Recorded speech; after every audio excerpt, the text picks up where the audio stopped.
Alrighty. So welcome to the only credit spreads trading course that you ever need. So this is a very in-depth course where I've compiled the very best credit spreads training that I've ever created and then organized it in a very structured and sequential manner where it covers everything, literally everything you need to know to trade credit spreads safely and profitably, even if you're new to trading options. So you can consider this a mega guide or even a monster guide, if you will, because it's 5 hours long and I go very thorough into everything that you really need to understand about credit spreads. And I'm very confident that if you take the time to go through this entire course from the beginning to its end in its whole entirety without skipping any parts, you will be able to master credit spreads by the end of this video. So let me just very quickly go through exactly what you will learn inside this credit spreads trading course. So first of all, you'll learn what exactly are credit spreads and then why we want to trade credit spreads. And also I'll give you the exact credit spreads entries and exit rules so you know exactly how to enter and how to exit. You also learn how to choose the right strike price for credit spreads, and I'll even walk you through how to place it on the option chain. And then I'll also give you actual trade examples for the bull put spread as well as the bear call spread. And then I'll give you 3 stocks that is very beginner friendly for you to start trading them on. Next, very importantly, you will learn how to manage losing credit spread trades because this is something that everybody wants to know how to manage. And you also learn when and how to roll credit spreads. You also learn a very important part of credit spreads trading, which is scenario planning. So this is where we come up all the different scenarios so you know exactly what to do regardless where the market goes. And then also I cover what to do if you get assigned, right? If you get assigned, you really need to know how to manage your trade at that point of time so you don't get margin call. And also I'll share with you the 3 biggest credit spread mistakes that I see many beginners make so that you can avoid them for yourselves. And also I'll talk about having a stop loss on credit spreads, whether it's actually helpful or harmful. You also learn the 5 hacks to trade credit spreads more profitably. And then also I will go through some frequently asked questions on credit spreads very specifically. And finally, I will give you your credit spread trading plan for success. So as you can see, there are quite a number of topics that I'll be covering. So if you're ready, let's dive right in. So what exactly are credit spreads? So credit spreads are short option strategies, which is the opposite of long option strategies, that gives you a credit upfront for putting on a trade. So this is one of those terms where you hear, people say it pretty often when they're trading options, and that is selling premium. So if somebody tell you that they are selling premium, then you know that they are trading basically short option strategies where you receive a credit upfront. So this is opposite to long option strategies. So long option strategies, for example, the most basic one is to buy a call option, right? So basically with buying a call option, what you do is that you have to, fork out the funds first to put on the trade. And then once you sell it, you see, what's the price differential. Now, short option strategies is the opposite where you receive the credit upfront first, right? Now, this credit which you receive is actually put into your trading account immediately, right? And you can actually use it, right? So for example, if I were to sell a credit spread for $1.33, it just means that I will be receiving $133 into my trading account, right? So let's say, for example, if my trading account, let's say I start off with $5,000. Now, after I sell this credit spread, you'll notice that your account suddenly now becomes $5,000 $133, right? So you have $5,133, but what you need to understand is that although that they have given you the credit $133, they actually hold a certain amount of money for you to put on the trade, right? This is what you call the buying power reduction. So here's a very important thing to understand when you put on this credit spread. It doesn't mean that you've already profited on the trade. While the premium has already been credited to your account, now the P&L of the trade will only be finalized when the trade has ended. And what I mean by ended? Ended just means that either you have already closed out your trade or you wait until it expires. So every option has an expiration date. So either one of them, right? Either you close it out or until the trade expires. that is when the trade has ended, and then you see your P&L. So your final amount may not necessarily be this $5,133 that you receive upfront, right? So this is the balance which you have once you put on the trade. Now, once the trade closes, it really depends on whether you have made or lost, right? If let's say, for example, you made the full profit on a trade, right? The trade may be expired out of the money, then this will be your finalized amount. But if you actually, let's say, for example, you only made $33 on the trade, right? Let's say you receive $133, but based on the trade, when you closed it out, you only made $33. So what it means is that your account now will only show $5,033. Now, what if you lost, right? If you lost, this amount could actually drop below $5,000. So how do you know exactly what is your max loss? So you can take a look down here. This is the order ticket for Tasty Trade. Now, it depends on what platform that you're using, but all the platforms should actually show you what's the max loss on your trade. So as you can see down here for this particular trade, the max loss is $367. So if you actually lost money on the trade, then you will see that your account will drop to around 4,000 something, right? So it depends on exactly how much you lose. So again, don't think that because you receive the money up front, that is yours for you to keep right now, right? You still have to wait until the trade actually closes. Now, next, how do you tell whether you are in a profit or a loss, right? Because this is where a lot of beginners, when they just get started into trading credit option strategies or any short option strategies, they get a little bit confused, right? Because most of the time when they get into, trading, or rather if they came from the outright trading world, they are used to seeing, the current price higher than where they first bought it at. So let's say, for example, if you bought it at $1, and then let's say the buck is showing you $1.50, right? This is in terms of, let's say, debit strategies. Let's say you bought a debit strategy, or maybe you buy a call option for $1, and now this call option is worth $1.50. Then now you know that you have made 50 cents, right? So remember, one contract controls 100 of the underlying shares. So it just means that you have made about $50, right? $50 for 50 cents profit, right? 50 cents profit is equals to $50. So this is where many people get confused, because when you're trading credit spreads, it's actually the opposite right now, right? You want to see the opposite. What you want to see is that you want the number to be lower than where you sold it at, right? So let me just remove this drawing down here. So for example, if you sold it at $1.33, like the last example that I show you, what you want to see on the mark, which is the current price of what your trade is, to be lower than $1.33. So for example, if it's at $1, then you know that you have made 33 cents. So to profit on a trade, you have to buy back lower than when you sold it, and it's a loss if you buy back higher than when you sold it, right? That will be a loss. So as you can see down here, there's an example. So again, this is on the Tasty Trade platform. So as you can see on the left hand side, this is where I sold the trade for, right? As you can see down here, it says trade price. So you notice that it's sold for $2.52, and right now it's currently marking, that means the current price is at $1.87. So for this trade, it's in a profit. So as you can see, it shows $65.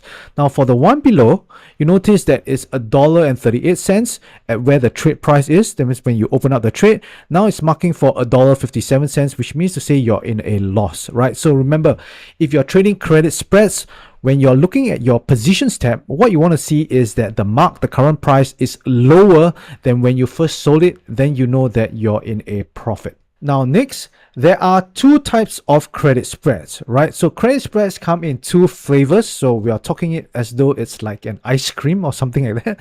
So you have the bullish flavor, and that is the put credit spread, also known as the bull put spread. So you want to choose the put credit spread if you are bullish on the market. If you think the market is going to go up, then this is where you want to put on a put credit spread. So how do you put on the put credit spread? So it's actually very simple, right? To put on the put credit spread, there's just two options that you have to put on, right? The first one is the short put that you have to put on, right? So as you can see down here, this is the short put, and what you want to do is you want to generally put it out of the money, right? So for the put option, out of the money just means that it's below where the current market price is.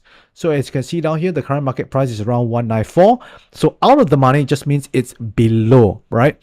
And the next option that you want to put on is the long put option. So you want to buy this below where your short put is, and this is where it actually defines your risk, defines your max loss, right? So in this case, if the market actually goes way past, or even if the stock goes all the way to zero, you cannot lose more than where you place this long put option at, right? So what it does is to really limit your loss. So when you're trading the credit spread, it's important that you put these two together at the same time rather than, you spread them out, right? Some people like to put on the short put first and then later on put on the long put. And generally, you don't really want to do that because you get into lagging risk. So you want to put these two together at the same time in one order ticket, okay? So this is for the put credit spread. Now, if you are bearish on the underlying market, that means you think that the market is going to go down, then you want to put on what is called the call credit spread, also known as the bear call spread. So the bear call spread consists of two call options, right? One of them is the short call option. And again, you want to put this out of the money. And for the calls, out of the money is basically above where the current market price is. So you can see the current market price, again, it's 194.7. So anything that is out of the money for the call side is above where the market price is. So for this, you want to sell an out of the money call option, and then you want to buy a call option further out of the money, right? So this is above where the short call is. And again, same thing. This is what you call the width of the call spread. That means this is how wide your call spread is. And your loss is also limited to where this long call option is. That means if the market, let's say, for example, it shoots to the moon, again, you only can lose up to the point where you place your call option, right? Your long call option. So this is also one of the things, why people say that, selling a naked call option is very dangerous. Why? Because let's say, for example, you do not have this call option down here.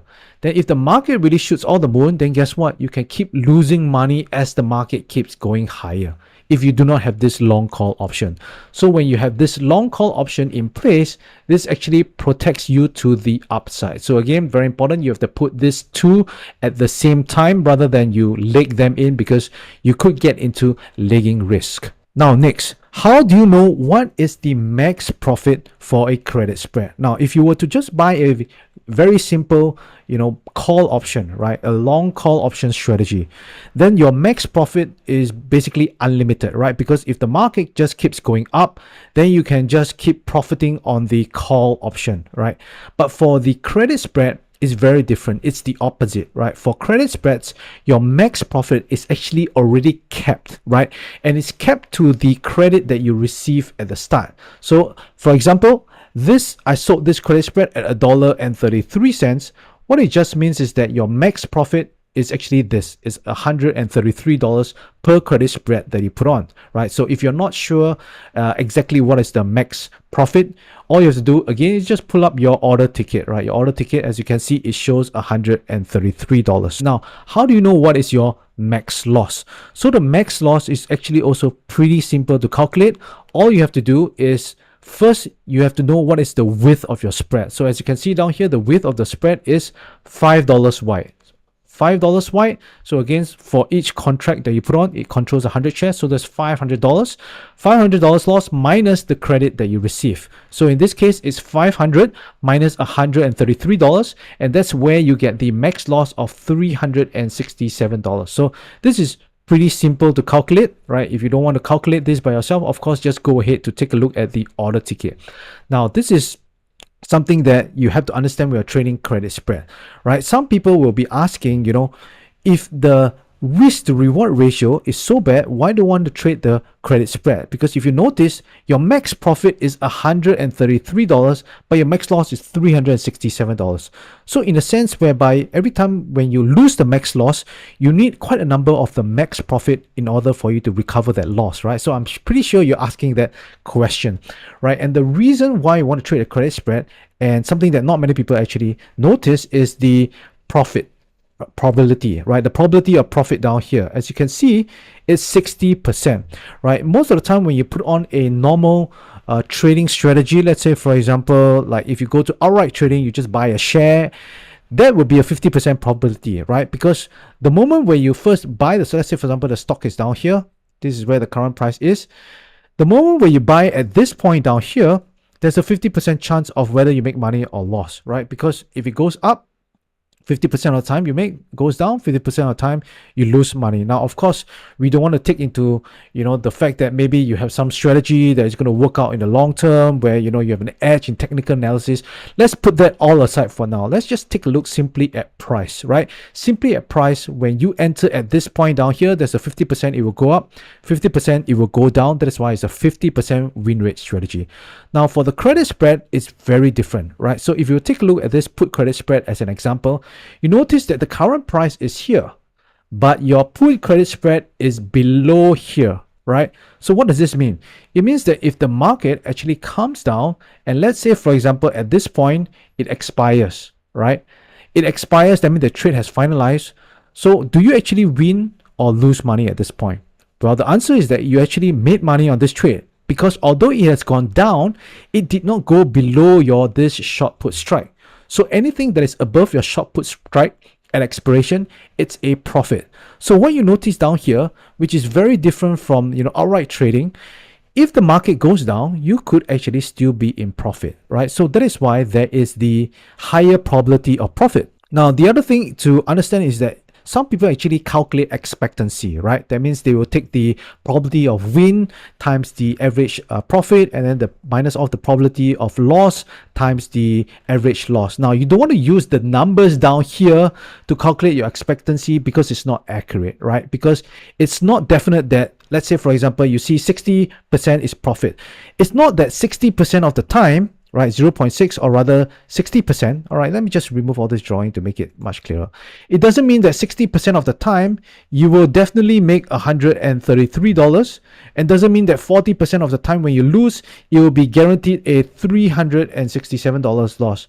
No, it's not like that, right? Because there are varying profit levels and varying loss level. The trade may be, for example, a profit of only $100 at one point at one time, or maybe your next trade could be $50 profit only, right? So you need to take the average of that, and also the loss as well, right? So let me put a minus down here to be clear. So it's not every time you lose the max profit, right? The only time you can lose the max profit is if the market goes all the way down here, and at expiration, right, this trade closes below this long put option, right? Only at expiration. If you close out before that, it may not necessarily be a max loss. So this is something I'm going to be talking about later on, how to actually exit the trade, because not all the time you actually want to exit at expiration, right? That's where, quite a number of new traders make the mistake, right? They think that they have to hold the trade all the way to expiration. So it's either you make some money, the max profit, or the max loss, right? That's not true, right? So the only time you can lose money on this trade is if the max loss is realized at expiration, where the market is below this long put strike. Now, there are times whereby it actually doesn't go below this long put strike. For example, it could go down here and it expires, right? So if it expires down here, this is where it settles at. You notice it's not below this long put strike down here. If it's not below this long put strike, you actually do not realize the max loss, right? It's somewhere in between. So that is why it's important to not calculate, your win and loss, or the probability of whether you make money on credit spreads based on this number here. You actually have to trade them out, and based on your numbers, you calculate exactly what is that expectancy. Now, that's the other thing I want to talk about, is in terms of this probability of profit. How you actually increase this probability of profit, it depends on how far away you are from the current market, right? So for example, this is the put credit spread. Let's use this example again. So let's say at this point in time, let's say this is a 60% win rate probability in terms of this put credit spread. Now, for you to increase this win rate, all you have to do is actually push this put credit spread down. That means instead of selling this put credit spread here, you're selling your put credit spread down here instead, right? You have a much further away put credit spread. Then from here, your win rate will increase. Maybe it could go all the way to 75% or 80%, depending on how far away the market is. So for those who want very high win rate, you might be inclined to actually put your put spread very far away from the market. This way you get to win most of the time, right? But don't forget that it's actually a trade-off, right? The trade-off is that although your probability of profit may increase, but your risk reward ratio actually becomes even worse, right? Your risk reward ratio may now become where your max profit is only 50 cents and then your max loss is $4.50 in terms of a $5 wide spread, right? Which means to say your max loss is $450, your max profit is $50. So this is the trade-off, guys, right? If you want a higher win rate, you have to settle for a lower profit but a higher max loss. So the whole idea down here is not to think of something like what is the best credit spread to put on, but rather, you want to find a good balance between both of them. The next thing I want to touch on is why trade credit spreads, right? So I'm going to give you a few reasons. Well, the first reason is that you don't have to be right on the direction and you can still be profitable, right? Like I mentioned earlier, if the market actually comes down and it expires down here, you're actually still in a profit, right? You notice that you are wrong on the direction, right? You think that the market is going to go up, but instead the market went down, but because it didn't go low enough past this short put strike, it expired out of the money, you're still in profit, right? So this is the edge actually you have compared to, just outright trading where it's 50% short, or even just buying a long call, which is the worst way to actually get into a bullish trade, right? You definitely do not want to just go into a long out of the money call. So to be profitable on a credit spread, you don't necessarily have to be 100% right on the direction. You just have to not be severely wrong on the direction, right? You can be still wrong on the direction. Just make sure that you're not so wrong that it goes all the way past down there, all right? So this is the first reason. Now, the next reason is that it actually has a high win rate compared to outright trading or even just buying out of the money call options, right? So as you can see down here, the win rate is very high. So this is a study done by the Tasty Trade research team where they tested the 20 delta put spread, right? The 20 delta put credit spread. As you can see down here, the win rate is pretty impressive, right? You have for $1 wide, $5 wide, $10 wide. So regardless how wide it is, you can see the win rate is above 90% for most of them, right? You can see it's pretty high.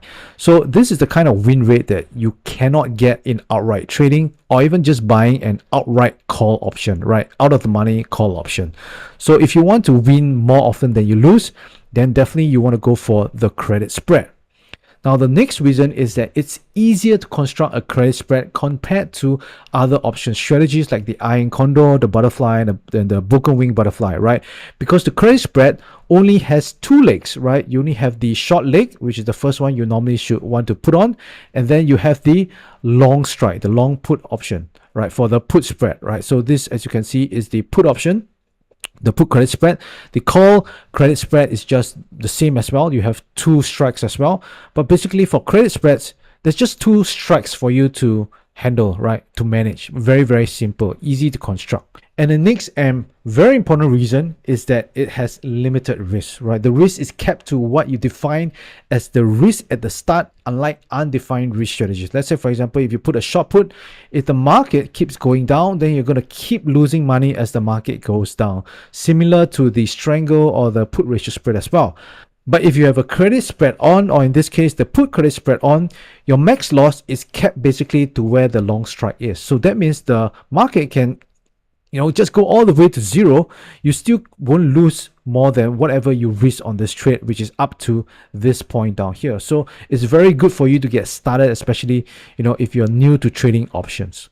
And finally, it's a very great way to get started if you have a small starting capital, right? Maybe you don't have that much funds, or maybe if you're just starting out just to test trading options, you can definitely trade credit spreads, right? Credit spreads is not capital intensive, and you can put on a trade for as little as maybe I would say about $300 to $400 on a trade based on a $5 wide spread, right? So if this is a $5 wide spread, and according to the example I shared with you earlier, right, let's say you receive $133 or $1.33 for this credit, then your max loss is only $367, right? That means you only have to put up $367 per trade for this trade for you to put it on, right? So if you have a small account, this is perfect for you.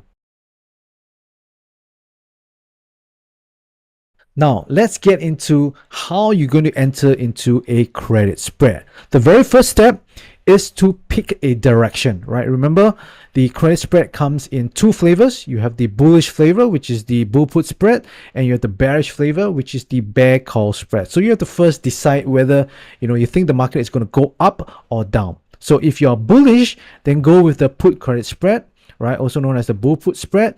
Now, if you're not good at reading charts or technical analysis, then one simple way for you to get started is just by using what is called the stochastic oscillator, right? The stochastic oscillator, or the RSI. So basically, these are indicators that just help you indicate whether the market is overbought or oversold, right? So anything below this line down here is considered oversold, and anything above this line down here is considered overbought, right? So as a general rule of thumb, if the market goes to a point where it's oversold, right, then that means it dips below this line down here, then this will be the time where you can consider putting on a put credit spread, where you want to get a little bit more bullish rather than bearish. Now, one thing to understand again, and I explained this in many of my videos when I talk about the stochastic oscillator, is that this is not some kind of a miracle or magic indicator, right? It's not like every time when it's oversold, the market will definitely bounce up, right? There'll be times where the indicator shows it's oversold and the market continues to go down, right? That happens, right? You just need to understand that strategically speaking, if you want to put on a bullish spread, do you think it's smarter for us to put it on when the market shows that it's oversold or when it's overbought, right? So generally, we want to be, a little bit smarter when it comes to, placing bullish or bearish strategies. So this at least will help us, put the odds in our favor. So one simple way is just take a look at this stochastic oscillator. If it's oversold, then you can start to think about putting on the put credit spread. Maybe this is where you might take a look at where the support is. This is where you can start to look into putting on a put credit spread. And if you're bearish, then you can go with the call credit spread. So basically, same thing. If you're not sure when is a good time to put on the call credit spread, then just take a look at the indicator, right? The stochastic indicator or the RSI. Once it's overbought, then you can start to consider putting on a call credit spread, maybe somewhere up here, right? So you can see the market has already gone up quite high. So at this point of time, it looks a little bit exhausted. At the same time, there's some resistance down here. So I would say that, putting a call credit spread above this line down here, would be pretty strategic. At the same time, you can see it's overbought, right? So this is how you would pick a direction. Now, some people have asked me, hey, Davis, what is your setting for stochastics? So I already mentioned this in another video. You just go to my channel and search for stochastic, and then you'll find a video where I already just go into how you set it up on your chart. Now, next step number 2 is to choose your DTE. So DTE just stands for days to expiration. So as you can see, there are many different expiration dates for you to choose from on this option chain. So how do you decide which DTE? Now, some people like to go very short term, right? Because they think that, by going very short term, you can get slightly higher premium in terms of percentage return is higher. And also, you can, sell the credit spread more often. That means, let's say, for example, if you choose something like 12 DTE, 12 days gone past, you put on another one again, right? But for me personally, I prefer to go for a longer term one around 45 DTE. That is because studies have already shown that you have an edge when you go around the 45 DTE. So if you want to have an edge in the long term, then I will go for somewhere around 45 to 65 DTE. So what is this edge, right? So as you can see down here, this is a study done by the Tasty Trade team again. So they have studied the difference between the expected and the realized move for quite a number of years. As you can see, this study is since 1993, so this pretty statistical significant kind of a test set. What you have to understand down here is that when we're trading short options, a lot of time, right, we want the fact that the expected move has to be greater than the realized move. That is where our edge is, right? So if you're not very familiar with this term expected move, I suggest you go to my channel, right? I already created a video very in-depth on it and why we want to use that as our edge when we're trading options, right? The video is called the #1 secret to becoming consistently profitable trading options. I'll put the link at the top right hand corner of this video if you haven't already watched that. Now, when we are trading options, we want to always ensure that the expected move is greater than the realized move. So this way we know that we have an edge, right? But if you notice down here, If we choose the days that is below 45 days, right, you can see that anywhere from 30 days all the way to 7 days down here that they have shown, there's no edge, right? You can see the question down here they ask is expected bigger than realized. The answer is no, right? If it's no, it just means that we don't have an edge here. But whereas from 45 days onwards, right, as you can see down here, 45 all the way to 90 days, you see that the expected move, is it bigger than the realized? And the answer is yes. It shows that you actually have an edge when we are trading the longer term DTE, right? So you can see down here, average expected move for the 45 days is 5.7%. So this is what the market expects it will move in the next, say, 45 days. But the average realized move that it actually happened, that means the actual move is only 5.2%. That means it moved actually slightly smaller than the expected move. And this is important for us when we're trading, short option strategies, because we do not want the market to move that much, right? We want the underlying to stay as small as possible or in the direction of our trade, in this case for our credit spreads. Right, so for example, if you put on a put credit spread, we want it to go up, right, all the way up, or if it doesn't go up, at least don't move that much against us. So when you have this edge, then at least when you put on a put credit spread or call credit spread, more often of the time, the trade will work out for us rather than it not working out. And let's say if it does go against us, at least it won't go that far, right? So that is why I prefer to choose around 45 to 65 days. I don't like to go any further out than that, because if you go too far out, then theta is not really going to kick in, right? So we want time decay to work on our side. So any time between 45 to 65 days would be good. Now, step number 3, and that is to decide on your short delta. So when you're putting on a credit spread, the very first thing you have to decide on is the short strike, right? So if you're doing the put credit spread, you have to decide on your short put. If you're doing the call credit spread, you have to decide on the short call option. So for here, if you have a strong conviction on the underlying direction, go for a higher delta. So in this example, we are using the put credit spread as an example. So that means that you want to go somewhere from around 40 deltas to 30 deltas if you're pretty strong in your conviction, right? And if you're not that strong, if you're a little bit more conservative, you want a higher win rate, then you go anywhere around 30 to 20 delta, something like that, right? Remember, again, there's always a trade-off, right? If you go for like 20 delta, now of course you're going to win more often of the time, but whenever you have a loss, it's going to be pretty big as well. So it's a trade-off. So for me, I think somewhere good would be around 30 deltas. That's also where the Tasty Trade team, the research team, have done most of the tests, right? They've done a lot of tests regarding the 30 delta. So as you can see down here, this put spread test which they have done is, if I'm not mistaken, is around 30 deltas or so, right? This is a put spread strategy. So as you can see down here, they did a test for $5 wide, $10 wide, and they also tested it at expiration and also where they exit the trade early, right? Where you exit the trade early, basically it just means they exit at 21 DTE, right? It means that there's 21 days left until the expiration of the option. Then they take off the trade, right? As you can see in both cases, it's still profitable, right? You can see the annual ROC. But what you notice is that if you were to manage earlier, you get a slightly lower win rate, right? But your annual return is slightly higher. And again, as you can see down here, this is another test which they did. And you can see in the long term, this is for the put credit spread, you actually have an edge in the market, right? Because the market keeps going up and if you're putting on a bullish trade, now, of course, you're going to be profitable on it in the long term. But how profitable? There are two ways, right? You have the 21 DTE and you have the one where you hold all the way to expiration, right? But basically, for this is when you're choosing your short delta, you want to choose something where you're comfortable with, right? If you want more credit, go for a higher delta. If you want a higher win rate, go for a slightly lower delta. Now, step number 4, once you've already decided on your short option, how do you define the long option, right? This is what is called define your long wings. So the way to do it is to base it on your max risk per trade. So the very first thing you want to do before you enter into trade is you need to decide, what is the max risk you want to risk for the trade. So let's say, for example, you've decided that $500 is the max risk you want to put on the trade. So the first thing you would do is just go 5-point wide first, right? Just go 5-point wide first and then start to construct it from there as a starting point, then adjust it, right? So let's say, for example, you put on a $5 wide put spread in this case, and you see that the premium which you receive is $1.25. Now, if you were to take a look at the max loss is actually only $3.75, which is $375 per contract, right? So you notice that it's still a little bit shy from your $500 max risk. That means you still have about $125 risk that you can put on.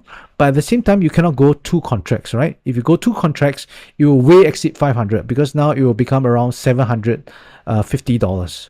So what do you do in this case? So in this case, what you want to do is just simply widen out your width, right? So now instead of 5-point wide, you stretch that long option to additional $1 wide. So from here, as you can see, if you put on a $6 wide spread, take a look at your premium first. You receive $1.50 and your max risk now is $4.50, which is $450 per contract, which is pretty close to the max risk that you have already decided that you want for this trade, right? So once you're comfortable with this, all you have to do is put on the trade. Okay, so this is how you actually define your wings. Now that you've already constructed your credit spread, the next step is to adjust your credit, right? So they will give you a credit at the start. So generally what I like to do is I like to adjust my credit spread slightly higher than the mid price. So as you can see down here, they're saying that I can get $1.97. So generally what I like to do is just push it a little bit more to the right hand side. That means try and get a slightly higher credit. And in this case, maybe I might go for something like $1.99.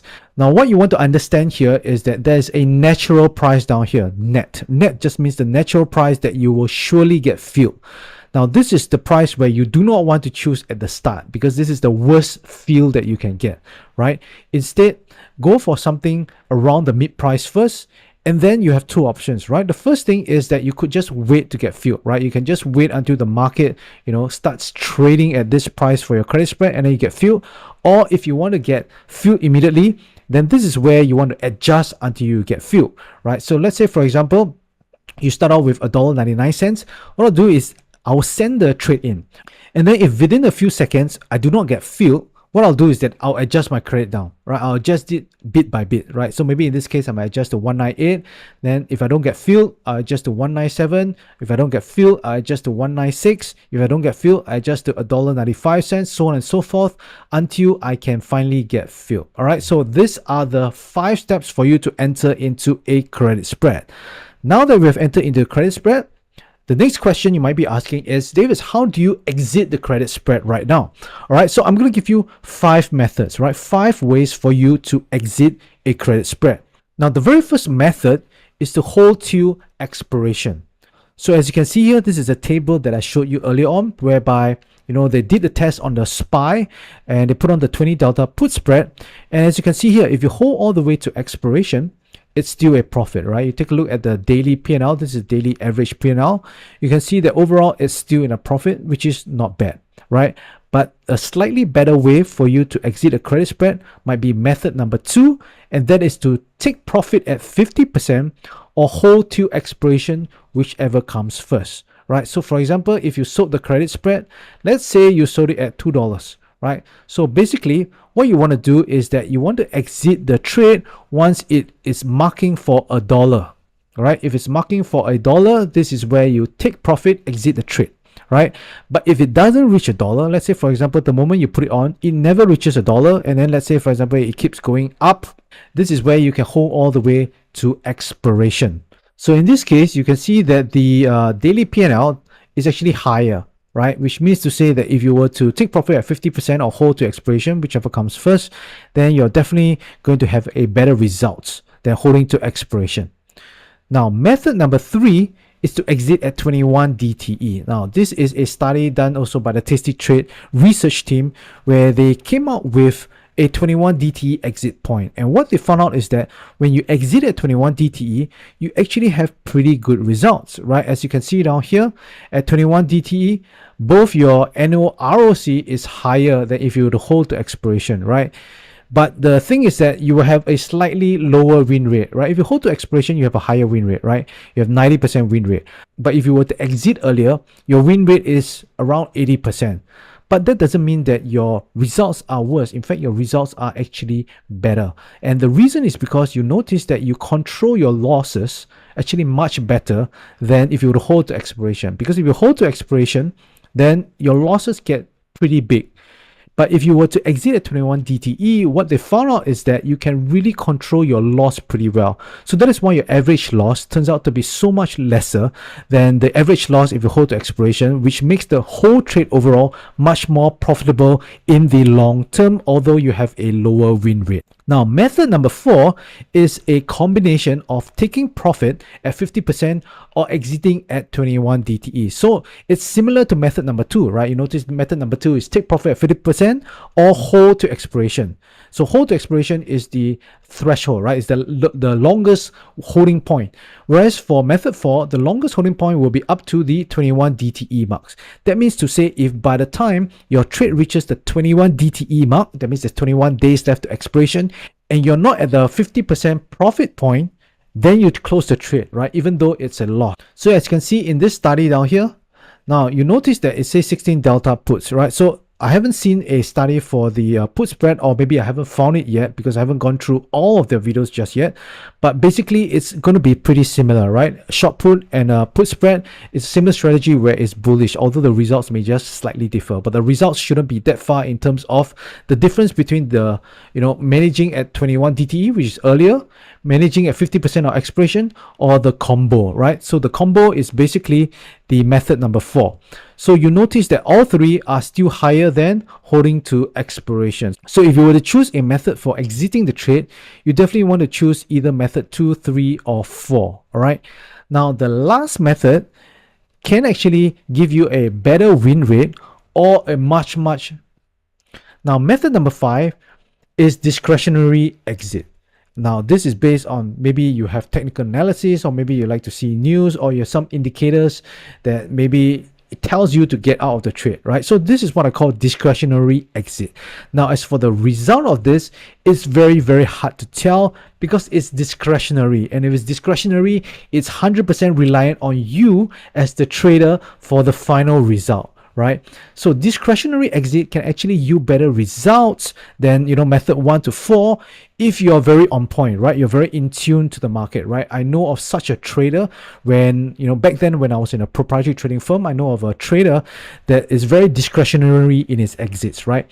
He can exit a trade when he feels something is not right, but he can't tell you what is not right, right? He can't put it into words, but he know that, the market may go against his trade now, so it's time for him to exit. So he's actually doing pretty well. It's one of the most profitable traders then. But to actually be very good at discretionary exit, it's very, very difficult, right? You need to have very, many years of experience in the market trading, then you have this kind of feel. But if you're just starting out, it's best to stick to, one of the above methods, especially 2, 3, or 4. This way, it's much easier for you to know the results, right? Especially since studies have already been done on it, right? We already know that the studies have been proven that in the long term, you stick to these mechanics, you're going to be net profitable in the long term. But whereas for method 5, you're never going to know because in the end, it's all 100% up to you. All right. So these are the 5 methods to exit a credit spread. Okay, so how do you choose the best strike price for credit spread? So for the rest of this video, I'm just going to use the example of a bull put spread, also known as the put credit spread, right? So the way we're going to select the strike price for the bear call spread, the counterpart, is also going to be similar, right? So I'm just going to use the example of bull put spread, and then you can just, emulate the same way to find the strike price for the call credit spread side.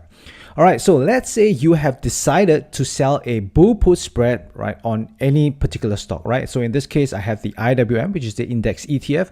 So you see that the market has gone down and you tell yourself, all right, you're going to be a little bit bullish, right? Maybe you're bullish and then you want to put on a bull put spread. So how do you decide the strike price that you're going to choose?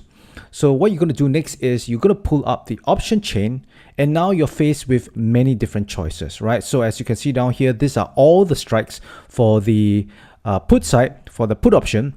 And as you can see down here, 185 is where it's at the money, right? So this is where, you have, a huge number of choices of the strike price to choose. So how do you determine which is the strike price that you should go for? So I'm going to share with you 3 methods that you can use to find the best strike price for you. And notice that I've underlined the word for you because This really is a very individual choice, right? It's a preference. So what is the best strike price for you may not necessarily be the best strike price for someone else, because it comes down to your risk tolerance as well. So I'm just going to share with you the methods, and then you can go ahead and decide for yourself, which one you're most comfortable with. All right, so the first method is to select the strike price based on price levels. All right, price levels. So what do I mean? So let's say, for example, you are into TA, right? All right, very simple TA, technical analysis. You like to see support and resistance. So in this case, you can see that I've drawn a support line at 182. So if you were to go for a bull put spread, what it generally means is that, if you think that the price is going to bounce off this support line, right? You think that it's going to go up, or rather there is a good chance that the market is going to reverse once it hits this support line, then ideally you want to place your bull put spread below this 182 level, right? So this is where you go according to the price levels, and then you decide where your strike is going to be. So let's say, for example, you've determined that 182 is going to be the support level. Then you may tell yourself, all right, I want to place a bull put spread where the short put is at 180. All right, so this is where you will go ahead and then you place it at 180 for your short put side. Now, how do you determine your long put side, right? Because for a bull put spread, there's always two parts, right? You have your short put, and then you have the long put. Basically is to cap the max loss that you can lose on the trade, right? Basically, this will help you determine what the max risk is. So how do you know where to put the long put? So the long put is actually pretty simple. All you have to do is base it off your risk. Right? What is the risk per trade? So for example, if your risk per trade, let's say you're planning to risk a maximum of $500 on each trade, then the strike that you're going to choose is just 5 points away, right? So 5 points away will ensure that your loss is no greater than $500, right? Because how do you know what your risk is? Basically, it's just the width of this spread, which is now 5 points, which is $500 per put credit spread, minus off the credit which you receive. So let's say if you receive a credit of $1, then the max risk would be $5 minus $1, which is the credit, which is equals to $4. So that means your max risk for this credit spread will be $400 per put credit spread that you put on. Now, what if you have more capital for you to risk, right? Let's say maybe you have $1,000. Well, there's two ways to go about this. Well, number one is that you can either double your contract, right? So instead of putting one put spread, you could choose to put two put spread, or you can just widen up your put spread so that it's 10 points wide. So in this case, as you can see, this is 10 points wide. So again, your max risk will be the width minus off the credit. So if this is a $10 wide width, and then your credit, let's say, is $2, then your max risk would be at, what is that, $8, right? So $800 will be your max risk per credit spread. So in this case, you do not risk more than $800, right? So now to compare both of them, which one would you prefer, right? Should we go for the two put credit spreads, or should we just go for one put credit spread with a wider width? So this is where you need to understand the trade-offs, right? If you were to go with this one where there's two put credit spreads, you will find that your premium is going to be greater down here compared to if you were to sell, one put spread with 10 point wide. But the trade-off is that your risk is also pretty much greater down here. Now, in terms of dollar risk, they're both going to be pretty much the same, right? Because your max risk is $1,000, right? So let's assume that both have the exact risk per trade. Now, the difference is that this is going to hit your max risk much sooner, right? Because you have placed it at 175, which means to say if at expiration, the market goes past 175, let's say it goes to 174, then at expiration, this put spread is going to be at its max loss. So you're going to lose everything that, you risk for this based on your risk per trade. But whereas for the 10 point wide spread, if it goes to 174, then you do not actually lose the max risk down here. In fact, you just only lose probably up to half or slightly more than half of it. So this is the difference, right? So which one is better? It really comes down to your own risk preference.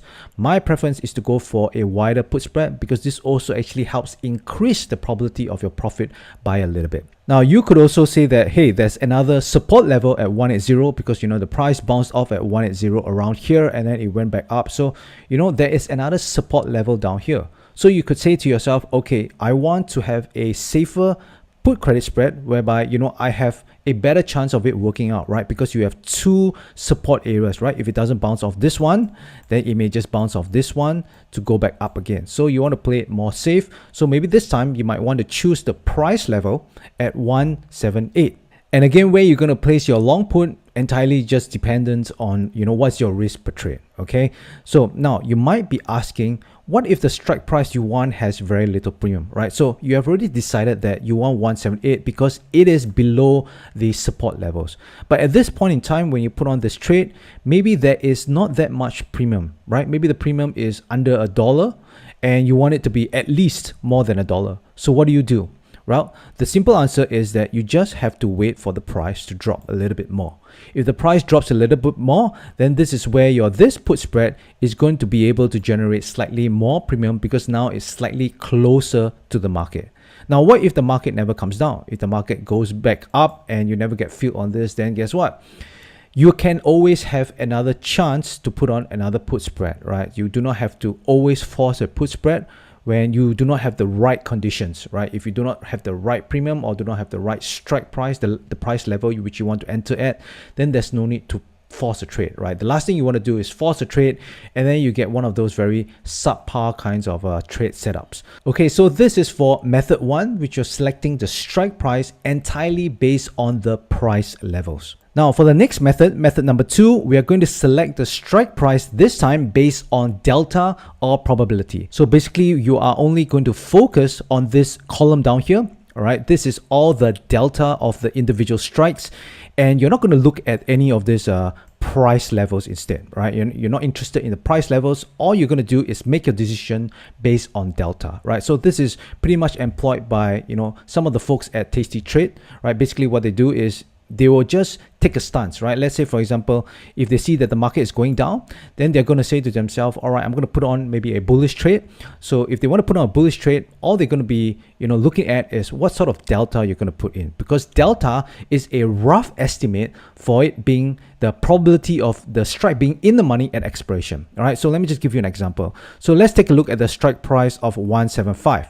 So 175 has a delta of 20. So what this means is that there is a probability of 20% that this strike 175 will be in the money by expiration. Right, it will be in the money at expiration is 20%, which means to say that you have a 20% chance of losing on this strike price if you choose this, right? Which also means that you have a rough estimate of 80% probability of profit, right? That means to say if you choose the short strike as 175 for your credit spread, you have roughly about an 80% win rate on this trade. Right, so let me just show you what I mean down here. So let's say, for example, you chose the 180 strike price, right?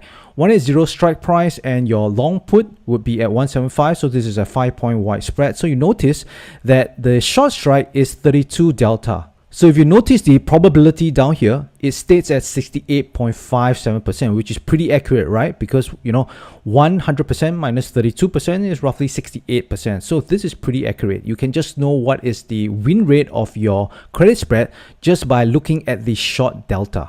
Okay, so as you can see down here, if you want roughly about a 70%, then you go for a 30 delta. So similarly, if you were to go for the 40 delta, it means you have roughly a 60% win rate, right? In this case, it's roughly 62%. Again, it's not too far off, right? So you might be asking, since I can decide what is the win rate that I want for this credit spread, why not I go for the credit spread where I can have a very high win rate, right? Maybe I should go for the 20 delta one, right? 20 delta just means I have an 80% chance of winning, right? So in this case, 81.15% to be exact, you have a pretty high chance of winning. So which is better, right? Should I choose the one with the 20 delta as the short strike, or should I choose the one, at 40 delta? So here's the thing. What you need to understand is there is a trade-off, right?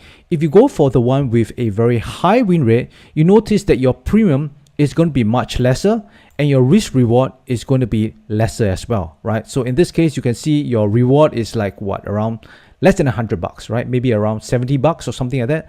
But your risk is about $400 odd, right?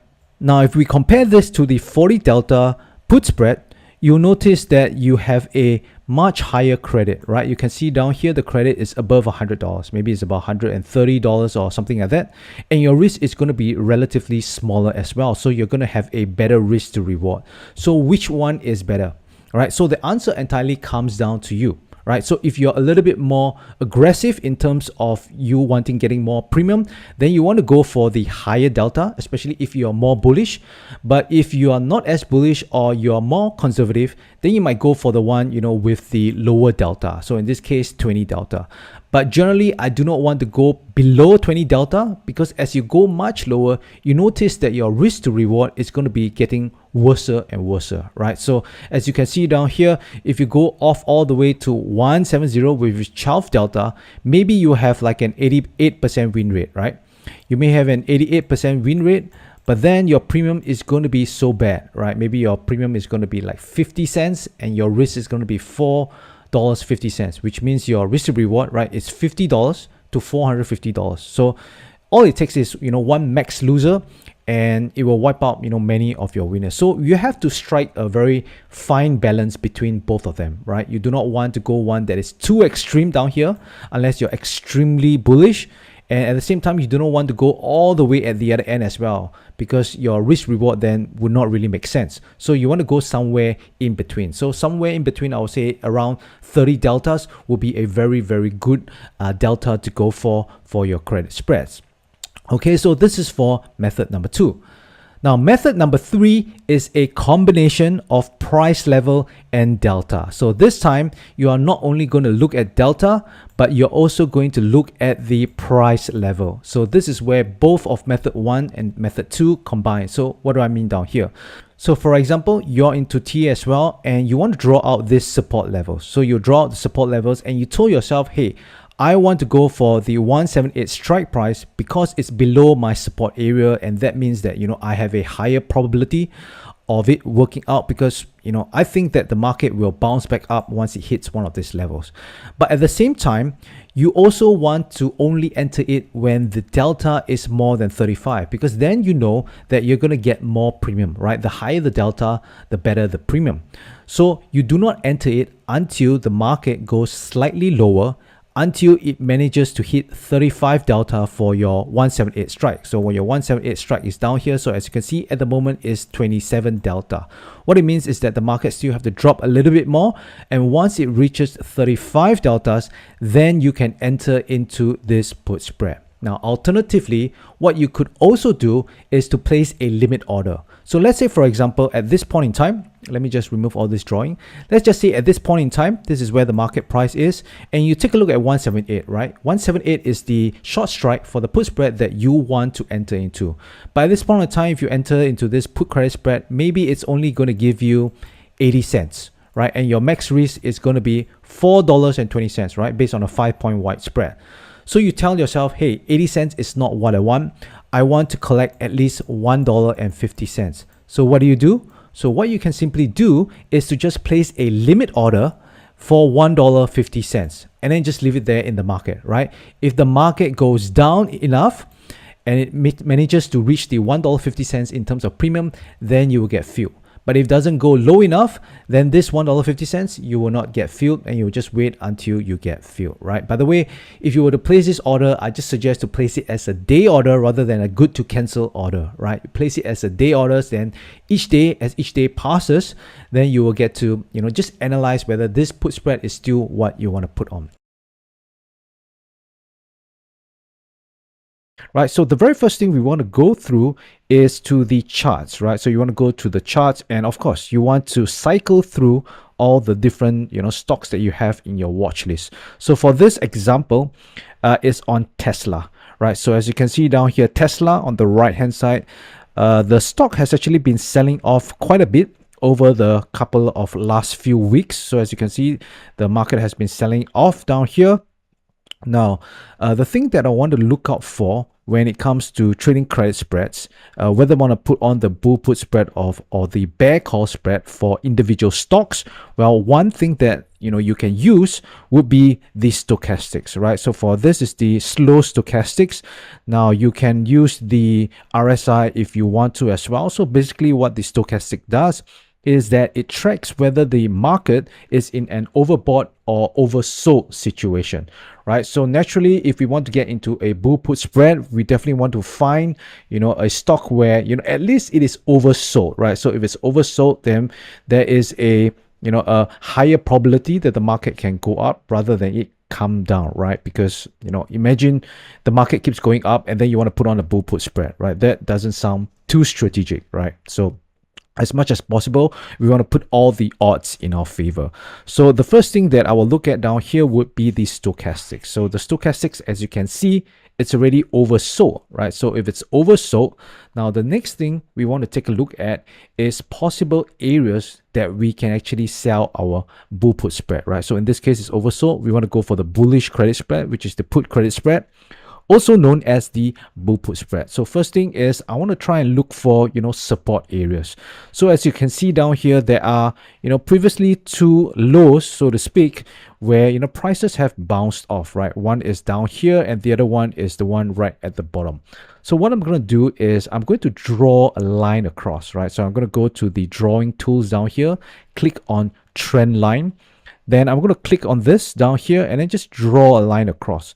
So this way will give me, an idea. Let me know, where was the last support place, right? So as you can see, the last support place was somewhere around 205. And then the one at the bottom, we want to draw another trend line as well. So I'm going to draw this trend line as well. I'm going to stretch it across. So for this trend line, it is somewhere around 193.25, somewhere around here, right? So right now we have two support areas. So ideally, what we want is to have our bull put spread below this support lines, right? So where is it going to be? Is it going to be below this first one or below the second one? Now this really depends also on, the option chain, right? What kind of credit I'm able to get when I put on the bull put spread. But generally, I like to put the one that is right at the bottom, right? I would suggest the one right at the bottom because this seems to hold. Generally, this seems to be more of a stronger support than this one, right? At least because it seems like, the market has just gone straight through down here, whereas this is where the last real bounce off is. So from here, the next thing I will do is that I will go over to the trade tab down here. So you can see the trade tab. So the trade tab, what I want to do is I want to pull out the option chain, right? So as you can see down here, the option chain, there are quite a number of DTEs. Now I've gone through also, why I chose certain DTEs, but some people, they like to go for the shorter term DTEs. Well, generally I like to go for somewhere around 45 DTEs, right? So as you can see down here, there's the 43 and the 57. So I think both of them are pretty fine, pretty okay. Now you can see the next thing I want to look at is pretty much the volatility, right? I want to make sure that this IV down here on the right hand side is pretty similar with each other, especially, sometimes when the exchange, they release new weekly options, right? Now, as you can see down here, this most likely is not newly released. And how do I know that? It's because generally when they newly release one of those options, right, for the new DTE, the volatility, the IV down here, generally will tend to be lesser than the one surrounding it, right? So let's say, for example, the one above and below this weekly one down here is at around 50%, right? 51%. So sometimes when the newly released one just comes out, this could be around 40 something percent, right? Maybe 45%, 46%. Then in that case, I might just want to avoid it because you don't want to shortchange yourself, right? If you're going to have, lower IV, it means your premium is not going to be, that high compared to what it should be. And also your deltas are going to be closer to where the current market price is. That means to say, if you're going to play something at 30 delta, it's going to be nearer to where the market is. So it's generally, it kind of slightly increases the risk by a little. So that is why, I want to take a look at the IV first in this case. Now, as for what is the IV range I'm looking for, I generally do not have a preference, right? As long as it's not few 100%, right? Because if you go for stocks like AMC, GameStop, those kind of stocks where they give, a few 100%, I'd be very wary of that because it also means that, the market expects a very, very, very huge move, right? So I don't like to see something above 100%, right? Whereas for this, around 50%, even 30%, right? For example, Google will be 20 something percent, even 30%. And I think those are fine as well. Right, so for this, let's just use the March 2nd one, 43 days as an example. right? So what we're going to do is we're going to go to the put side, right? So we're going to click this down here, click more until we have all the option chains, the option strikes that comes out that, that we might want to choose. So the first thing that we want to look out for is at the delta down here, right? So as you can see down here, this delta column, this is where we will decide what our short strike is, right? So the very first thing we want to choose is based on our short strike. So how do you want to decide what is the short strike? So there is no hard and fast rule as to what is the delta that you definitely want to, but it also really depends, how bullish you are on the underlying, right? So let's say, for example, if you're very, very bullish, then you want to go for slightly higher delta, right? Maybe even 35 or even 40 deltas, right? So let's say, for example, you go for the 40 delta. So what you want to do is you click on this and then you click on the 205. So let's say, for example, your risk is somewhere around, $500 thereabouts, right? So in this case, if we have a 5-point wide spread, that means our risk is roughly around maybe $300 in this case, because the max risk is simply the width of the spread, right, minus off the credit that you receive. So as you can see in this case, the width of this spread is 5 points. We minus off the credit, which is around 1.95.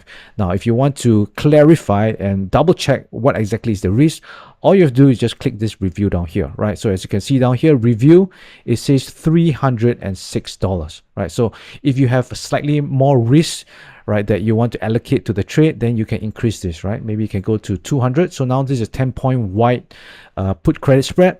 So you can see down here, the credit you receive is about $3.65, which is about $365, right? Less the commissions, all right, around $363 or so. Now you can see the buying power effect down here is 636. So for defined risk strategies, buying power effect, or in this case down here, the buying power effect is basically the max loss that you will experience on the trade, right? So this is very different compared to undefined risk strategies like the short put or even the strangle, right? For that, I will not go into that for this video. So for this, you just need to know that your buying power effect is the same as your max loss, right? So as you can see down here, we constructed one that's around 41, 41 delta. Now, if you have this 41 delta, yes, you're going to have, quite a bit of a credit. As you can see, $3.65 for the credit is pretty good. But the thing is that you're going to give up in terms of your win rate, right? So your win rate is going to be slightly lesser, right? So how do you tell what's the win rate? So win rate, generally, you can use the delta as an indication, right? So if the delta is around 40, then it just means that, you take 100% minus 41%, right? So 41 is just an indication of, 41 delta is an indication that, there'll be a 41% chance that this strike will be in the money at expiration, right? So this is just a very rough calculation, right? So you take 100 minus around 41, what you get is around a 60% win rate, right? Around 59%. So you get 59% win rate, which is not that high. Now, if you want to get a higher win rate, then what you want to do is you want to go for slightly lower delta, right? So maybe you might want to go for a 30 delta. So if you go for a 30 delta, and let's go for 10-point wide spread, right? So let's say, for example, for this 10-point wide spread that you have down here, your credit, you notice, is $2.57. So this is about, about $1 or so lesser than the one at the 41 delta. So this is the trade-off, right? As you can see, right? If you want to have a higher win rate, you go for a lower delta for your short put. But at the same time, if you have a lower delta, you have a higher win rate, you will have to settle for lesser premiums, right? So this is the trade-off. Now, on the other end, the very extreme one where you want very, very high win rate, right? Let's say, for example, you want 90% win rate. If you want to go for something like a 90% win rate, then you're looking at somewhere around here, right? Around 11.9 deltas, or even lesser, right? If you want to go even higher in terms of your win rate. But there is one problem down here, is that your win rate, although it's going to be very high, the credit that you're going to receive is, it's going to be very little, right? So as you can see down here, let's go for the 10-point wide spread again. So 175, 165.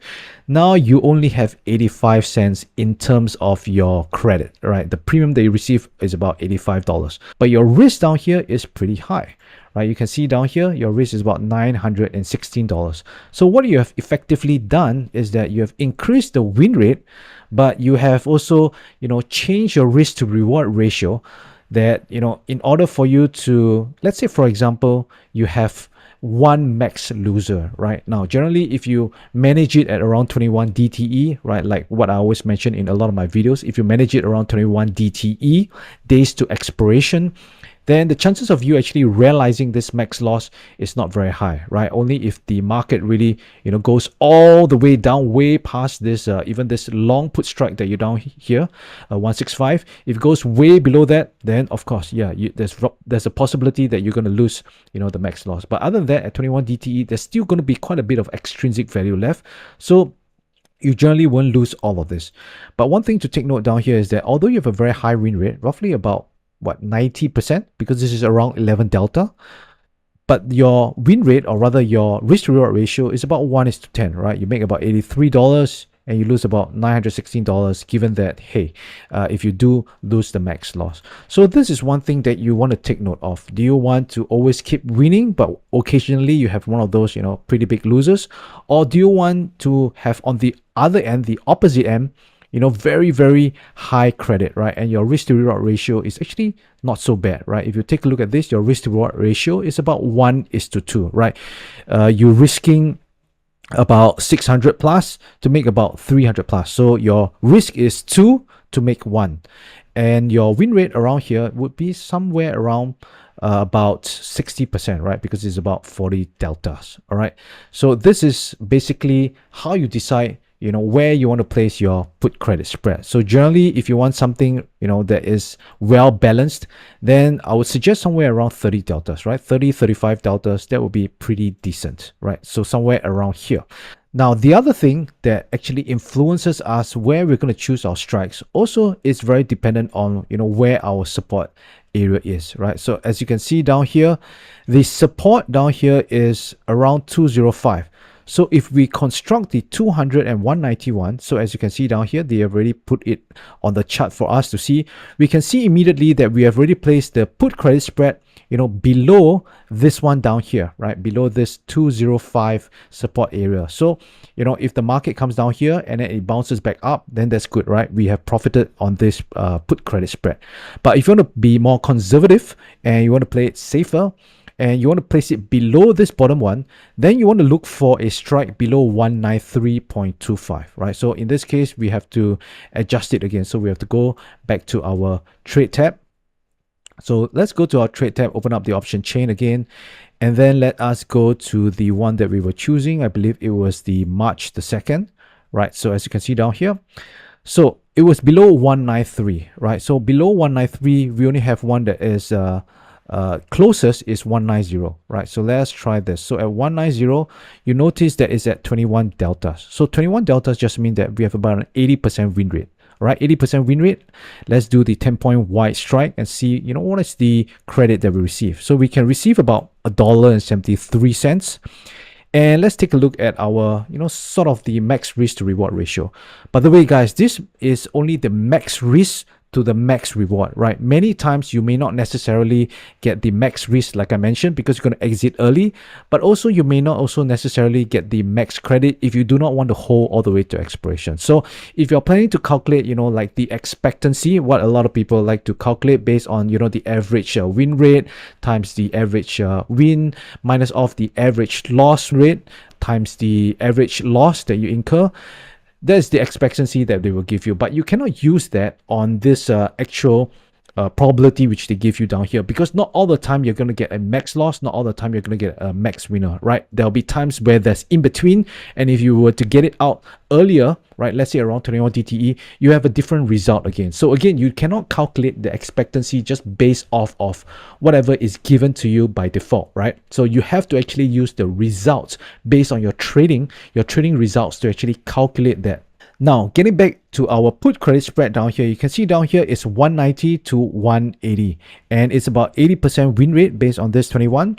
And then you can see, right, you make 171 in terms of the max profit, and the buying power is 828. So it's actually not too bad if you want to go with this. If you are actually okay with this, then what you want to do is just go ahead and send this put credit spread trade in.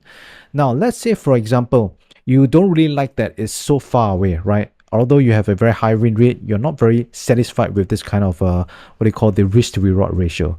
So instead, what you want to do is you want to first wait for the price. Let me just go back to the chart again.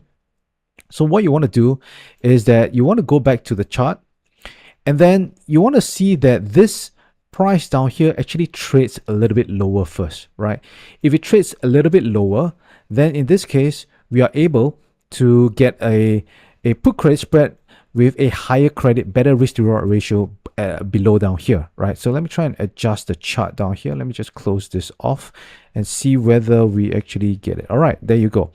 So down here, you can see that this is already below where our support line is, which is actually good, right? But at the moment, if you're not satisfied with the credit, wait for this to go a little bit lower, then you enter into the credit spread. Because at this point of time, if you enter into the credit spread, chances are that this 20 delta over here, let me just reopen up the option chain again. It's this one down here.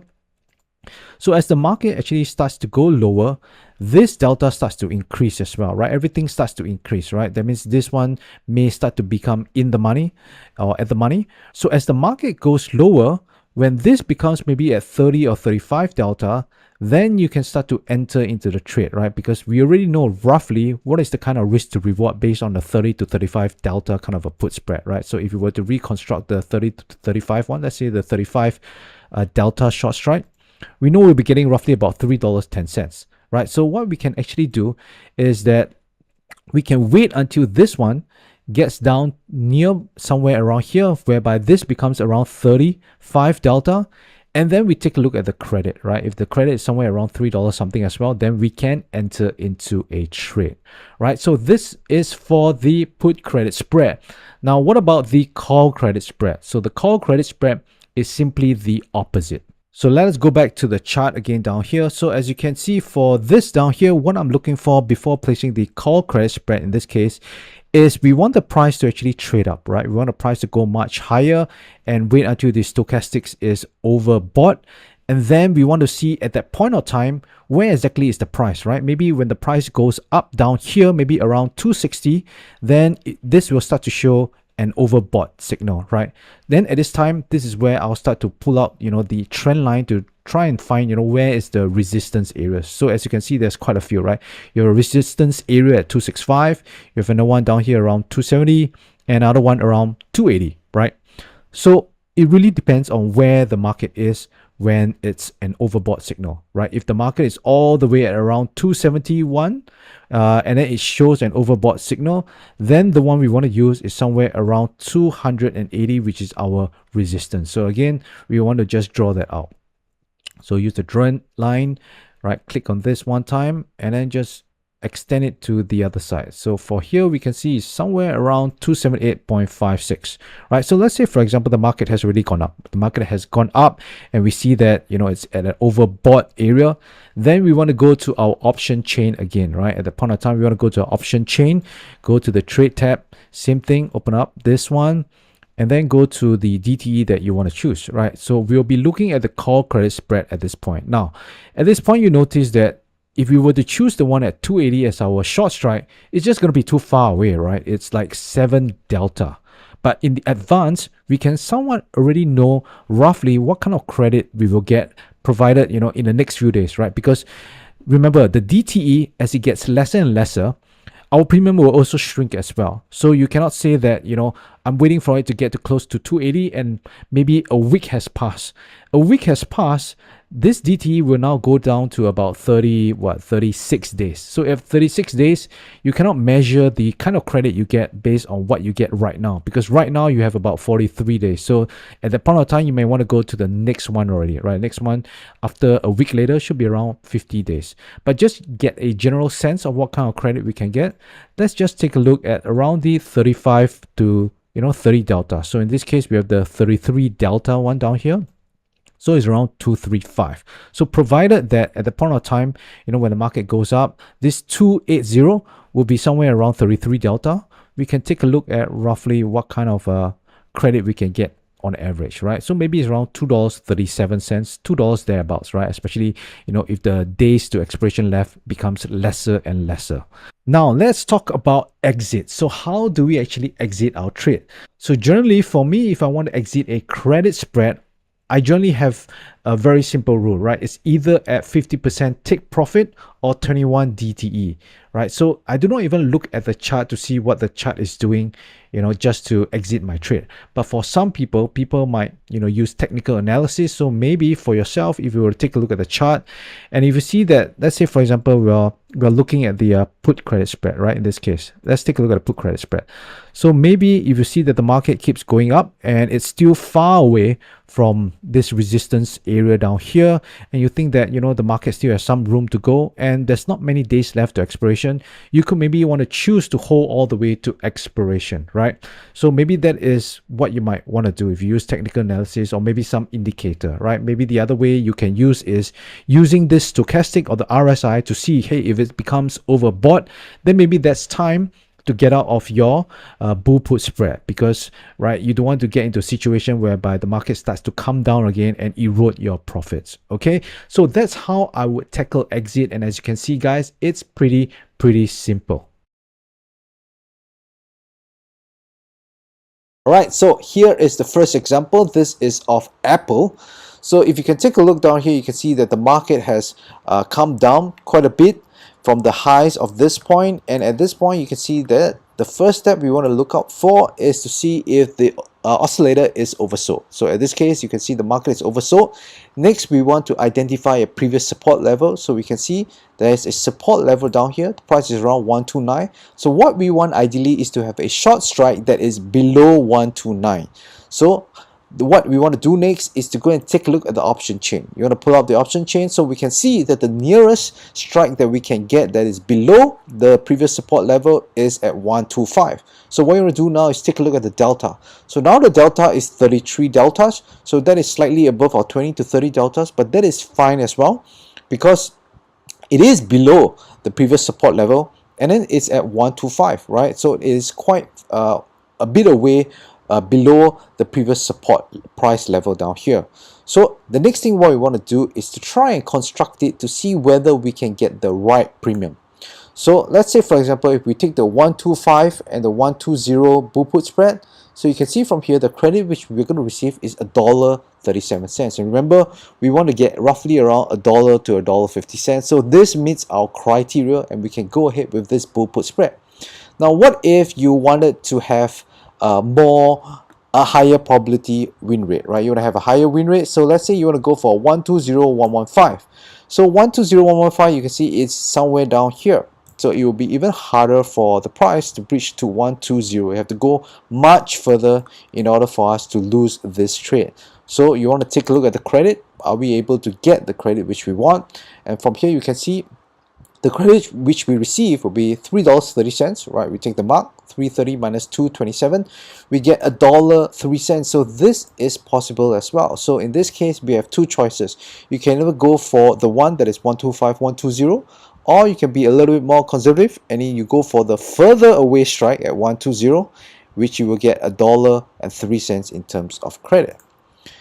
All right, let's take a look at example number 2. This is IWM, which is the Russell 2000 ETF. So at this point in time, you can see on the right hand corner, we have an oversold condition. It has been oversold for some time already, ever since probably somewhere down here.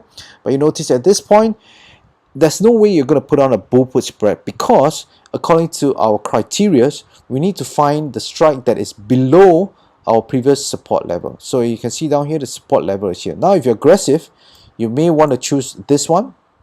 All right, you could go for it, but I like to find one where, there is a clear support level. So I like to choose this one down here.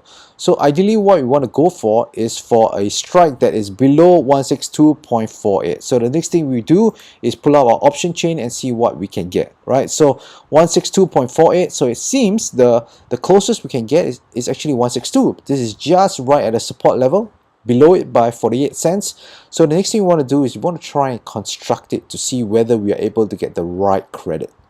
So if we were to construct this, you can see that the credit which we're going to receive, right, for 160, all right, so in this case I actually use the 160 first. So 160 and the 155, so that is somewhere below down here.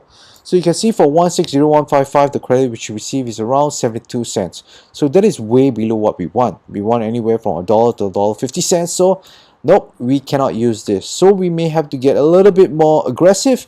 We want to see whether we can get the right credit at 162. So let's take a look at 162.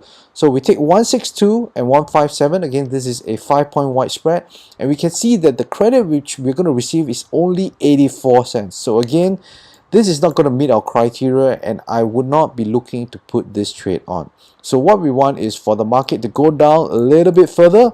So once he has gone down further, then we take a look at the option chain again and to see if we can construct a bull put spread with the credit which we want. If we can, then we'll put on the trade. But if we cannot, again, we just sit on our hands. All right, example number 3. So example number 3 is CRM. So let's say, for example, you pull out the chart and then you see that the market has been going down a lot and the market is oversold. So we have the first criteria met. Now, what if you were to look at the past, the past prices?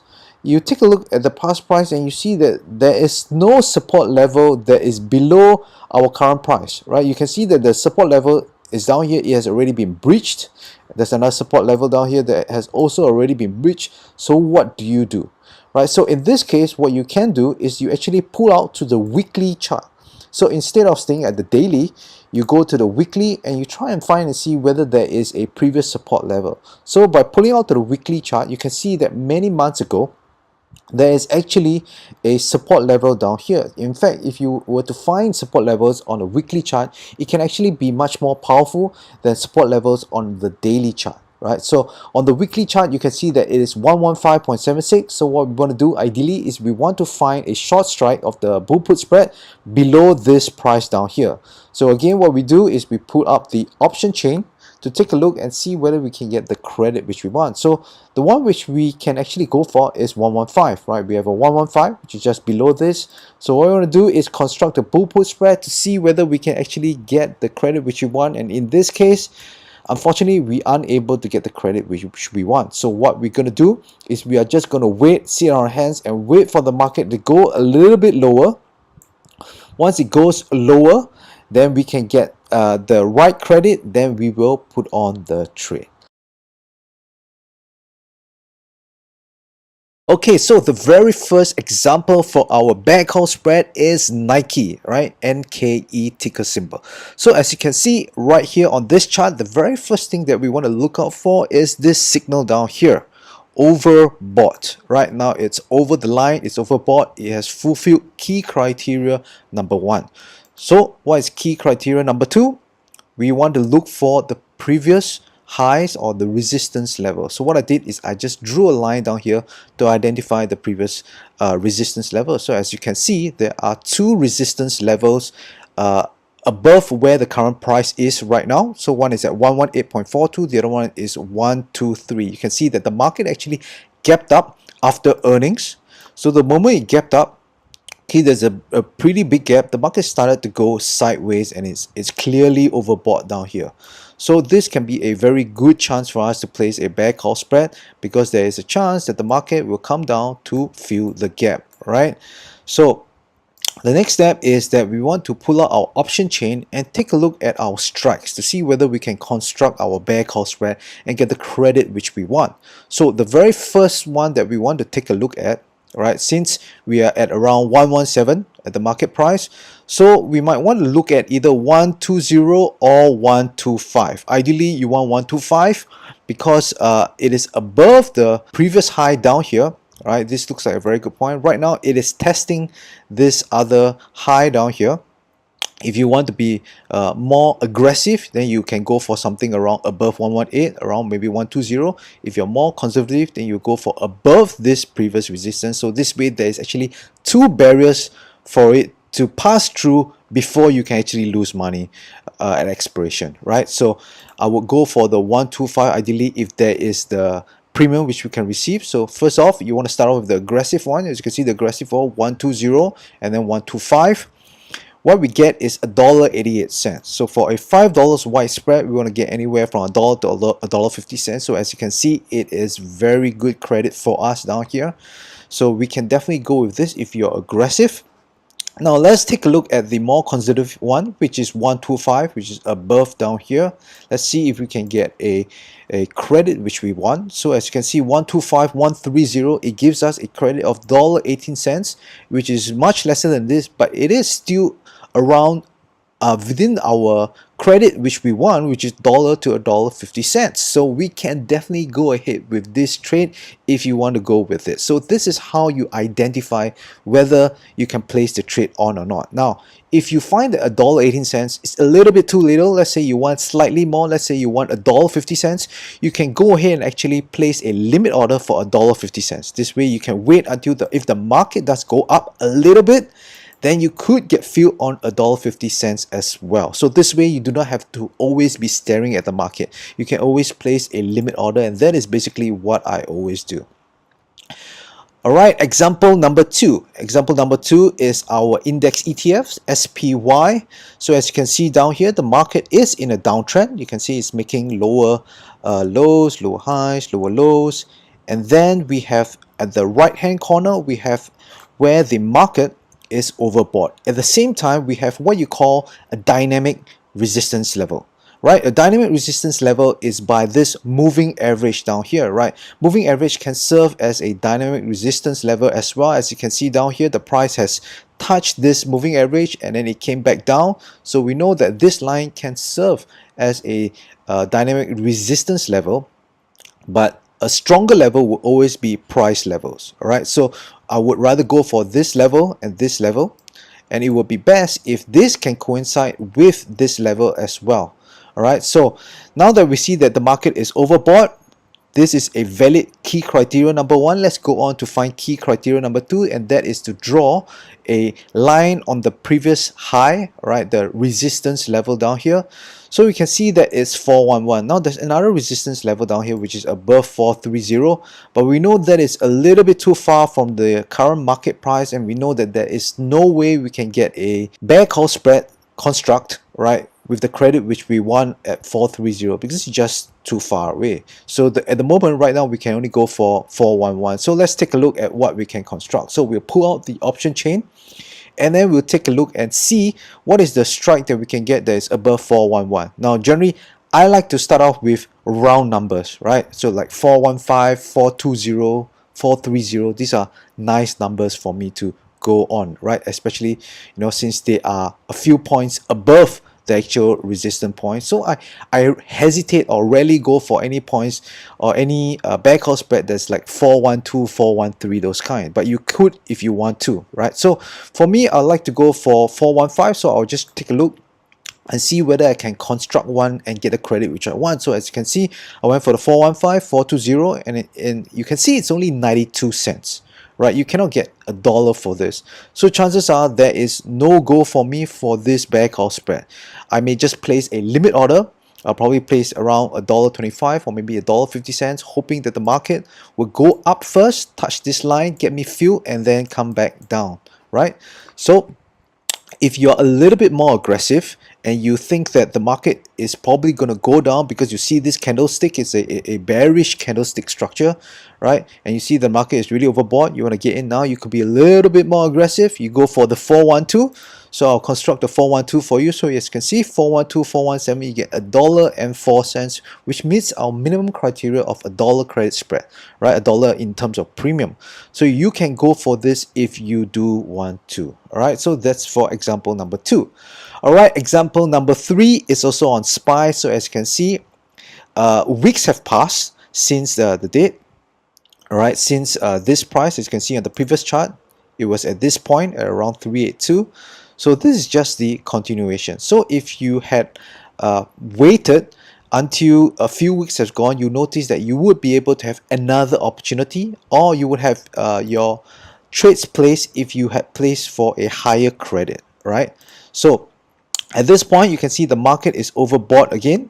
So now that it's overbought again, now you can see we have our previous resistance level. So what we want to do is bring up our option chain again, and let's see what kind of a bear call spread we can construct for this. So for this, I'll go for either the 415 or 420. Now that the market has gone slightly higher, we can even try for the 420. So let's start off with the 415 somewhere around here, and let's see what kind of credit we can get. So you can see with the 415420 we can get $1.44. So this is a green light for us to place the bear call spread.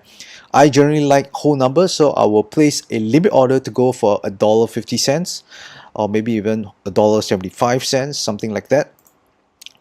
Now let's take a look at $420, the bear call spread, 420 and 425. So this way you're even more conservative, and we can get $1.11. So again, this is a green light for us to place the bear call spread. Again, if you don't like this credit, you can go for a limit order, go for $1.25, $1.50, whatever you feel comfortable with for the credit.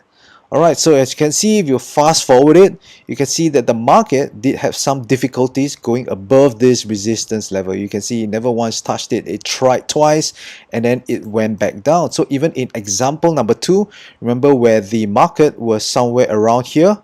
And even though if you place the short strike at 412, guess what? You would have still been profitable on this trade, because even though the market went up, it never did go above our previous resistance level, this previous high. So that is why it is very important for us to find these resistance levels, because it is levels where it's telling us that there's a good chance the market can come back down again. So if you have placed any of the trades, right, either you placed here or you waited for the market to go a little bit higher before you place your bear call spread, whether it's 412, 415, 420, it's all going to be profitable. And the very first stock that is good for trading the bull put spread, and that would be Google. So Google, the ticker symbol is GOOGL, and it is a tech stock. All right, so why do I think that, Google is a good stock to trade the bull put spread? Well, for a number of reasons, right? So the very first reason is that it has pretty good liquidity and has relatively tight bid and ask spread, right? So as you can see down here, the bid and ask spread is roughly about, anywhere from 2 cents all the way to about 10 cents, right? And this is, I took this picture when the market is, closed, but when the market is open, chances are that the bid and ask spread will be a little bit tighter. So I think this is pretty decent, right? Especially, Google is about $100 over, so this should be a very decently tight bid and ask spread, and there's a lot of liquidity for Google as well, right? It's a very widely traded stock, so you should have no problem getting fills pretty quickly. Now next, it also has pretty decently good volatility, which means that you can get decent premium as well. So as you can see down here, it's about 30+%, right? It's not that too low. At the same time, it's not absurdly high like some of the stocks like GameStop or AMC where they're a few 100%, right? Basically, when you have very, very high volatility, although you can get, very good premiums, what it also means is that you're going to take, quite a considerable amount of risk, because it just means that the market, is expecting that the underlying is going to move a lot, right? So in this case, Google is about 30-odd%, which you can get pretty, decent premiums to get into your credit spreads, right? Your bull put spread. Now next, it is also a fundamentally good stock, right? So again, I like to choose stocks that are fundamentally strong. So this way I know that at least in the long term, there's a higher chance of it going up, right? And since I'm going to be playing to the upside with the bull put spread, I definitely want to choose a stock that in the long term is going to go up, right? So with a fundamentally good stock, right, how you want to define fundamentally good stock, generally it can be pretty subjective. Let's just put it that way, right? So for me, the way that I see that is fundamentally good stock, well, one of the criteria that I'm looking out for is that, it must have like increasing revenue as well as, the income. So as you can see for this, Google has been doing pretty well, even during the pandemic, right? In 2020, it didn't really suffer that much. In fact, I think during the pandemic, it did pretty well, right? Because people are starting to go online, and a lot of the businesses have shifted towards more of an online presence. So, they have many businesses that's focused on that, towards the online presence. So you can see that 2020, 2021, 2022 revenue has increased. Net incomes has generally increased over time as well.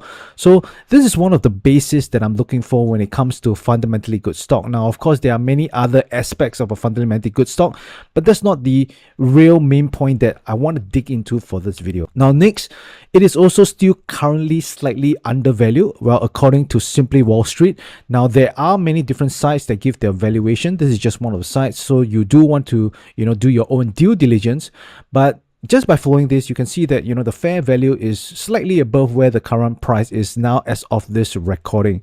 So now this is not a very important aspect as to why we want to put on the bull put spread, but it certainly does help, right? Knowing that, if the valuation is higher than where the current price is, then again, right, we're just putting another point in our favor, right? Another way to put the odds in our favor. So again, everything, it comes down to probability. So as much as possible, I want to put the odds in my favor when I'm choosing the stocks to place, like bullish trades on, right? Like for example, the bull put spread. So how do you enter into a bull put spread on Google? So there are a few steps. I'm going to just give you 4 very simple steps to just get started, and it'll be very good for you as well if you're just, starting out trading credit spreads as well. It's going to be pretty simple, right? So the very first step is to add the stochastic oscillator, right? So the stochastic oscillator is basically this one that you see down here, right? Some people like to put on the RSI. To me, I think they're both pretty similar, right? Basically what it does is that it tracks the market condition, whether is it overbought or is it oversold, right? So anything above the line down here, this red line over here, right, that is what you would be considered as overbought, right, OB. And anything that goes below this line down here, right, I will consider that as oversold. So because we're going to place a bullish trade, well, we want to put the odds in our favor as well. So we would be better putting on the trade when the indicator is suggesting that the market is oversold, right? So when it's oversold, then there at least is a higher chance that the market is going up. Now, that is not to say that the moment it's oversold, it's guaranteed that the market goes up. No, there's no such thing as a guarantee that it will go up based on indicators, right? Again, it's based on probability, and there's always a chance that the market can become even more oversold after getting into the oversold region, right? But what it just does is that when we enter into a trade at oversold, it at least gives us a better chance, a better probability that the market is going to go back up from there, rather than when we place a trade when it's overbought, right? Imagine if you place a trade, a bullish trade when it's overbought, right? So as you can see, the overbought will coincide with somewhere here. So if you put on the bull put spread down there, it's not going to be that strategic compared to if we put it on somewhere down here when it's oversold, right? So that's the whole idea of the stochastic oscillator. Now, if you're wondering what is the settings that I put for the stochastic oscillator, well, I've already created a video on that. Then you can just go to my channel and search for the stochastic oscillator. I'll share with you my settings and how I put it on, right? So you can just go to that video and watch there. Now, the second step, step number 2, is to identify the nearest support level, right? So as you can see down here, I've already drawn a line down here because to me, this would be the more significant support level compared to this one down here, right? So this one down here, some people can say this another support level. So basically support levels are places where the prices have bounced off, right? So basically this can be a support level, this can be a support level, right? But basically I want to look at the one that has not yet been tested, right? So in this case, the market, right, as you can see down here, this could be a support area, but the market has already broke through it. Now from here, the market has come down here, but it has not tested this level just yet. So I'll consider this as the support level that I'm looking out for, right? Some people might look at 130, right, closer to where 130 down here, but I think this is pretty close to the 128 one, the one slightly lower. So I'll just go for the one that is lower. All right, so that is step number 2. Now, step number 3 is to wait for the price to come down and for the stochastic oscillator to be oversold, right? So the first thing that I'm looking out for really is for the stochastics to get to an oversold region. So from there, then I will start to look for places to place on the bull put spread. So generally, when the market comes down and then the indicator, the stochastic oscillator says it's oversold, let's say, for example, it goes to somewhere around 130, then this is where I will start to identify, where I can start to place my bull put spread, right? Because it has yet to breach our support level at 128. So I would, use this 128 as a support level, as a way for, in case if the market does come down, right, touches this point, there is a chance that it could bounce back up. So this is almost like a defense area, right? Almost like a wall, because support levels are places where the prices can bounce off again. Now, of course, that is not always going to happen, but it's much better than if you were to, just choose a level that's arbitrary, in the case whereby, let's say, for example, you choose 134 and thinking that's going to be, place where the price might bounce off, right? Because we do not see any evidence of the price actually bouncing off here, right? We don't really want to use this level. So in this case, I'm using 128 as the level to identify where I can place my bull put spread. So this brings us to our next step, and that is to place your bull put spread below the support level, right? So as you can see down here, several things have already lined up, right? So generally when we are placing the bull put spread, I like to be a little bit more contrarian. That means when the market is coming down, then I'm going to look to place our bull put spread, because it also helps our strategy. Because in general sense, when the market actually comes down, what happens to the volatility, right? More often than not, it actually goes up. Now, that is not all the time, of course, because there are certain times, especially in the recent, weeks and some months as well, the market goes down, the volatility also goes down. And sometimes the market goes up, volatility goes up, right? But most of the time, when the market goes down, the volatility should pick up as well. And this would give us, a better structure for our bull put spread. Because for this credit spreads, for us to get more premium, we want the volatility generally to be a bit higher. So that is why we want to enter into such bull put spreads when the market comes down. So let's say, for example, the market has come down somewhere around 130, and just nice, the stochastic is saying there's oversold. Well, this time I'll pull up my option chain, right? I'll pull my option chain, and then I will start constructing the bull put spread, and I want my short strike, right, to be below the support area. So again, this is like a defense whereby, if the market comes down here, it could bounce back up after hitting this support area. Now, as for what delta to choose and how wide you should construct the put spread, I've actually already created several videos on that. So one of the videos that you can go look out for would be the 7-step credit spread trading plan, or the $10,000 credit spread trading plan that I already have on my channel that I've created. Over there, I specify, exactly what is the delta that you should enter into, and also what is the width of this put spread that you should be entering based on, your account size. So I'll put the link at the top right hand corner of this video. You can go ahead and click that if you want to watch that. Now, next, what happens if you can't get a decent premium at this point of time, right? Let's say, for example, the market has come down somewhere down here, and maybe the premium is not that good. Well, if this is the case, then what you want to do is just wait for the price to go slightly lower. So as it goes slightly lower, then you'll be able to get more credit for the same strikes that you choose, right? Let's say, for example, you've identified 126 as the strike that you want to choose for. So obviously, when the market comes down and the 126 strike becomes closer to the market, that's where you can get slightly more premium. So that's what you want to do. Now, what if the price has already gone past the support level before the stochastic is oversold? Then in this case, you want to use the next support level, right? Let's say, for example, if the market reaches around 125, then your stochastic becomes oversold. Then in this case, you notice that it has already breached this support level at 128. Well, in this case, just go for the next one, right? So the next one, as you can see, I've identified down here, which is roughly around 120. Then from here, you can take a look at the option chain again, and then construct a bull put spread where your short strike, the short put, is below this 120 support level, right? So maybe you can go for something like 115 or 118, whatever you can get at the point of time when you take a look at option chain. And same thing again, let's say, for example, you're not able to get, a good enough credit when it comes to constructing your bull put spread, right?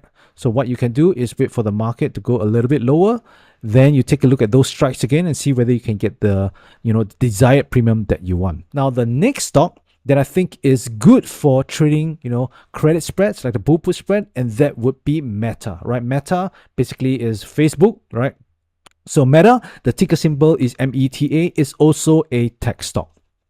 So again, why is this a good stock to trade the bull put spread?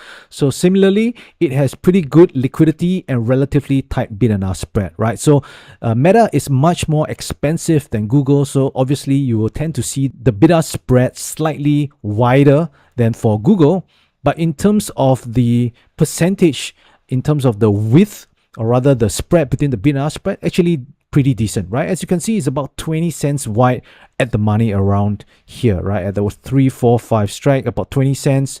350 is about 20 cents, and this is about $300 odd stock. So I think it's perfectly fine for you to get into it. And again, Meta is a very high liquidity stock, right? A lot of people are trading these stocks as well. Now, next, Meta has pretty good volatility, which means you can get good premium. So as you can see down here, the volatility is much higher than Google. Google is averaging about 30%. Now for Meta, you get about 40 odd percent, right? So for 40+%, you can definitely get a much better premium, which means to say, you could get a better structure compared to if you were to trade it when there's lower volatility. Now, next, in my opinion, Meta is also a fundamentally good stock. So as you can see, for the most part, right, the revenue is generally increasing.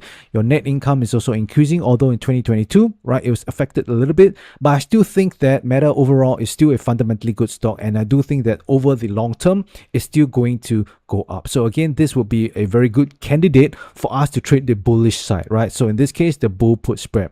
And it is also still undervalued, again, according to Simply Wall Street. Now, again, you want to do your own due diligence to find, the site where you're most comfortable with the valuation.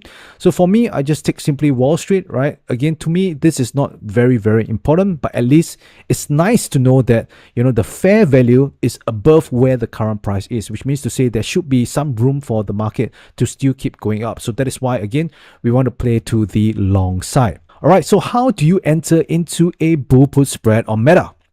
So again, same thing, right? Step number one, we add the stochastic oscillator. Step number two, identify the nearest support level. So as you can see, I've identified somewhere around 315, which is where, there was this last bounce. Now, step number three, same thing, wait for the price to come down and for the stochastic oscillator to be oversold, right? Once I see it's oversold, then the next thing I'll do, I will go over to the option chain and then start to identify the strikes that I want to choose. So again, I want to place my bull put spread below the support level. So this gives me an increased chance or a higher probability that the market is going to go up rather than it continue going down. So as you can see, we've got a few things going, in our way, right? Firstly, we've identified the support level. Next, we have the stochastic oscillator being oversold. And at the same time, we have a contrarian approach. That means the market has already gone down, right? So if the market has already gone down, at least to say that there's probably a better chance of it, going up than it immediately going one straight line down, although that can be possible if there's some big news that's going to come on. But for the most part, we have most of the probability lined up in our favor, and we just want to go with the odds, right? So we know that at least in the long term, we have winners and losers, but overall, the winners are going to outpace the losers, and we're going to become net profitable. Now, what if you can't get a decent premium? Then same thing again, just wait for the price to go lower and then you enter into the bull put spread, right? So you don't have to force a bull put spread at any time the moment you see this is oversold, right? You also have to wait until the conditions are right for you to get, at least a decent premium. Next, what if the price has already gone past the support level before the stochastics is oversold? Then again, use the next support level. So for example, maybe the price has gone down to 300 before you see the oversold signal. Then in this case, you can use the next level, right? 275. And chances are, let's say, for example, if the price really is at $300, then you might have to wait for the price to go further down before you're able to get some decent premium to put on this bull put spread that is below this next support level at 275. Now let's go to the last and final one, the third one, and that is the S&P 500 Index ETF. The ticker symbol is SPY. Now, SPY is not exactly a stock per se, not an individual stock, but it's a basket of stocks, right? So the SPY is a broad-based index ETF. So why do I think that the SPY is good to trade the bull put spread? Well, first of all, the SPY, the index ETF, has a positive drift, right? So this positive drift is a very, very important thing you want to understand, because over the long term, the market just wants to go higher. As the companies get more profitable, the stocks gets more and more expensive. So as you can see, if you go all the way back to a decade ago, or even more than that, you'll notice that the index ETF has just gone higher and higher each time, right? That is not to say that the market won't go, down in the short intermediary term. But over the long term, the next 10, 20 years, the market is going to go up again. So generally, there is a bullish bias in this index ETF, right? So that is why, again, since it has a bullish bias, I want to go more towards the bullish side. So again, I'm putting the odds in my favor. And also, the index ETFs is much less volatile than individual stocks, which means it's less risky. So as you can see in this graph down here, they compare the ETFs versus stocks. So this is a study done by Tasty Trade team, the research team. they have studied this and they have noticed that, you know, based on their results, the studies, ETFs tend to stay in a narrower range compared to stocks, right? So stocks can have a very wide swing. So when we are trading this bull put spread, the credit spreads, basically any short option strategies, we do not want the underlying to move that much against us. That is why when you trade the index ETFs, it's generally going to be much safer than trading individual stocks. Now, more importantly, why I think that SPY is a really good underlying for us to trade the bull put spread is because the extensive studies have already shown that the bull put spread is profitable over the long term. So as you can see, this is a study again done by the Tasty Trade team. What they did in this study is that they just put on the bull put spread over and over again, right? You can see that they compared two different management, right? One of them is to hold it to expiration. The other one is to get out at 21 DTE. That means once there's 21 days left to expiration, they just close the trade and put on a new one. So as you can see, both of them are actually profitable, and this study have, you know, spanned across for the past decade or so. And it makes sense, right? Because if you were to put on the bull put spread, you know, on the index ETF where it just keeps going higher, at the end you're going to become net profitable. Right, so that is why the bull put spread is very good strategy for us to use on SPY. All right, so how do you enter into the bull put spread on SPY? So same thing, we bring up our 4 steps. So the very first step, again, we want to add the stochastic oscillator. Now, step number 2 is to identify the nearest support level. Now, for the SPY, what you'll notice is that there's no real clear, clean-cut support level compared to, you know, when we were taking a look at, you know, Meta as well as Google, because there's a place in time where the market did, you know, bounce down and then go back up again, and we could identify this as the support level.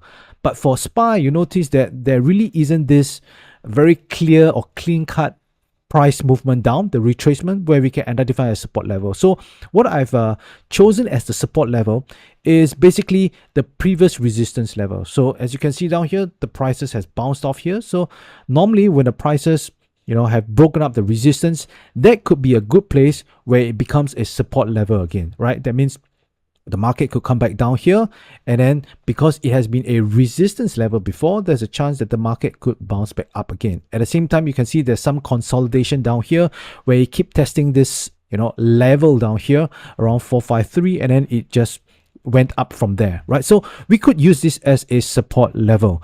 Now, if you're a little bit more conservative, then you might want to use the next one, right? So the next one will be somewhere down here around 437, 438, right? As you can see down here, the price over here has kind of consolidated for quite a bit before, you know, it went down and then broke up again.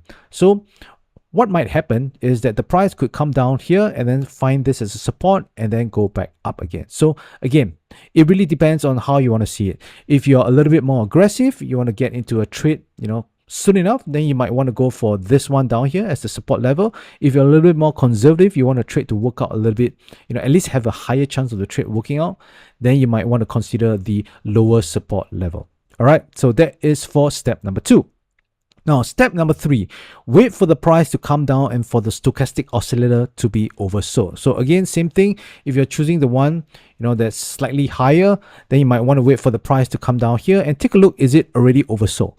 If it is oversold, then you can start to look at your option chain and then, you know, get into your bull put spread. Again, you want your bull put spread to be below the support line. But let's say, for example, at this point, when it goes to 460, you'll notice that it's still not oversold, right? Let's say, for example, this is not oversold yet. And even though if it comes down here to this support level, it's still not oversold, then you want to use the next one, right? So the next one, same thing, you wait for the price to come down a little bit lower. So let's say at this point, around 444, you see that, hey, it's already oversold. Then you start to place your bull put spread.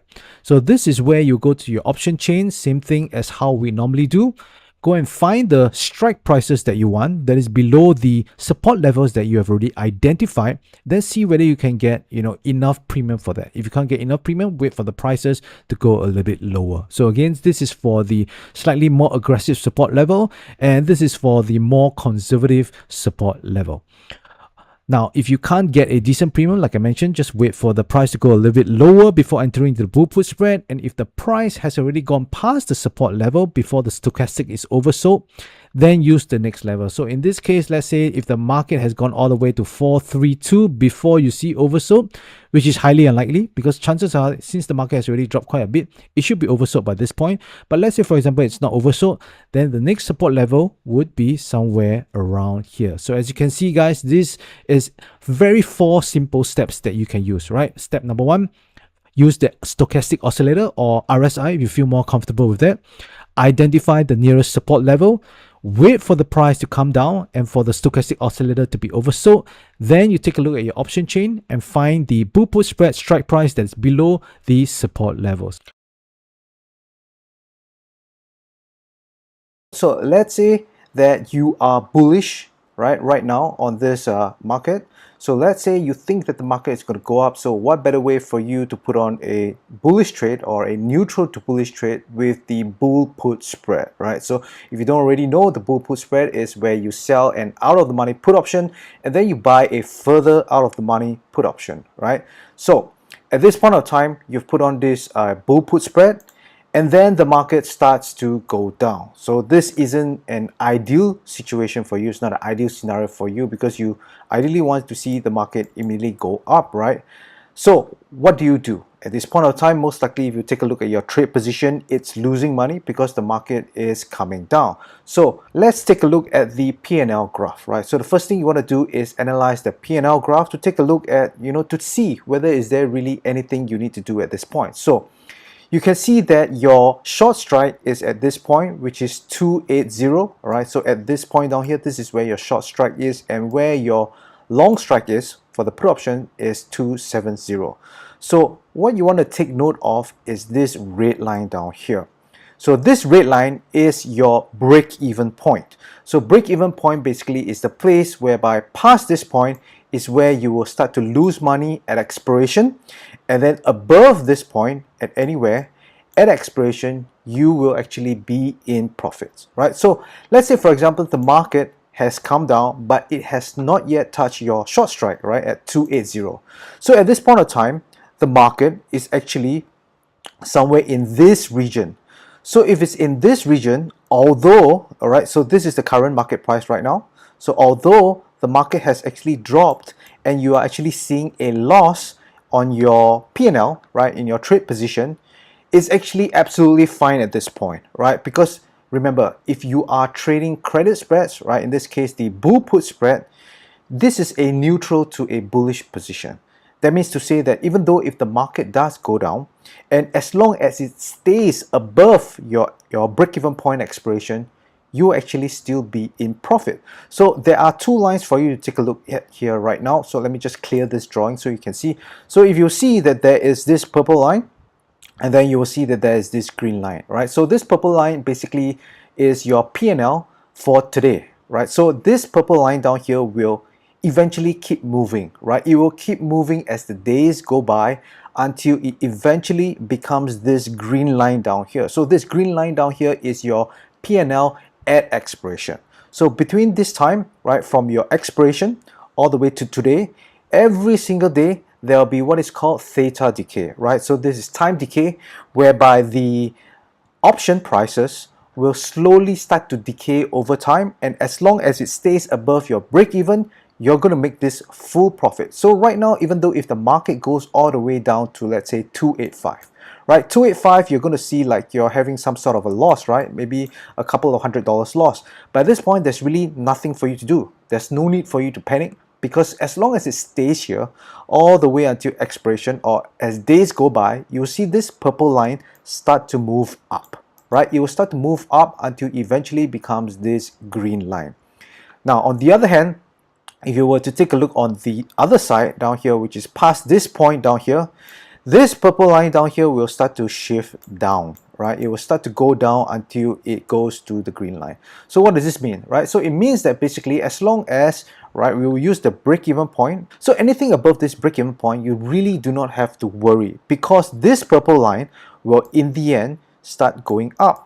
Right, so this is the effect of time decay, which is the benefits of trading a credit spread. So at this point of time, if you were to take a look at the charts, if you see that the market, as long as it's above your break-even point, anywhere above here, then there is absolutely nothing to do, right? So if the market is above the break-even point, do nothing.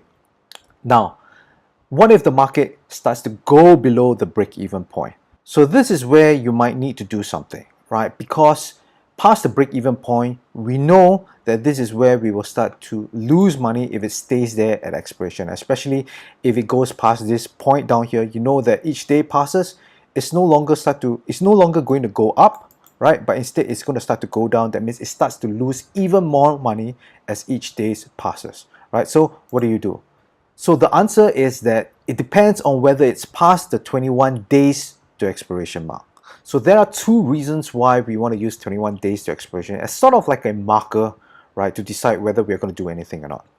And the first reason is that when you pass the 21 days to expiration mark, the chances of getting a sign on your in the money short put increases, right? Remember, if the market starts to go below your short put strike, there is always chance of an early assignment, right? Early assignment means that this buyer of the put option, they will start to exercise their option, and then you will be put 100 shares at $280, right? So that means you will have to fork out a capital of $28,000 to hold on to this position. Ideally, this is something that we do not want, and this is where a lot of people, when they're first starting out to trade options, this is where they kind of a little bit panic, because once they see their short strike being breached, one of the biggest fear is getting assigned. So if you want to reduce your chances of getting assigned, then you want to see whether it's past the 21 days to expiration mark, because whether you get assigned or not on this put option really comes down to how much extrinsic value left there is in this option, right? So the greater the extrinsic value, the lesser chance there is to get assigned, right? Because it doesn't really make sense for you to assign as the put option buyer, because if you were to exercise the option, then you will be giving up your extrinsic value, right? That makes no sense. If you want to profit on this put option as the put buyer, you can just simply sell off your put option. So when is the time where there is lesser extrinsic value, right? So the time where there's lesser extrinsic value is when it passes the 21 days to expiration mark, where it's getting close to expiration, right? As it goes closer to expiration, the theta decay starts to become even higher. So that's when you start to rapidly decay whatever value there is in the option. So this is where the chances of you getting assigned on your in the money short put gets higher. Now, the second reason why you want to take a look at 21 days to expiration is because there's already been studies done, the research done by the Tasty Trade team, that if you were to manage your trades, right, if you were to take off your trades at the 21 days to expiration mark, you actually see that you reduce your average loss significantly, right? So you can see that based on a $5 and $10 wide put spread, right, if you hold to expiration, you can see that it's a few $100s, right? But if you were to manage it at 21 days, right, you close your trade out early, your loss has been reduced dramatically. And at the same time, you have higher return compared if you were to hold it all the way to expiration. So these are the two reasons why we want to use 21 days as a marker. So based on this 21 days to expiration, this is where we're going to have an idea of whether we're going to do anything or not. So with this in mind, if the market is below the break-even point and it's still above 21 days to expiration, guess what? You do nothing, because there is still time for the market to eventually rebound, right? So the beauty about the credit spread is that you actually already sort of have your maximum loss in place, right? Because you have already bought this put option down here. So you do not really actually have to worry, because you already have defined your risk. You already know what's the maximum loss that you could lose. So the market can go all the way to zero for all it cares. It doesn't have to bother you because you already have your maximum loss in place, which is at the 270 put mark, right? So you cannot lose anything more than the width of this put spread, minus the credit, of course. So when there's still above 21 days to go, there's always chance for the market to come back, right? You let theta decay work in your favor.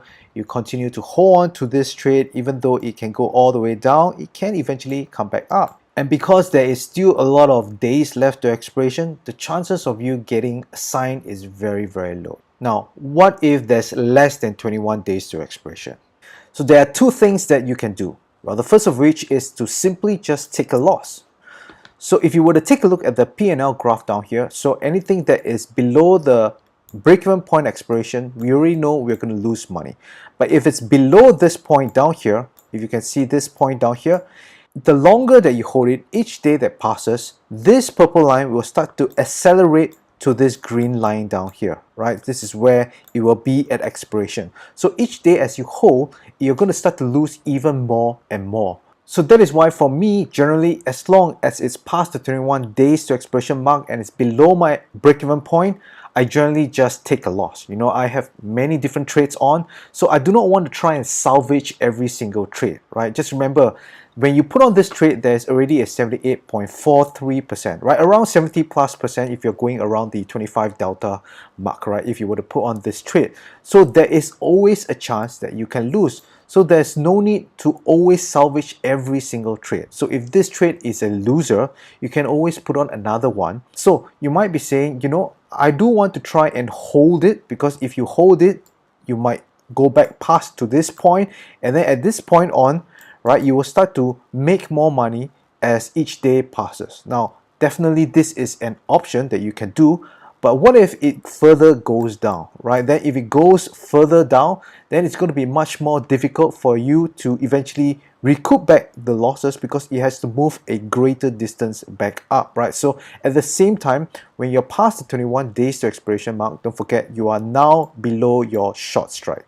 So as it goes closer and closer to the expiration time, right, the expiration date, your extrinsic value will get lesser, and it gets even lesser as the market moves further deeper in the money, right? As it goes all the way down, it goes deeper in the money. That's where your extrinsic value will start to shrink as well. On top of that, your extrinsic value is already starting to lose even more because of theta decay.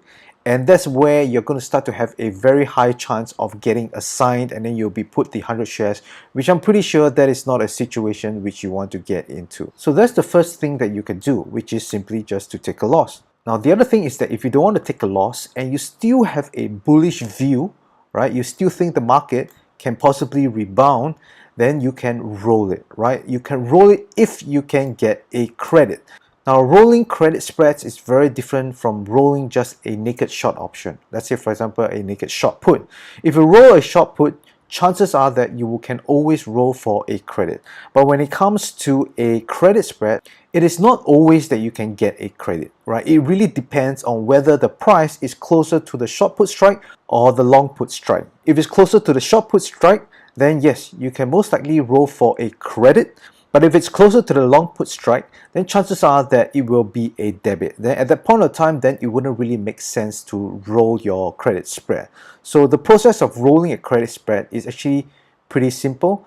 What it's actually doing is that you are closing out this short put spread, and then you are selling another put spread, right? So in actual fact, what you're doing is that you are closing out your current put spread for a loss, and then you are selling another put spread with a credit that is more than the loss, so this way you get overall credit. So maybe when you close out this put spread, maybe you have to pay out $5 for this, and then when you sell the put spread again at a later expiration date, so maybe let's say there's 21 days to expiration left, so what you want to do is you want to roll to the closest expiration date that is around 45 days to somewhere around 60 days to expiration date, and then you will be selling this put spread maybe for $5 and say 50 cents, right? Maybe $5.50. So this way you get a credit of 50 cents. So when you're doing this roll, what you're essentially also doing is lowering the maximum loss on this spread, right? So maybe your maximum loss for this spread could be maybe say $8,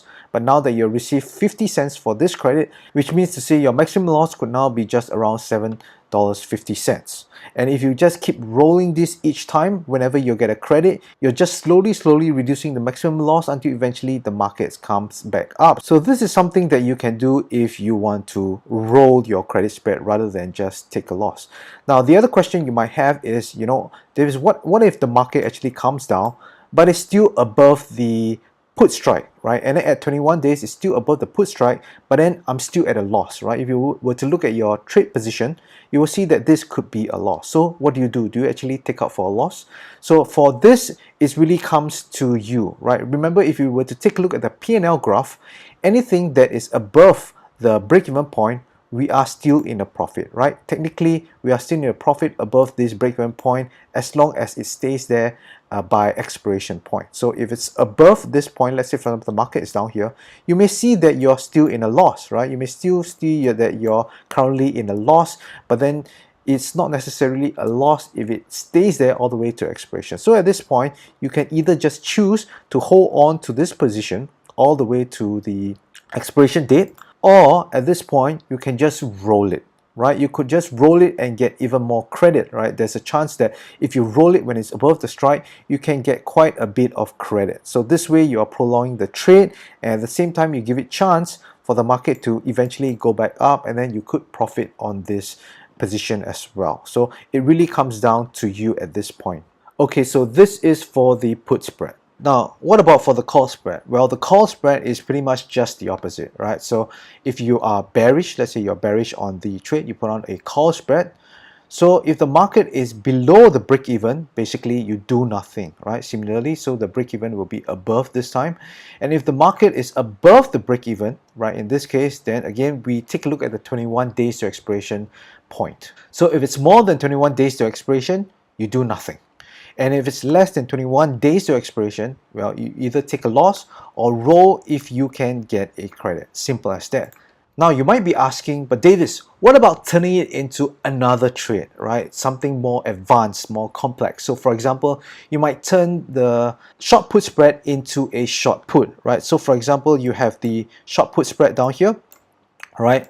So you have the short put and then you have the long put. So some people, what they do is that when the market actually goes down, right, they see these two as a separate trade now, they split them up because you will be losing money on this short put position, but you will actually be making money on this long put position. So what they do is that they sell off this long put position, so they make money on this long put, and then for this short put, what they do is that they roll it down, right? They roll it down. So by rolling down, what you do is you get additional credit as well, and at the same time you reduce the break-even point of your new trade right now, which is a short put, and then you give some time for the market to rebound, right, if you're still bullish on this trade.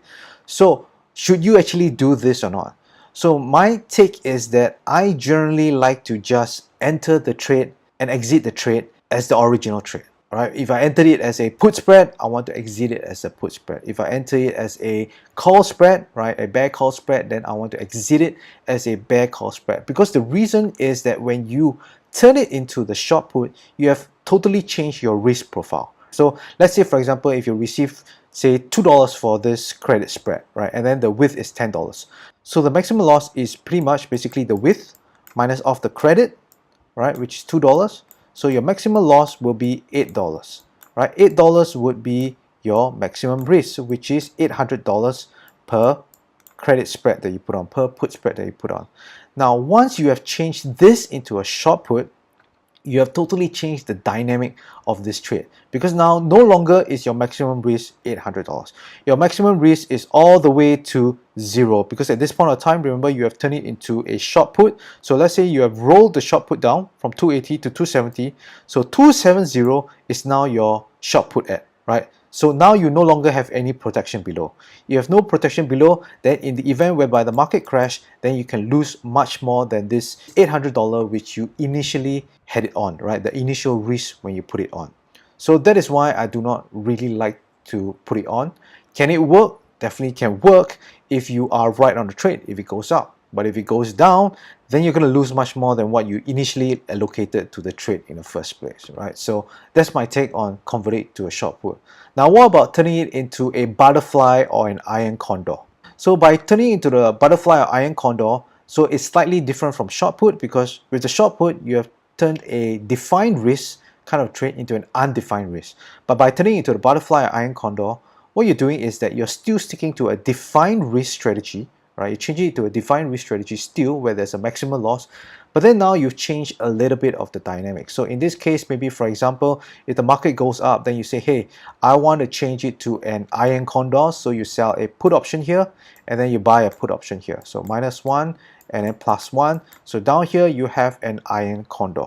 So first of all, when you do it this way, when you sell a put spread, you will receive a credit as well. So this way you actually reduce your maximum loss, right? So if previously your maximum loss was $800, let's say your previous trade, right, your call spread, let's say you put on this call spread down here, the maximum loss is $800. Now by putting on this spread, let's say you receive $1 in terms of credit, right? So $1 would basically be $100.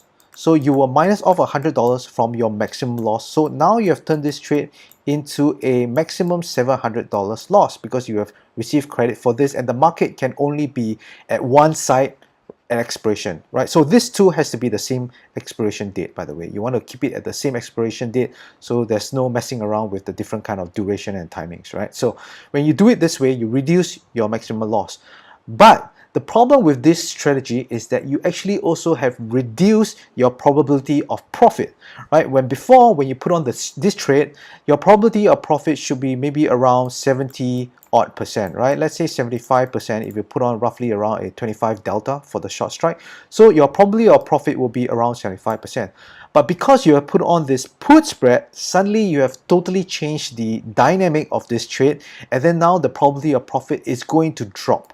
It's definitely going to drop, and it's probably less than 50% because now you have really tightened up this space where it can be in profit, and in the case where the market goes down, it doesn't really have that much room right now, right? It doesn't have that much room for you to be in profit, and you probably have to hold on to this trade for a longer time because now you have the friction of the short put spread, because even though you're making money on the call spread as the market comes down, you're losing money on the short put spread. So that is why I don't really like the idea of turning it into a butterfly or iron condor, because once you do it, you're pretty much like, you're throwing in the towel, right? You're pretty much saying that, I don't think I can really win. I just don't want to lose that much. Because if you think about it, if you were to place this iron condor at the start, you're able to get it at a much wider length, right? You will get a much wider profit zone. So let's say, for example, you have the 280 and the 270 put spread. So this makes the iron condor. So the iron condor previously, you may also, let's say, for example, you get $1 or maybe $2 for this, and then you get it at a much lower strike price, right? Making your iron condor profit zone much wider. But because the market has gone up and then you sell the put spread above, what you have done is you actually gotten the same credit, but now you got it at a higher strike price. So in a sense, I feel this is a little bit of a disadvantage, because you could have gotten a wider profit zone, whereby if the market did come down with the original iron condor, if you had put it on this way, you would have been in a profit. But right now, you have to settle for a smaller loss. So this is my take on turning into a butterfly and iron condor. So I don't really do this too, but I know some people do. And whether you want to do it or not really comes down to your own discretion. But I do think that it is much better if you just left it as the original trade and then just either roll it by itself if you can get a credit, or just cut loss and then just wait for another opportunity again, right? So remember, there's no need for you to win every single trade, right? The probability of profit is already there. You have a 75% probability of profit. Let's say you put on this trade for 75% probability of profit, then guess what? You will win 75% of the time. And that also means that you have a chance to lose 25% of the time, right? So you will have winners and losers. You cannot always try and get a winner out of every single trade. Right? The best thing for you to do is just keep on putting the trades, so over time the probability will play out. Just like if you were to flip a coin, say just 5 times, it's easy for you to get 4 hits and just 1 tail, right? It's very possible. So let's say each time a hit is a loss, so you could get 4 losses and then 1 win just by flipping the coins 5 times. But if you were to flip the coin 500 times, 1,000 times, then guess what? It's most likely going to be around 50%. So it's the same for your trading, right? The beauty about options is that you already know your probability upfront. You have the rough estimate of your win rate upfront already when you put on the trades. So all you have to do is just let the probability play out as you put on more trades. So what really matters is to position size your trades properly according to your capital allocation and manage your risk well. That means to say you do not put such a big position on for your trading account size, right? So if, for example, your trading account size say is $10,000, then you do not want to risk more than $500 to $700 per trade, right? If you were to put on one credit spread and it's going to risk say $5,000, then that is way too big. So that is where you'll start to panic as the trade goes against you. So remember, keep your size small and then just let the probability play out in the end. What exactly is rolling? All right, so rolling is simply the simultaneous process of two things, right? The first off is to close out your existing credit spread. So this could be a bull put spread or it could be a bear call spread. And most of the time it's in a loss, right? Usually it's when it's a loss that you would consider rolling it, giving it more duration so that the trade has a chance to work out. So the first one is usually when it's a loss, that, if you want to roll, it's close out your existing trade and then you open a new trade for an overall net credit. All right, this is very important because if you were to roll for a net debit, what it means is that you're actually increasing your overall risk and reducing your overall max profit. All right, so this is important. You want to have a net credit because with a net credit, you will be increasing your max profit. All right, max profit. And then if you were to increase the max profit, you would actually be reducing your max loss. All right, so I'll get into this a little bit more later on, but basically what you need to understand is that rolling comprises of just two parts, right? Closing your existing trade and then open a new trade to sell another credit spread, and you want to do all this in a single order ticket, right? This is very important because if you do not do this in a single order ticket, you will have what is called lagging risk. All right, so here's an example.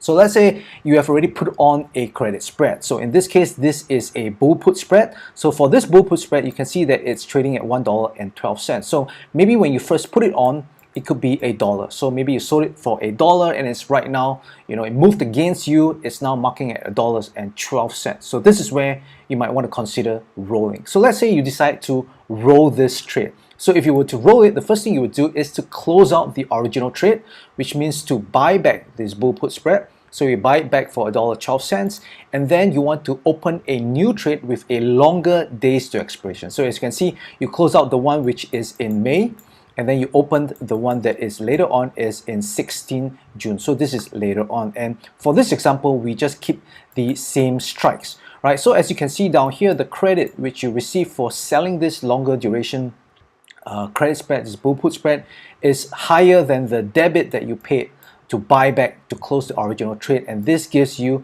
a net credit of 16 cents. So which means to say now your new risk profile is different, right? So previously you made $1, or rather your max profit is $1, and then your max risk would be $4.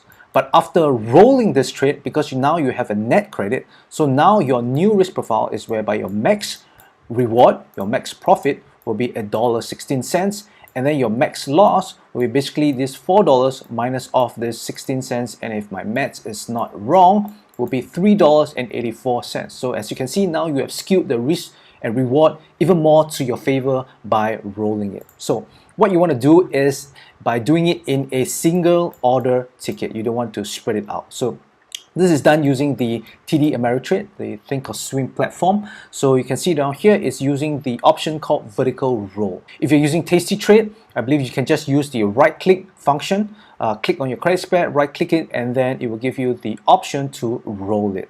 All right, so now that we know exactly what is rolling, so the question now is, when do you roll it, right? So when is the best time or the optimum time to roll your credit spreads? All right, so first off, here is an example that you can see. So let's say, for example, you are bearish on SPY, right? So this is the SPY, the ETF, the index ETF.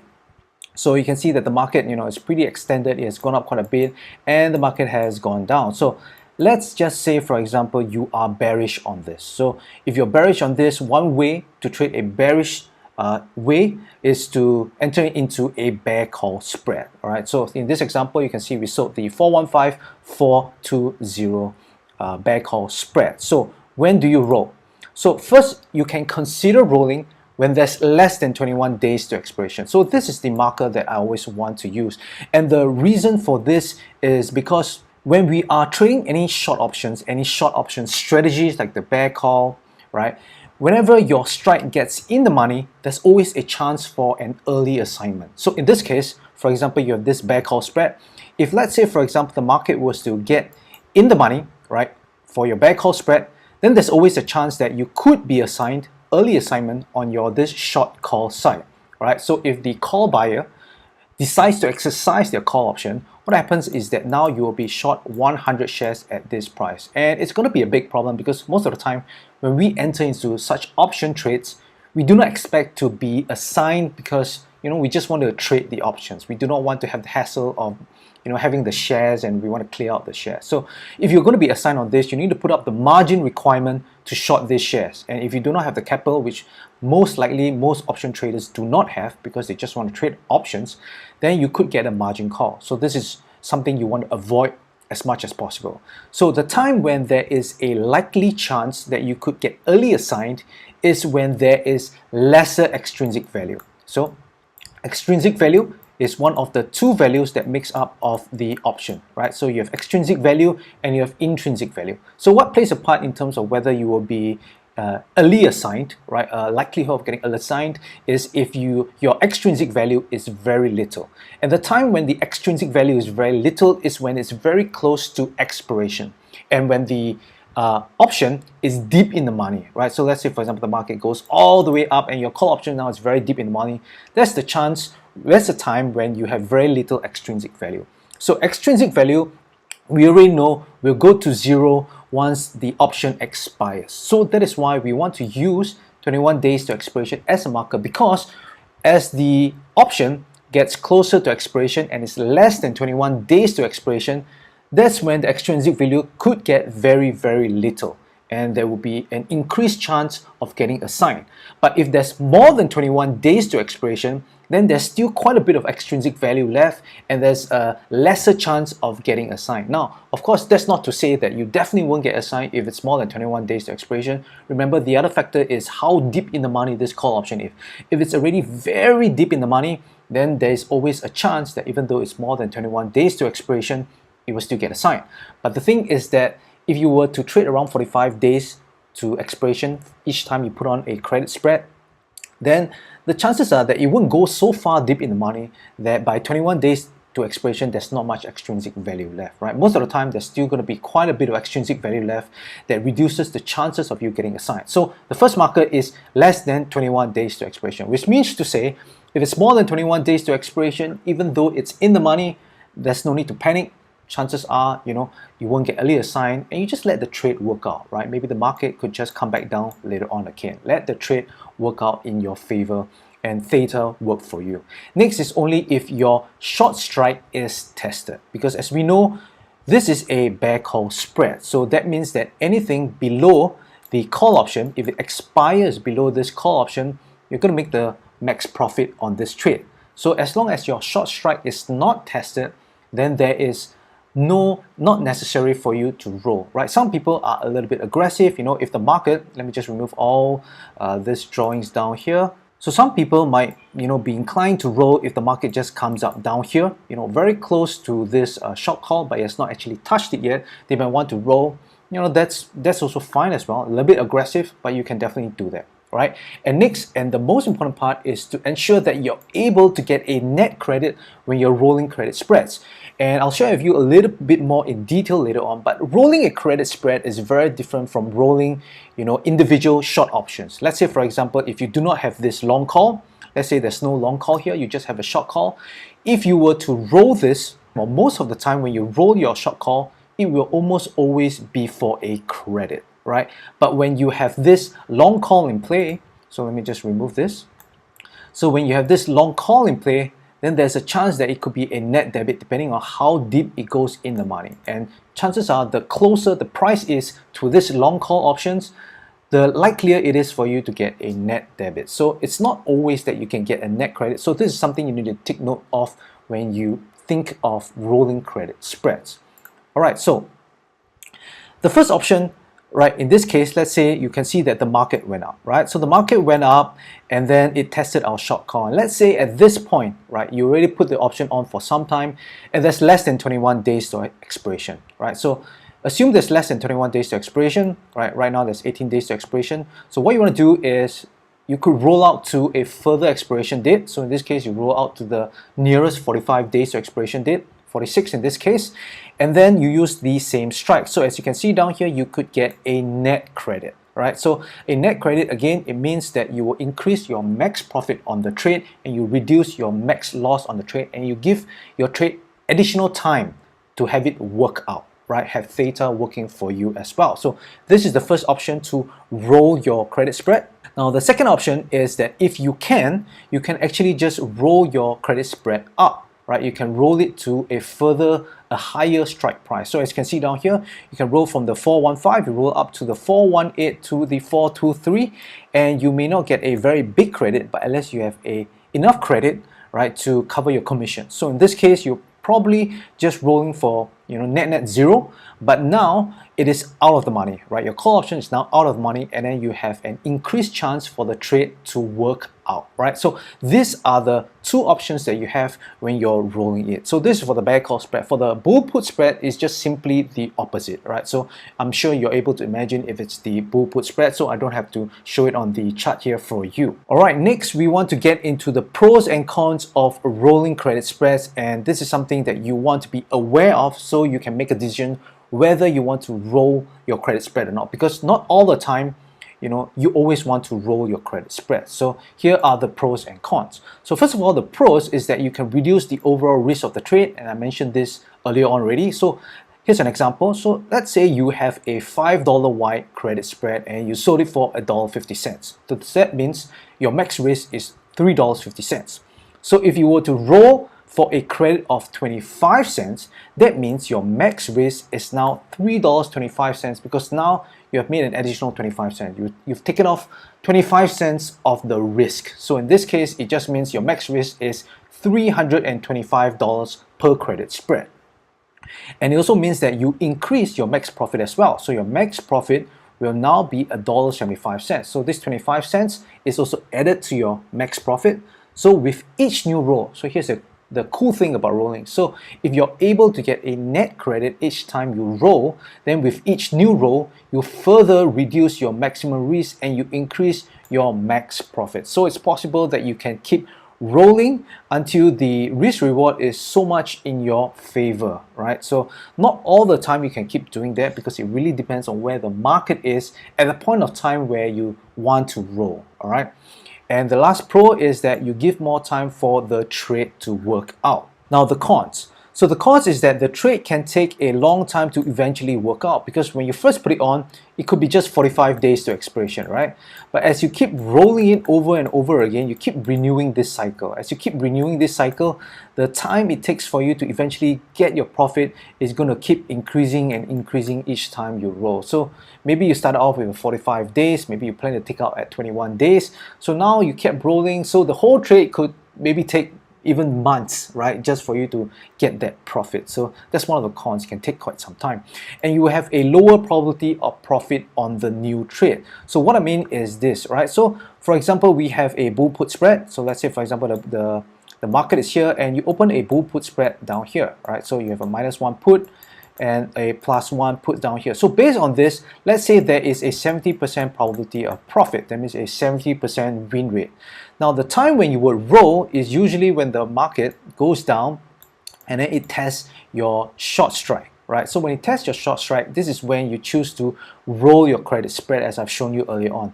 So when you roll this credit spread, and if you stick to the same strikes, your new trade would still have the same strikes, and all of a sudden now it's no longer a 70%, because now the market is right in front of your strike. Right now you are at the money with this trade. So now it becomes maybe a 50% trade workout, or maybe less than 50%, right? If you choose to roll it down, then maybe you have an increased win rate, an increased probability of profit, but it will still not reach this original 70%. So which means to say, right, if you see rolling as a new trade each time, when you put on the new trade, you close out the old trade, the new trade will always have a lesser probability of profit. So that's one thing you need to take note of. And the last con is that not always, right, it's not always possible to get an overall net credit, especially if your short strike is in the money. So while you always get a credit for rolling the short strike, the debit for rolling the long strike might be bigger than the credit. All right, so I'm going to give you an example here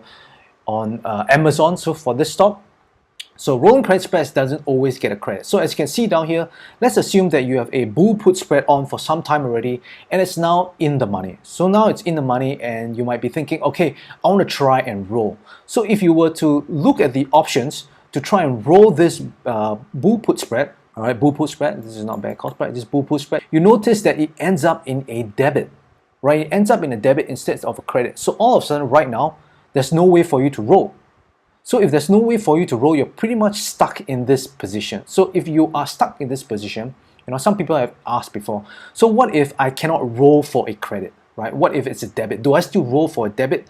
Well, this really depends on you. If you think that the market is going to come back up by rolling, you're going to give it more time, that means you're still bullish on the trade, then you could maybe to just roll for a debit in hopes that the market could come back up, right? But I don't really like the idea because you are increasing your risk, reducing your max profit. Now, the other thing that you would do is pretty much just hold on to the trade, right? Because you see a credit spread has already an inherent max loss inbuilt in place, right? This is not a naked put option, right? Let's say, for example, you don't have a long put down here. This is a short put, a naked put. If the market was to go all the way to zero, let's say, for example, it goes to zero, then this naked put down here, this short put, is going to lose a lot of money, right? But this is actually a credit spread, which means to say you have your max loss already inbuilt in place. So even though if the market goes all the way to zero, you're only going to lose the maximum which you have risked for this spread at the start. So if your spread is already deep in the money and then you cannot roll for credit, guess what? There's not much you can do, right? You just have to hold on to the trade. Either it comes back up, or if it doesn't, if you decide at 21 days to expiration, you don't want to have the risk of early assignment, you can close it out. Remember, you do not have to win every single trade, all right? Some people have messaged me, say that, you know, how do I recover and I do not have any loss? Well, it's simply impossible. If somebody was to tell you that they can have zero losses and they always make profit, you know, I would say that's a red flag. You might want to think again. Trading is all a game about managing your losses, controlling your profits, all right? So you just have to wait until there's a new setup, new opportunity, and then enter your trade. Make sure your risk is well managed so that in the long term, you will always be profitable, right, in the long run. All right, so let's get back to this. So rolling out this would be a debit. Now let's see what if, for example, you had the other strike. You had a lower strike, your bull put spread strike at around 102 or 103 in this case, 103.98. So if you try to roll this out as well, you notice that it is still a debit, even though it's slightly in the money. So as you can see, it's actually pretty hard for you to roll for a credit. And the only time where you can roll for a credit is if it's somewhere at the money, right? You can see it just touched your put strike, and then if you roll it out, you can get a credit. So that is why, you know, as a rule of thumb, we generally want to roll it once it touches your strike, right? If it's less than 21 days to expiration. So this way, you know, there is a chance that you can roll for a credit. So you might be wondering, why is it that if the market goes below this strike price, this short put, it becomes a debit, right? You cannot roll for a credit. And the reason is because, you see, when you are buying back and selling another put for this option down here, you will get a credit. Yes, you will get a credit. But down here, what you're doing is that you are, remember, you are selling off this put option. You're selling off this put option, and then you are buying back a further dated put option, which is going to be much more expensive. It's going to be much more expensive, and that's why it's going to be a debit. And if the market is closer to this put option down here, if this market comes down here, is closer to here, now this put option is considered at the money, right? At the money. And if you were to buy an at the money option, that is the most expensive option that you can buy, because that's when the extrinsic value is the highest. So that is why the net debit down here, what you paid for, is going to be much more than what you sell the credit for in this option for the short put. So that is why it's going to be a net debit. Now there's another factor that plays a part down here, and that is skew. So this is something that you want to understand. Now this is Amazon.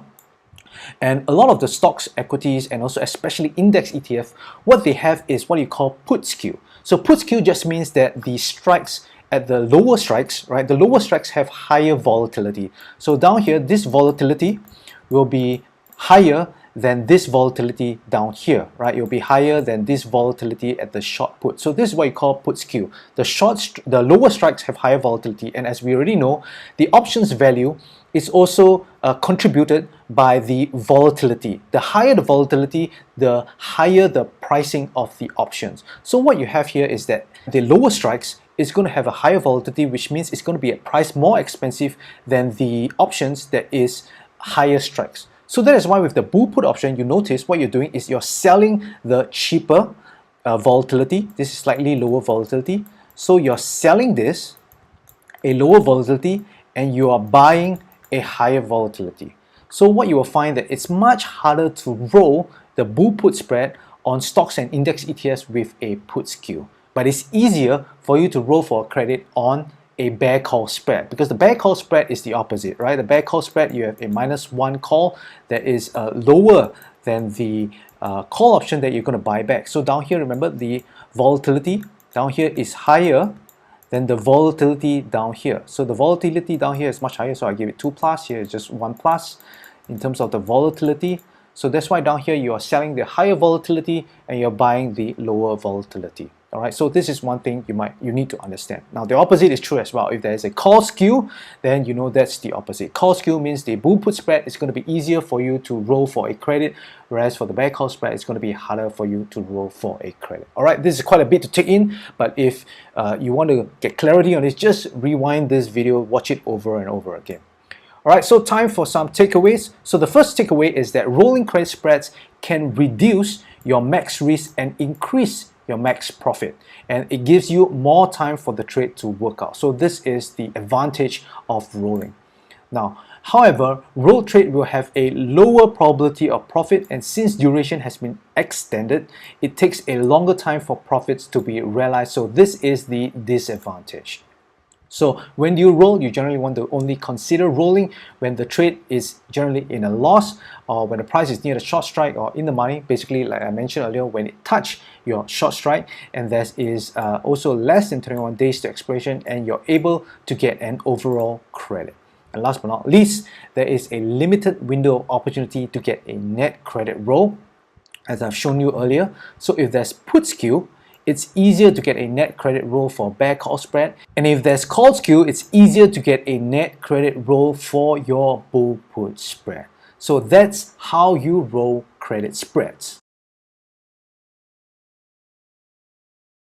I'm going to try and do this a little bit differently this time, right? Basically, I want to try and make this as interactive as possible. Now, of course, I know that I won't be able to interact with you directly, but what I'm going to do is that I'm going to present with you, the situation, the trade, and then I'm going to give you different scenarios, right? And then based on those scenarios, I'm going to give you these 3 options, right? Whether you should be holding, whether you should be rolling, or whether you should be closing the trade. So I want you to just take a few seconds each time, and then before I give you my answer, I want you to just come up with your own answer and also the reason why you plan to do, what you want to do. All right. Then after that, I'll give you my answer and then you can match it off. All right. So here we go. So here is the trade. So let's say, for example, right, we see that the market is, let's say it has started to come down a bit, right? The market has started to sold off. And then you see that, there is some sort of a support at this point, right? So at this point, you're thinking, all right, it's a good time for us to enter into a bull put spread, right? Also known as the put credit spread. So you decide to sell one put credit spread, a $5 wide bull put spread at 175,170 with 50 DTEs. That means 50 days to expiration for a credit of $1.30. So since this is a 5-point wide spread and you're receiving $1.30 for credit, what do you think is your max risk? Right? So if you don't already know, your max risk is basically your width, $5 minus off the credit. So in this case would be $3.70, which means to say your max risk would be $370. All right, so now I'm going to give you the various scenarios that you would very likely going to experience, as you trade this spread, right? So I'm going to present you with the different scenarios, and then I want you to just come up with an answer based on the different options that you have. Okay, scenario number one. So let's say the market has went up to $185 and your bull put spread is now 65 cents and there's 30 DTE left. So at this point, your credit is $1.30 and now it's worth 65 cents, which means to say you've already made about $65, which is about 50% in terms of your profit, right? 50% of the max profit that you can make on this credit spread.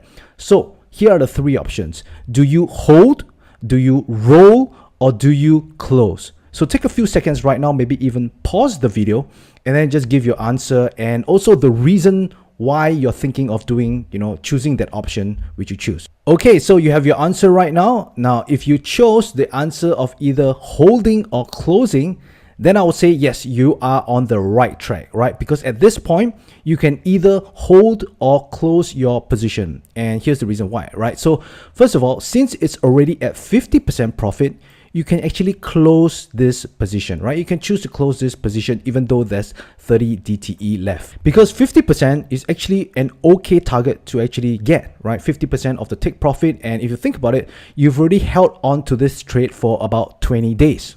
Right, because this is a 50 DTE. So you've already held on to 20 days of this credit spread and you've already made 50%. So does it make sense for you to hold on to another 30 days just for you to, realize the remaining 50%? Now, this is very, it can go both ways, right? You can argue for both ways, right? You could either hold or close. But if you want to just close out the trade, take the profit, you're absolutely fine with that. At the same time, if you want to adhere to the 21 DTE exit rule, so this is something that I talk quite a bit on my channel, mainly because 21 DTE is based on statistics that over time, if you were to exit at 21 DTE, you will actually have a better performance, a better long-term performance compared to exiting at expiration. So if you want to adhere to the 21 DTE exit rule, you can still hold to have a possibility of higher gains, right? Maybe, for example, the market could go even higher up, or the market, could just basically flatline, stay around here.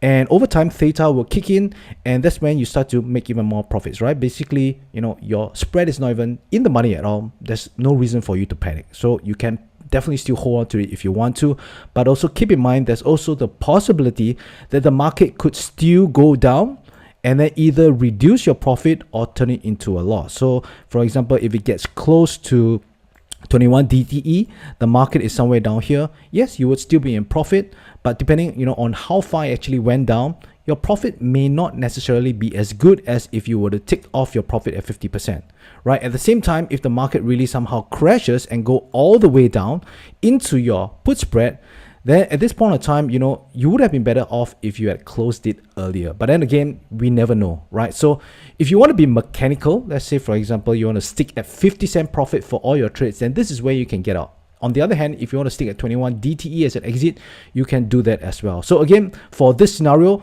holding or closing is perfectly fine. Now, scenario number two is that the market also has already went up to 185, so basically the same as scenario one, and now your bull put spread is worth 40 cents. So basically you have gotten a little bit more profit because more time has passed and it's now 21 DTE. So at this point of time, do you hold, do you roll, or do you close? Again, take a few seconds, think about it, and say out your answer. Okay, so in this case, if you said to close, then you would be right, because for me personally, I would choose to close the trade because it's already at 21 DTE. Now, while you can certainly still hold to expiration, you could argue that, hey, it's still out of the money, there's no reason for me to close it out because it's not even near my, put spread at all. Why not just hold on to it and then try and get the max profit? Yes, there's the argument for that. You can hold on to it if you want to, but the thing is that you need to understand that there is also a possibility that it might go back down again and again reduce your profits, or maybe it might even turn into a loss. So at this point, you need to think about what has just happened, right? Because you have already hold on to this spread for 29 days, right? Because there is a 50 DTE and it's now at 40 cents. Which means to say, right, at this point, you've already made $145, not $145, sorry, you've already made about $90 because $1.30 minus 40 cents, that's 90 cents. You made about $90 already in 29 days. Is it worth it for you to actually hold on to the remaining, 21 days and then just to get the $40? That's one thing for you to really decide, right? So for me, I lean on research, right? Because over the long term, exiting at 21 DTE has a better performance than holding to expiration, as you can see in this table down here. So this is, again, this is the statistic done by the Tasty Trade team. There's a lot of data points that went into this, and they did extensive research and study. And you can see down here, if you were to exit at 21 DTE, basically, you know, this early means to exit at 21 DTE. And you can see for $5 wide spread, $10 wide put spread, you're going to get a better performance, right? The annual return, ROC, is the return on capital. You can see it's 47% for exiting at 21 DTE, whereas it's 33%, you know, if you hold to expiration. And for $10 wide, again, it's still higher than holding to expiration. So if you want to be mechanical, which is what I want to be, so that, you know, you remove all sorts of discretion and, you know, to avoid getting into those analysis paralysis, then I would just get out at 21 DTE and know that over the long term, I'm definitely going to get a better result than holding to expiration. Okay, so for scenario number 3, now the market this time has stayed flat around $180. So basically not much change from when you first entered into your put spread.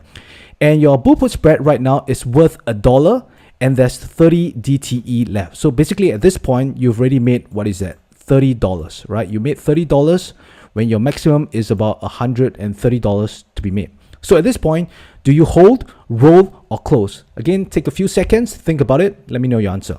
Okay, so the answer for me is that I would choose to hold, since there's still time left to 21 DTE and your short put is not in the money. So again, there's no reason for you to panic. And also, it's not at the 50% profit yet. So at this point, there's still time. I will let, again, the statistics take over. I'll lean on the research which they have done, right? That holding on to 21 DTE is going to give you, you know, superior performance in the long term.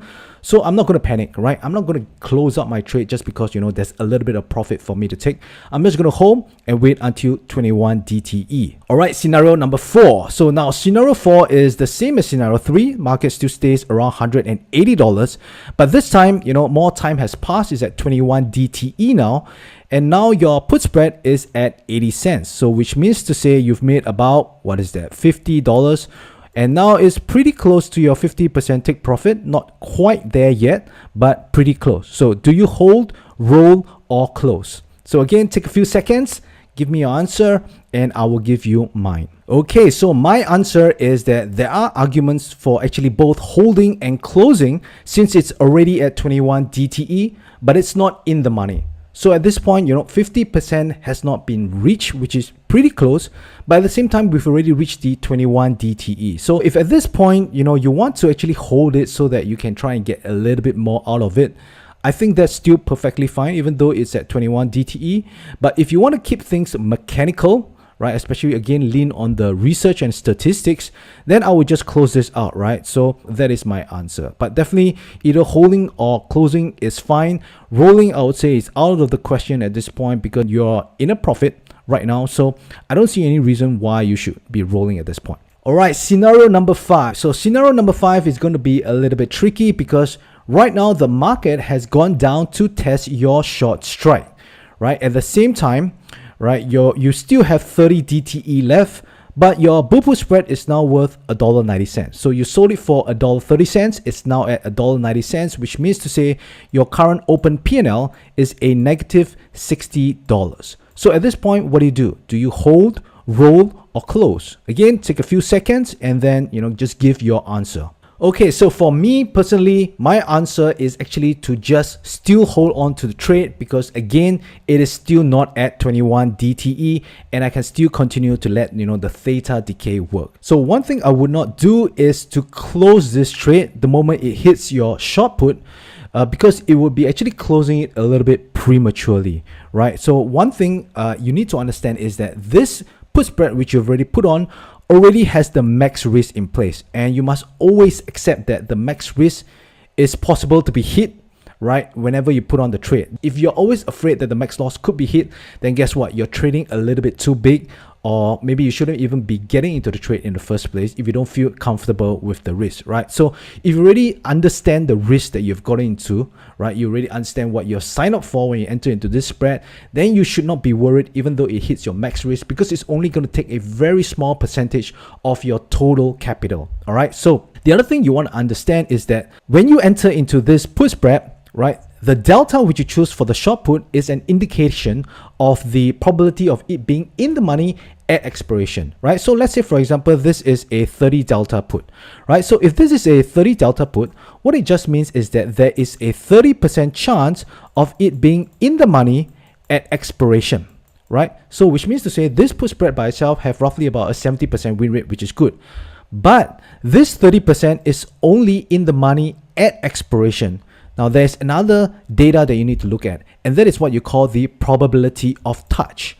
Now the probability of touch is that what is the probability of the market actually touching, the strike price at any time during the duration of this option before expiration. And this number is much higher than 30%, right? 30% is only at expiration.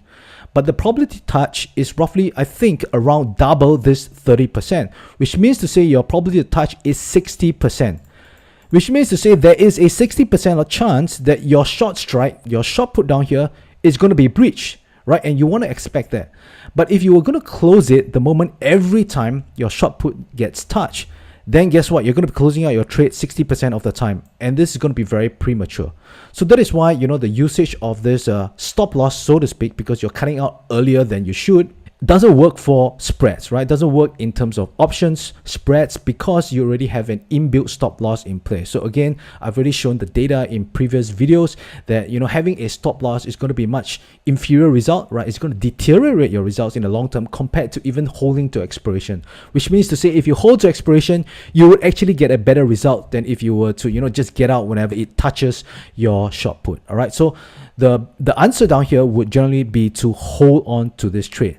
Now, there is another argument that you could actually roll this trade once it has touched your short put, because for credit spreads, if you want to roll it, it's a little bit tricky because there's only a certain point in time where you can roll it out in time for a credit, and that is only if it's closer to the short put. That means the price is closer to the short put than it is to the long put, which means to say, right, let's say somewhere around here at the middle point, from here all the way up, if you were to roll your credit spread to a further dated expiration, you will be able to get a credit. But if the market goes anywhere below this halfway point, then guess what? Chances are it's going to be a debit. Then you're actually going to increase more risk when you roll it. So there's no real point for you to actually roll it once it's going below there, right? So that is why at this point in time at 30 GTEs, it's already touched your short put. You don't want to close it yet. You don't feel comfortable with holding it. Then guess what? There is the option that you could actually still roll this. All right. So as I said, it's a little bit tricky because if you roll now to a further DTE, you'll be able to get a credit and reduce your overall risk. But if you don't roll, the market could go up. You could make a profit. But if the market continues to go down, then you would have missed your opportunity to roll, right? So it's very hard to tell where the market is going to go next unless you've got some experience in terms of technical analysis and you know for a fact that the market could actually go further down. Then yes, you could just choose to roll it now. But other than that, I would default to actually just holding on to the trade. All right. So this is for scenario 5. Now scenario number 6. The market went down to test your short strike at 175, same thing, and your bull put spread is now at $1.80 with 21 DTE left. So at this point, you have lost $50. So do you hold, do you roll, or do you close it? All right, so give your answer again, take a few seconds. All right, so the answer this time is now you can actually start to either roll it or close it, right? Because at this point, 21 DTE is usually when we want to actually manage our trades. So if you decide to actually roll it because you are down $50, you don't want to sort of like realize this loss, although you would be by rolling it because you're closing existing trade, opening a new position. But some people see rolling as a continuation as the previous trade, and they take the whole thing as a package, as a whole, right? So if you see it that way, then yes, you can go ahead and just roll it. Otherwise, you can actually just close it, right? Even though it's for a loss, I would still close it because again, over the long term, I know that the result's going to be better than holding to expiration based on the data and the statistics. Now, what about holding, right? So there is another argument that you could actually hold it. As for holding, the market may certainly bounce back up and you actually be in a profit if you chose to hold instead of closing it for a loss now. But then again, you also need to understand that there is also the potential for the market to go further down, and then you're going to lose even more, right? So this is the things that you really need to think about. As you can see, I'm just piecing out all the different scenarios that can happen after this scenario happens, so that you'll be well prepared, right? You know exactly what's going to happen in the next step, and you are ready and you are able to accept what's going to happen next. So you can hold it, and if you hold it, it could be a profit, but it could turn into a bigger loss. So that is really up to you to decide. Now, scenario number 7. So scenario number 7 is, what if the market went down to test your long put strike this time? Now it's really gone deep in the money, or even lower, and your bull put spread right now is worth $3 and there's 30 DTE left, right? So $3 means to say you're losing about $170. So at this point, you've even lost more than the maximum profit that you can actually make. So what do? Do you hold, roll, or close? Take a few seconds and give your answer. So for this scenario, I would say the only reasonable option that you have would actually be to hold on to it, because there's still time left to 21 DTE. Again, we do not want to close out too prematurely, because there's always a chance the market can go up again. But of course, if the market continues to go down, we may lose more. But again, hey, remember, we already have accepted the risk, or you should have already accepted the risk the moment you enter into the trade, right? That's why we have kept it with this long put down here, right? This will give you what is the maximum risk on this trade, so that you should know that it can actually hit. Now, as for rolling, this is definitely out of the question, because if you were to roll now, it's going to be for a debit. So if you roll for a debit right now, it's basically just adding on to the risk, which I don't suggest, right? When you roll for a debit, you're adding on to the total max risk for the trade. As for closing this trade, I don't really like that as of now, because again, it's still early. There's still 9 days left to 21 DTE. Who knows, the market, if it does bounce up, that'd be good. If it goes down again, I've already accepted the max risk for this trade. All right, scenario 8, and this is the final scenario. So the final scenario is now that the market has gone down to test your long put strike at 170 or lower, and it's the same scenario as 7. Only difference right now is that there's 21 DTE left, and your bull put spread is now worth $3.20. So you've lost a little bit more money compared to scenario 7. So for this, do you hold, roll, or close? Take a few seconds and give your answer. Alright, so the answer down here is that I would just close out the trade to be completely mechanical, because I already know that, again, over the long term, the results have shown that, if I was to exit at 21 DTE, I will get better returns compared to, exiting at expiration. And as you can see, the reason is because of this average loss down here. When you exit at 21 DTE, you really control that max loss, right? You really control the losses that you sustain every time, you get out for a loss, compared to if you hold to expiration. As you can see down here, the losses here are so much bigger compared to if you were to exit at 21 DTE. So that's the reason why exiting at 21 DTE is going to have a better performance, because you really control your losses. And if you notice, the chances of you actually hitting the max loss on this trade is going to be very rare, because in order for you to hit the max loss on this, if you exit at 20 DTE, is if the market really goes all the way down and your put spread is basically very deep in the money. That's the only time where you will be very likely to actually lose the maximum risk on this trade. Now, what about holding, right? Some people have the argument that, hey, I've already lost quite a lot of money, and especially if your bull put spread is deep in the money and there's less than $50 to lose. So at this point, you're basically having a much more favorable risk to reward, because all you would have left is $50 to lose and everything else to gain, right? So some people can, just argue it that way. So they choose to hold. So if you choose to hold it, I would say yes, you can if you want to.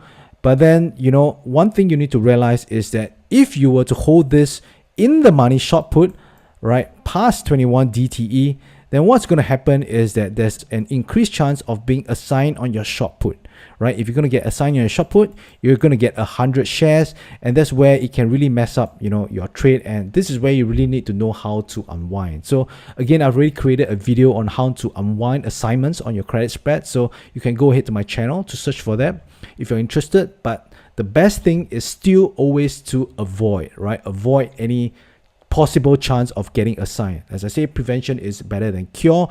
So that is why, again, keep things mechanical.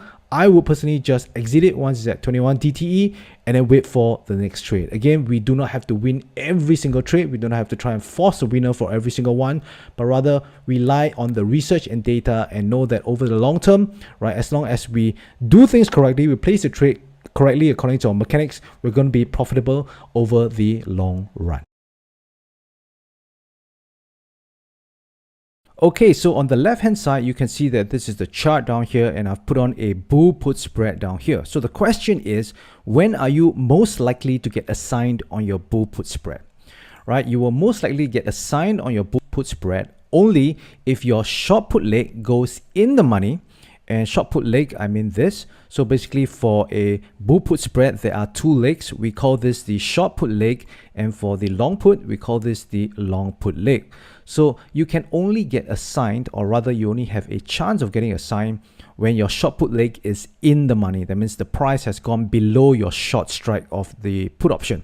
But if the price is above your short put strike, then there's no risk of early assignment at all. Right, and also when the extrinsic value of the short put leg is very little, and usually it's very little, right, when there's not many days to expiration left, you will notice that a lot of times you get assigned very close to expiration if it's in the money, maybe like 3, 4, 7 days, right? And also depending on how deep in the money your short put leg is, right? So if the market really goes all the way down, way past your long put strike, then this is what you call deep in the money. Then there is a likelihood that you could get early assigned, right? Even though there is like 30 days or 20 odd days left in your option, right? So it's very dependent on how much extrinsic value left. So this is the number that you really want to take note of when you have any in the money short put options as part of your bull put spread. So what happens when you're assigned on your short put leg? Well, basically, you'll be long 100 shares at the short put leg strike price. So you'll be 100 shares at this price down here.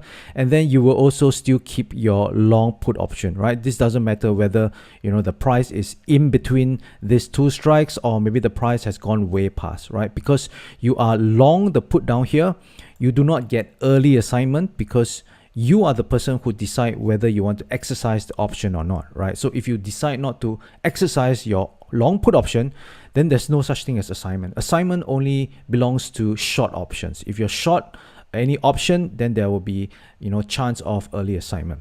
So when you are assigned on your short put leg, firstly, you'll be long 100 shares at the short put leg strike, and you may get a margin call if you don't have sufficient funds to buy the 100 shares, which is most likely the case for many people, right? Because most people open up their account just to trade options. They have no intention of getting long 100 shares. So when they get assigned, right, and then get long 100 shares, this is where it kind of messes up their account, because now the broker will reach out to them and tell them to top up their account because they don't have enough cash to long the 100 shares. So at this point, what do you do? So there are a few people who have mentioned that what they will do is that they will just exercise their long put option.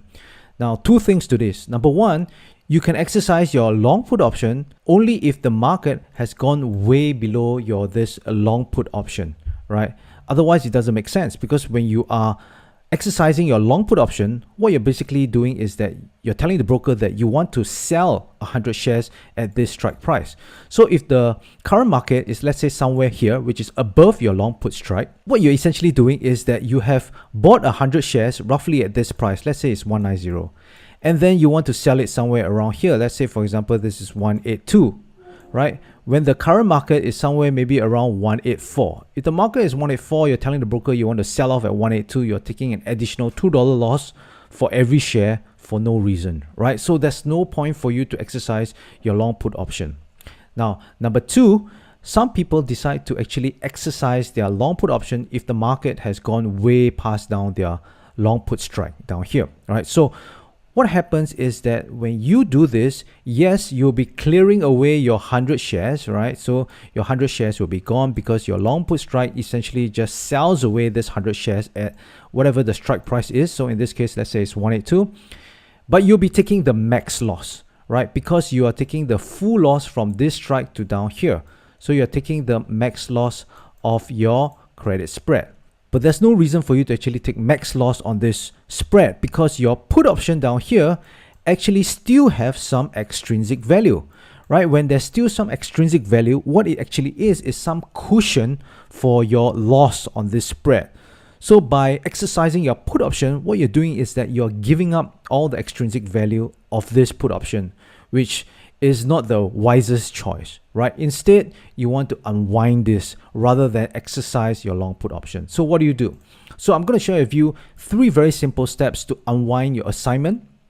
So the very first step is to sell off your 100 shares. So this way, you no longer get the margin call, because when you sell off the shares, you get back your capital for putting up onto the for the shares.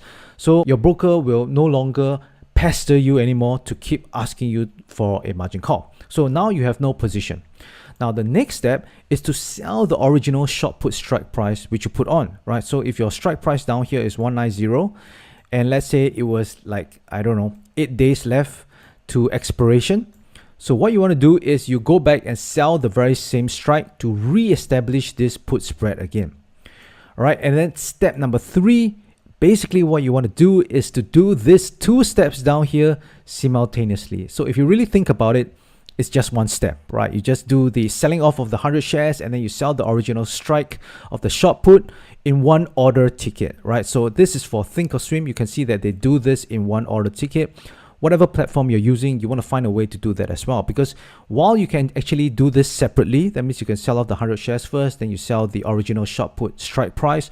What happens is that there could be lagging risk. That means the moment you sell off the 100 shares, the market could have just gone down or gone up, right? So it would no longer be sort of like equilibrium to where you're selling your short put strike, because now your short put strike, remember, there's intrinsic value. So the intrinsic value moves together with where the current market price is. So if you do not want any lagging risk, then the best is to do this in just one order ticket like this one down here, which I'm showing you right now. All right, so basically it's just one simple step to unwind your assignment on your bull put spread, right? So it's pretty simple. So the question now becomes, what do you do after unwinding your assignment? Because now remember, although you have unwinded your 100 shares, you have now put back on the short put strike, which had already been assigned before. So if it had already been assigned before, there's still going to be the same risk that you're going to get assigned again, right? And especially if your broker somehow charges you an assignment fee, then you're going to keep getting assigned for no reason, and then you're going to keep paying the broker this assignment fee, right? So it's best also to find brokers that do not charge you an assignment fee, by the way. So what do you do at this point of time after you have unwinded your assignment? You're still not out of the woods, all right? Because there is still always a chance that your short put strike going to get assigned again, and it can happen as early as the same day you put on this short put strike. So there are 2 options. The first option is to roll to a further DTE, right? Let's say, for example, this is roughly around 8 days, 8 DTE. Both are 8 DTE, by the way, because you put on as a credit spread, as a bull put spread. So what you can do is take this whole thing and then you roll it to a further dated DTE, right? So maybe you roll it to the next 45 DTE. Now, one thing about this is that if you were to roll an in the money bull put spread, chances are that it will be for a debit, right? Because you can only usually get a credit if this put spread is out of the money or slightly in the money. But most of the time, if it's already deep in the money, it's going to be hard to get any credit, so it'll be for a debit. So if it's for a debit, basically you'll be increasing risk on the original trade, but you get to extend the life of the bull put spread, so to speak. Because, if you still have a very bullish view, maybe the market can come back up, right, in the next, 45 days, based on the new DTE. So if it does come back up, then you can sort of like salvage the trade. But then again, it is actually just a new trade that you put on, right? So the new trade you put on is actually just an in the money bull put spread, which actually have a lower probability than when you first put on the bull put spread, which was out of the money. So this option, I don't really like it, although some people do want to do that. I would prefer option 2, and that is to close out for a loss, which is much lesser than the max loss, because remember, there is still extrinsic value, right, in your this put spread, because there's still time before it expires. So when you close it out, it will definitely be lesser than the max loss. So that is why it's better than you just exercise this long put. If you exercise this long put, you're immediately telling the broker you want to realize the max loss, which is not the best choice, right? The better choice will be to unwind this, close out your put spread, save those few bucks, right, where you could use it for the next trade. So then once you close out for a loss, just wait for another opportunity. Remember, You win some, you lose some. Over the long term, as long as you have the right mechanics, it's going to work out for you, okay? So the next question to bring about this is how to actually prevent this whole mess in the first place, because it gets a little bit messy when you start to get assigned on your bull put spread. So rather than, trying to cure it, we want prevention. That is why there's this saying, prevention always better than having a cure, right? So how do you reduce the risk of early assignment? Well, two answers to this. The first one is just exit at 21 days to expiration. Basically just means that there's 21 days to the expiration of the options. Of course, you do this only when the short put leg is in the money. If it's out of the money, then there's no need for you to do anything, right? Because there's no risk for early assignment. At the same time, when you exit at 21 DTE, as you can see, this is a study that I've shown before, that when you exit at 21 DTE, you still get a superior performance than holding to expiration. So there's no real need for you to hold all the way to expiration.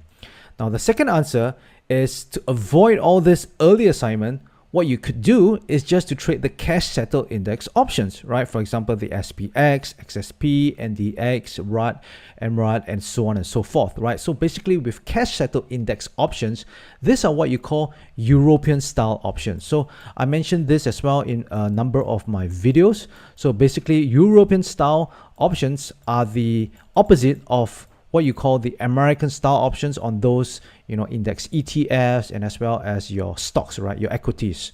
So when you trade the European style index options, or rather European style options, what happens is that there is no early assignment. So if there's no early assignment, you can actually take this whole spread all the way to expiration, right? Even though there's maybe like 3 days left or maybe even 1 day left, you don't have to worry about early assignment because this is a European style option. So what happens is that at expiration, they will see that whether you're in a profit or a loss, and they will tabulate that, and then they will put it into your bank balance, right? If you lose money, you'll be taken out of your balance. If you're going to make money, they're going to put a credit into your trading account balance. So guys, if you are afraid of getting an early assignment, then exit at 21 DTE, or just simply trade the cash settled index options, and you will have no worries about getting any early assignment. So on the left hand side, you can see that we have the chart, and I also put on the call spread. So the question is, when are you most likely to get assigned on your bear call spread? So if you have watched the last video, then you would know that you will only get assigned if your short strike, the short leg of your credit spread, be it the bull put spread or the bear call spread, if it's in the money, right? If it's out of the money, there's no way it's going to get assigned, right? If you get assigned on an out the money option, then you're in luck because you're going to reap the profits immediately, right? So it's only normally when your short call leg is in the money for the bear call spread. Okay, and it's also when the extrinsic value of the short call leg is very little, and usually when there's not many days to expiration left, and or your short call leg is deep in the money. That means the market has gone all the way past even your long call strike price, right? So at this point, you could get assigned pretty early, depending on how much extrinsic value left, and also more importantly, if this stock which you're trading, this equity or index ETF, actually pays a dividend, right? So when the extrinsic value is lesser than the dividend paid, if any, right, then there will be a chance for early assignment. This is what you call dividend risk. Now for the bull put spread, because we are doing the short put, right, you only have the short put leg, there is no dividend risk, right? There is no such thing as dividend risk for the bull put spread. But for the bear call spread, there is dividend risk because the buyer of this call option, basically now you are short the call option. Now the opposite side is basically the call option buyer. Now this call option buyer can choose to actually exercise his call option and then get long 100 shares on his end. And the reason he might want to do that is because the stock could be paying a dividend that is much more than the extrinsic value of this call option that he's holding on to. So for example, if this call option right now, let's say only have 20 cents of extrinsic value left, but for this stock, right, maybe it's paying, let's say, about 50 cents for the dividend. So if the dividend, let me just put div down here so you can see, and this is extrinsic value. So if the dividend is more than the 20 cents of extrinsic value left, then the buyer of this call option is more incentivized to exercise his call option, right? Because when he exercises it, he gets 100 shares. At the same time, he will be able to get this 50 cents dividend. Now, if he was to just sell off his call option instead of exercising it, he would only get 20 cents. So it makes more sense for him to exercise it and then get this dividend. So this is where you also have to really pay attention to your extrinsic value as well as how much dividend that the stock is actually paying out. Now, if the stock doesn't pay any dividend at all, then you don't have to worry about this. So what happens when you're assigned on your short call leg? So this is the opposite of the bull put spread. The bull put spread, on your short put leg, you will be long 100 shares.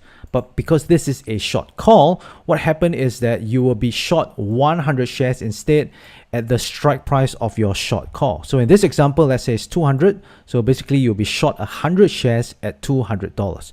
And you may get a margin call if you don't have sufficient funds to short the 100 shares. So at this point, what do you do? Now, in my previous video on the bull put spread reversal strategy, I mentioned to first reinstate the original option that got assigned, right? Basically, it's the same strike and the same DTE, and then decide whether, you want to close out the position or to roll the position to a further DTE.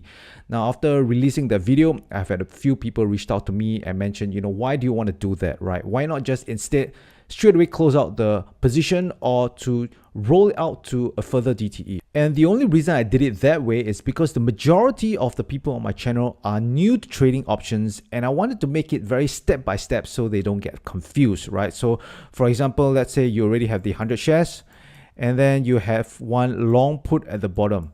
Now, if you were to change this straight away, if you were to sell this off and then you sell one maybe with a 50 DTE, so what you're going to be left with is you're going to have a 50 DTE short put, and then you have 8 DTE long put down here. And a lot of people, when they're just new to trading options, they get a little bit confused by this, right? Why is there two different DTEs? So I wanted to just make it step by step. But then again, now I understand that there are quite a number of overachievers that you guys here have been trading options for some time, and you guys are pretty experienced, and I like that, right? So for this video, I would just get right to the essential steps to reverse an assignment and cut out all the shenanigans of reinstating the original positions. All right, so there are two options once you're assigned. All right, so the very first option is to close out the whole position for a loss, right? So maybe you've got assigned on your short call now, you have a short 100 shares, and then you still have this long call option down here. What do you do? Now, if you want to close this out for a loss, well, first of all, here's the wrong way to do it, right? The wrong way to do this is to exercise this long call option. Because if you were to exercise this long call option, you'll basically be buying 100 shares. But the problem with this is that you'll be realizing the maximum loss when it's not at a maximum loss. So you will only reach the maximum loss of a credit spread, right, be it a call spread or a put spread, only at expiration. So if there's still time left in your spread, it's not going to be a max loss yet unless it's so deep in the money, right? Unless it's extremely deep in the money whereby this call option does not even have any extrinsic value. But for the most part, there should be still some value inside your call option, some extrinsic value. So there's no real need for you to exercise this call option, right? If you exercise this, you're going to realize your max loss immediately, which you do not have to. So instead, what you want to do is this, right? You want to buy back the 100 shares. So when you buy back the 100 shares, you have no longer any position here.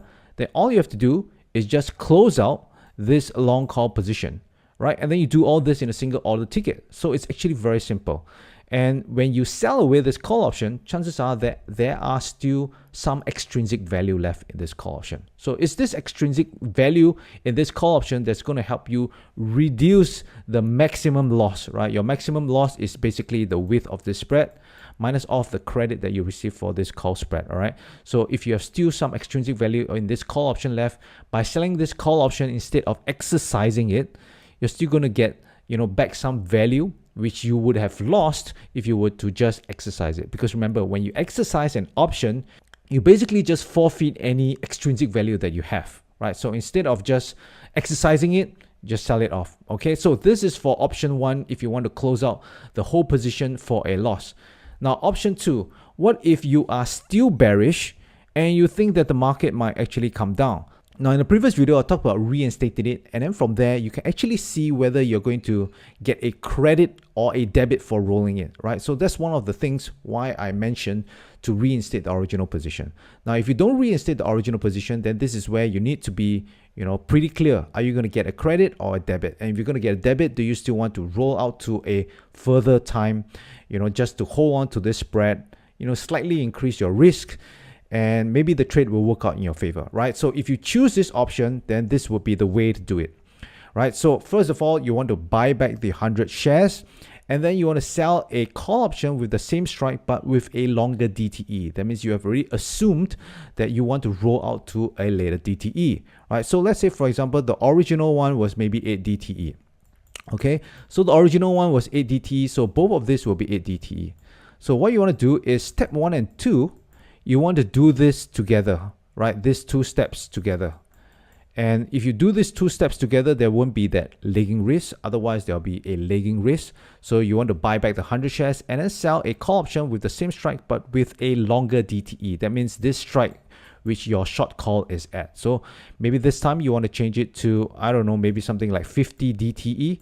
So now when you do step 1 and 2 together, what you will end up with would be a short call with 50 DTE. So now you're left with a long call of 8 DTE. What do you do, right? So there are many things you can do with this, and I want to just keep things very simple, because if you're not that advanced and then you see one with an 8 DTE, one with a 50 DTE, you may get confused on what to do, right? So if you were to just roll it as per usual, let's say, for example, the original position would be 2 8 DTEs, right? So this will be 8 DTE call spread.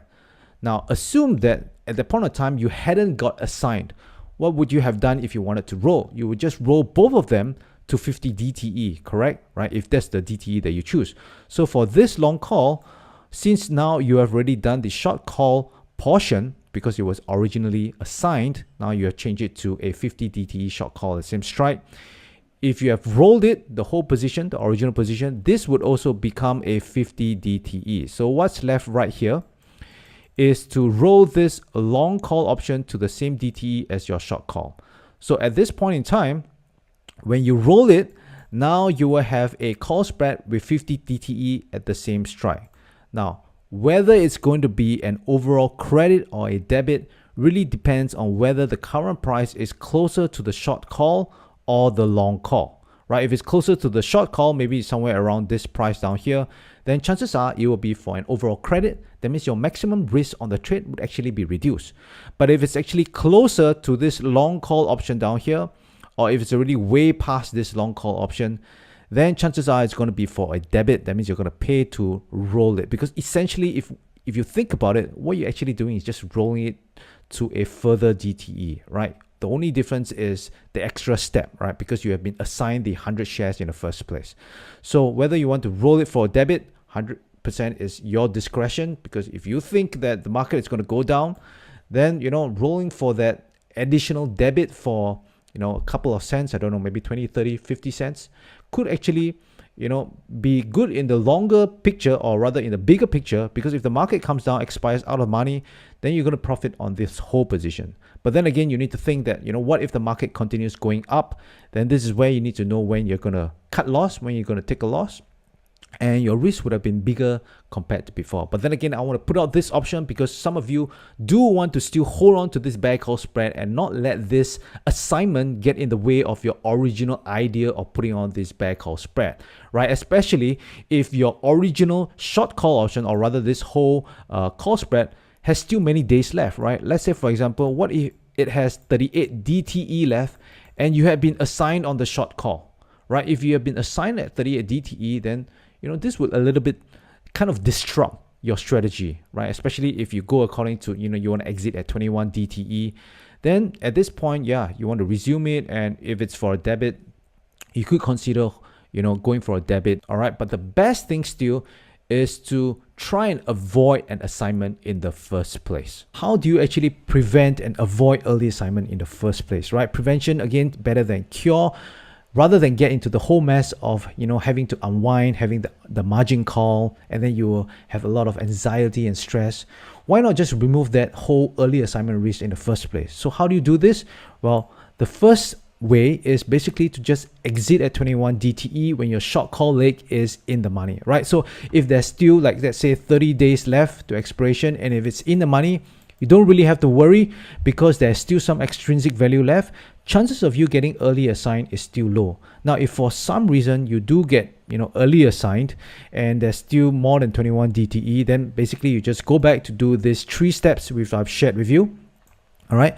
But if you don't get assigned and it's roughly around 21 DTE and your short call strike is in the money, just exit the trade, right? Just exit this whole spread and then just wait for another opportunity to enter again, right? The other way is to basically just trade the cash settled index options, right? The SPX, XSP, NDX, the RUT, so on and so forth. Because with these options, or with this cash settled index options, basically they are European style. So again, I already mentioned this in the last video. If you haven't watched that, please go and watch that as well. So this European style, basically there is no early assignment at all, right? You're not allowed to exercise the option. If you have long options, you're not allowed to exercise this before expiration.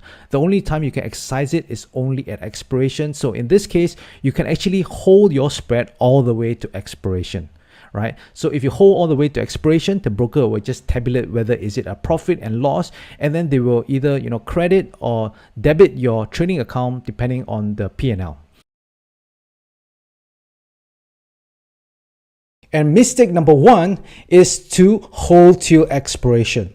So why is holding till expiration a deadly mistake? Well, there are 3 main reasons, right? The first reason is that there is a risk of early assignment on your in-the-money short options, right? So for example, we have an example of the bull put spread here, which is the put credit spread. So let's say if the market actually goes down, and let's say there is let's say 7 DTE left, so there's 7 days to expiration, then there's always a chance that the market, or rather these short options which you have, could get early assignment, right? If you get early assigned, basically what it means is now you will be long 100 shares, and this is no good because now it kind of messed up your spread, right? You now have 100 shares and then you still have this long put, and it can get a little bit confusing for many people, especially if you're just starting out, right? Because if you want to unwind this, you also need to know exactly how to do it to reinstate your position. So if you want to hold all the way to expiration, this is one of the risks that you have to face, especially if you do not have this capital to long 100 shares. Then guess what? The broker is going to come knocking at your door. All right, he's not going to come knocking your door. He's probably just going to send you an email to let you know, that you have already got long 100 shares. You need more capital. They want you to top up, right? So this is one thing you need to take note of. Now, this is for the put credit spread. If you have the call spread, right, the call spread is on top down here. So I'll put a C down here so you know it's call. So what happens if the market goes up? Now, for the call spread, you also are exposed to an additional risk, which is called the dividend risk, right? Let's say, for example, if the stock which you are trading pays a dividend, then there's a chance that any in-the-money call option has a chance of getting assigned, right? Early assignment. And if you get assigned, what happened is that you're going to get short 100 shares. So this again is pretty scary, because if the stock really shoots all the way to the moon, then you're going to lose money. So basically, this is things that, these are things that can be avoidable. So this is why you do not want to hold till expiration. Now, if you want to hold till expiration, let me just remove all this. If, let's say, for example, the market is out of the money, right? That means it's above your put spread, and you want to hold till expiration. Now, this can be, a fair argument that you could hold to expiration, right? Because there's no risk of any early assignment, because this is not even in the money. And the answer is yes, of course, you can do that and hold to expiration if you want, right? But the thing you need to take note of and always, take account of is that the market could just change directions and go down. So by that time, let's say, for example, there's 7 DTE left and the market is, above your short strike. So you're thinking, oh, all is well, you're going to make the max profit on this credit spread. Then all of a sudden, a news happened, don't know, maybe the Fed said something that is unfavorable, or maybe something happened to the stock. All of a sudden, it crashes down to your short put, it goes past it. What are you going to do, right? What are you going to do? Are you going to exit the trade for a loss? Or are you going to hold on again, and now you're going to have early assignment risk, all right? So this is something you want to think about. The second reason for mistake number one is that it actually has a worse performance compared to exiting at 21 DTE. So what's the alternative of holding to your expiration? Well, that is to exit at 21 DTE regardless if it's a win or a loss, because as you can see down here, this is a study done by the Tasty Trade team, and I've shared this in a number of my videos as well, but I just want to share it with you again to emphasize that holding to expiration does not necessarily mean that you are going to make more money in the long term, right? It's a little bit deceiving because you will definitely get more in terms of the max profit. That is if you actually, have the option expire out of money. Yep. But in the long term, especially if you see this over a lot of trades, especially this is a study that's done over numerous years by the Tasty Trade team, you can see that, the performance is actually not as good as exiting 21 DTE. Right, you can see this is holding to expiration, this is exiting at 21 DTE, and you can see that based on the annual ROC, it's higher, right, for both spreads, whether $5 white, $10 white, compared to holding to expiration. So this is taking into account all your losses as well as all your wins. And one of the main reasons is because when you exit at 21 DTE, you actually massively cut down your average loss, your risk, right? You take a look at your average loss for $5 white and a $10 white. Right, you can see they're in a couple of hundreds, right? But whereas if you were to exit at 21 DTE, you notice that your loss is so much lesser. The average loss has been mitigated. So that is why over the long term, you tend to have a better performance. So you do not want to just take one trade, 10 trades, or maybe even 20, 30 trades. And based on the results, you give a judgment that maybe holding to expiration is better, right? Remember, we want to always have a large sample size and preferably over 100 or more trades, right? Preferably 500 trades even. Okay, mistake number two is having a tight spread. So why is having a tight spread, right? Tight wings, basically it's tight spread. Wings is only if it's for iron condor, so this is tight spread. Why is this a deadly mistake? So what do I mean by tight spread, by the way? Tight spread just basically means, the width of your short strike to your long put option. All right. So a lot of people, or at least I noticed that quite a number of YouTubers are actually talking about trading, those $1 white spreads, $2 white spreads, because they think this is a lesser risk and maybe they get more return. Right. So the thing is that this is a little bit of a misconception. So I'll explain to you why. So there are three main reasons. Well, first of all, and this is the more obvious one, is that you pay more commissions when you want to increase contracts versus one contract with white wings. So let's say, for example, this is a $2 white spread, right? So let's say this is $2 white. And let's say you have enough capital to trade 5 of this. So what you're going to do is you are going to trade 5 contracts. Now, what's the alternative? The alternative is to, instead of putting $2 white wing, you might want to stretch it to a $10 white wing, right?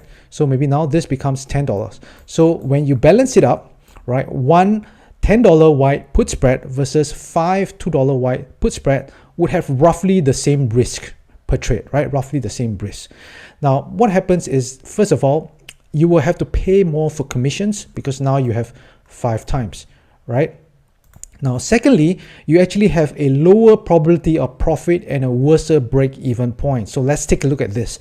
You can see this is the 5 times $2 white put spread. So the probability of profit down here is 63%, and the break-even down here is 188.4. All right, now let's take a look at the $10 white put spread. So the $10 white one, you notice that the probability of profit has increased, right? Roughly about 4%, right? You can see this is 63, this is 67 around there.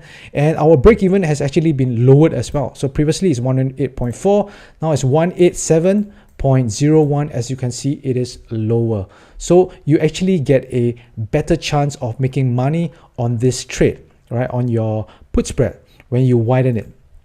Now, the third reason, and the more important reason here, is that it's actually riskier than because it's easier to hit your max lot. So $2 white is actually riskier than $10 white. Why is that so? All right, so let's just take a look at the $2 white first and this $10 white put spread. So just by looking at this, which do you think is more riskier? Now, a lot of people will say that the $10 one is more riskier. Why? Because, if the market goes all the way down here, $2 white, you only lose this much, right? But whereas for the $10 whites, you will lose this much. So everybody have the misconception that, hey, the $10 white one, the wider the wings, is much more riskier, stay away from it. But they are forgetting one thing, because whenever you are trading, you always have capital allocation. So capital allocation basically just means, what is the risk per trade? So let's just say, for example, you have about $800 to risk per trade, all right? So $800 to risk per trade, and based on a $10 white, let's say maybe you receive $2 in terms of premium, right? Your risk would be $800. So you would have to trade, just one times of this $10 white. Now, what about for the $2 white, right? So for the $2 white, maybe you receive, I don't know, say 30 cents for this, because remember, right now you have a $2 white, so that means your maximum loss is $2 minus off the premium which you get, which is about $170. So let's say about $170 is your risk per trade. Now, when you take into account risk per trade, capital allocation, now you cannot just trade one of this $2 white, right? Because one of this $2 white is only $170. So how many do you need to trade? So you need to take this, your trusty calculator to calculate it. You take $800 and then you divide it by 170, and that gives you roughly 4.7. So let's say, for example, you just round it off, right? Round it off to 5 times this $2 white put spread. So let's say, for example, the risk is now both the same, right? It's roughly around $800. Now, if you were to take a look at this chart down here, you take a look at this wings down here, or rather this spread, which is easier for you to hit your max loss? All right, let me just remove all this drawing. Which is easier for you to hit your max loss? Obviously, it is the $2 white, because the moment the market comes here, you will pretty much hit your max loss at expiration. Whereas for the $10 white, let's say, for example, it expires here at expiration, $10 white do not actually lose the max loss, because the max loss is past this point down here. So you actually lose lesser. So that is why it's actually much riskier for you to go for a tighter credit spread rather than a wider one. So whenever you have more capital to allocate, you always want to increase the width first, rather than you increase your contract size. The only time you want to increase your contract size is only when you have, increased the width relatively wide enough until this long option down here is maybe around the 5 delta mark, right? So if you were to increase it any further, it doesn't really make any sense. This is when you can see, all right, maybe I want to go 2 of this, right? So this is how you decide whether you go to increase your contract size or increase your spread width. Now, mistake number 3 is going naked. Now, obviously, I do not mean you going without clothes. Of course, that would also be a very deadly mistake if you were to go without clothes. Going naked to trade a naked position, no good, no good. What do I mean by going naked? Going naked just means that, let's say, for example, the market blows through your put spread. Right now, as you know, your put spread is in a loss. But if you were to break them up individually, let's say, for example, the short put, the short put, will be losing money, right? Will be losing money. You'll be probably losing more money than the long put option. So we put $2 signs here.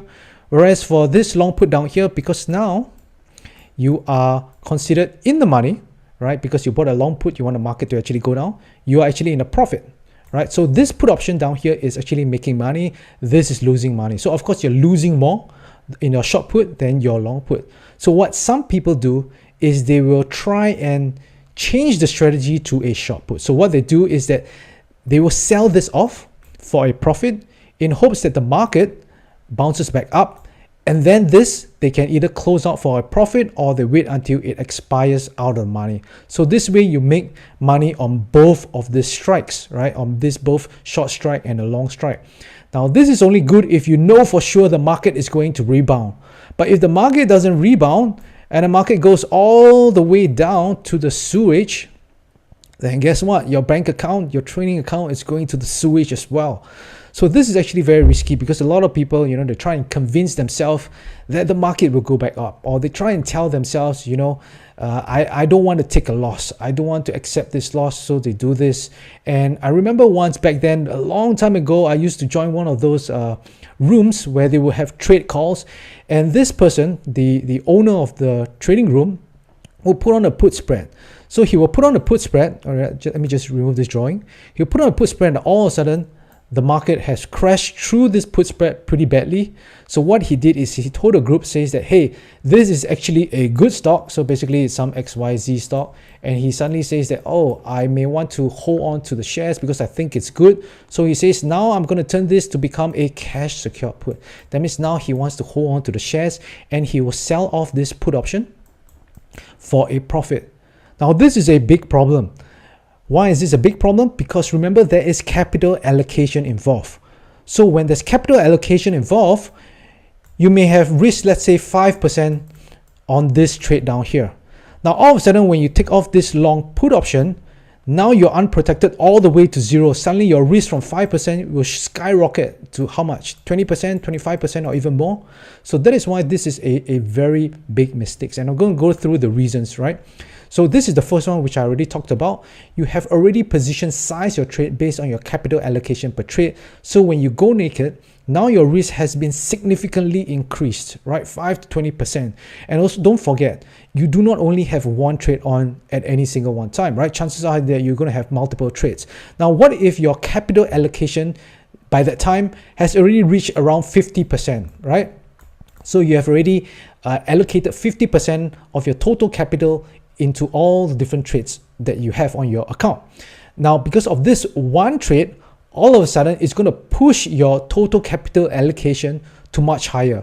Maybe become 65%, or even now, maybe even 70%.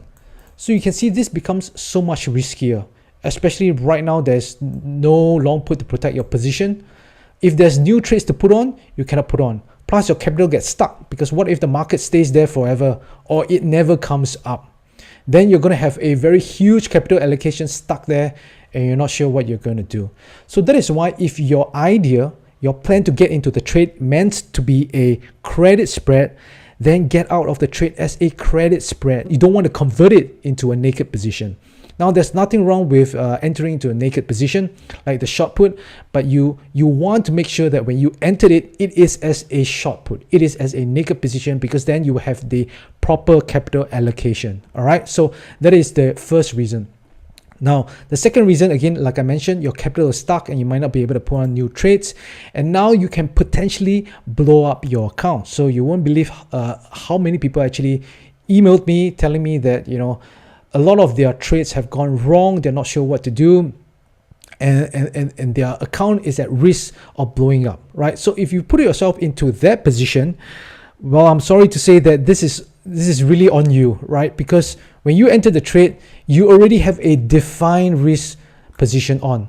This further down here, this barger down here, this long put is meant to protect your account so that you do not get into this situation to blow up your account. But because you do not want to take the loss, you remove this person that is actually only the only thing that is protecting your lifeline, right? Protecting your whole account from blowing up. You remove this, then guess what? This is really on you right now. You might want to just get out the trade for whatever loss that you can. So you never want to put yourself into this position, okay? Always ensure that when you put it on as a credit spread, stick to it as a credit spread.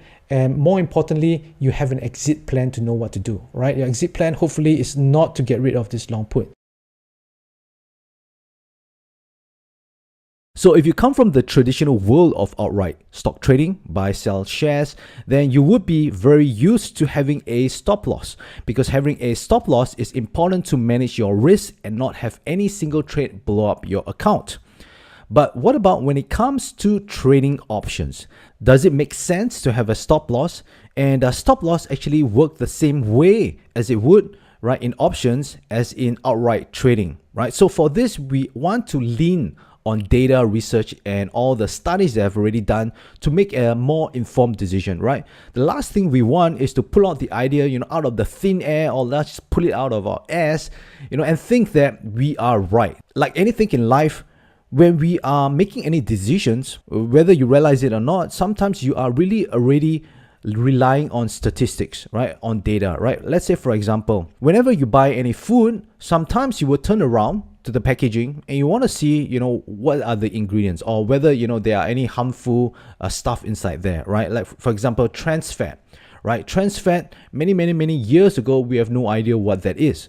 But as more studies come out, we found out that trans fat actually, increases health risk in our body, right? Like for example, it increases the risk of having a heart attack or stroke. So that is why, when it comes to buying food, we want to try and avoid eating, any food that has trans fat, because the data, the research, the statistics have already proven that it's bad for our health, right, in the long term. So when it comes to training options, it's the same way as well. We want to lean on the data research to make an informed decision rather than, just believe that our own thinking is right. So this is where you want to unlearn everything that you have already learned from the traditional world of, outright trading, buy, sell stocks, and then now just open up your mind and take a look at some research which is specifically regarding options. So this is the long-term performance of the Strangle. So this is a study again by the Tasty Trade team, and they have done many research and studies on this. And what they did is they compared managing losers to holding to expiration.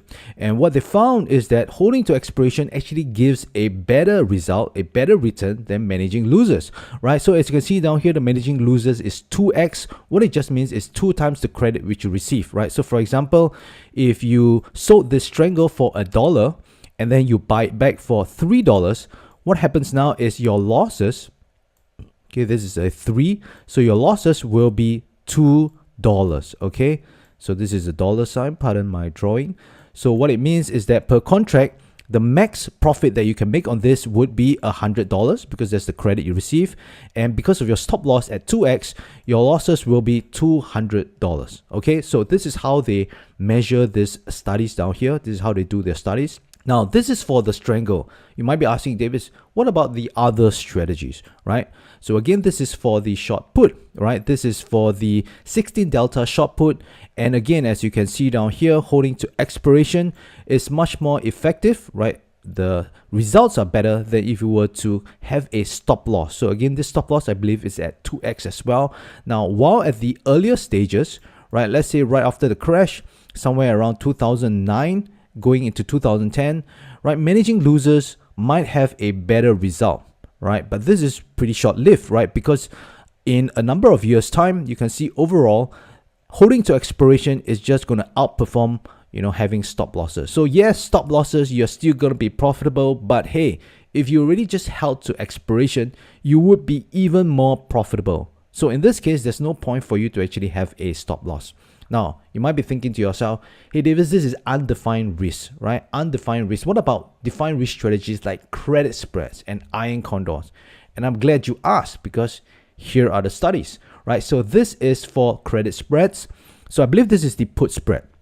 So again, they have tested, the $5 wide put spread and the $10 wide put spread. And as you can see, holding to expiration again has better performance than, if you were to cut your losers at 2x the premium which you receive. Same thing for $10 wide spread.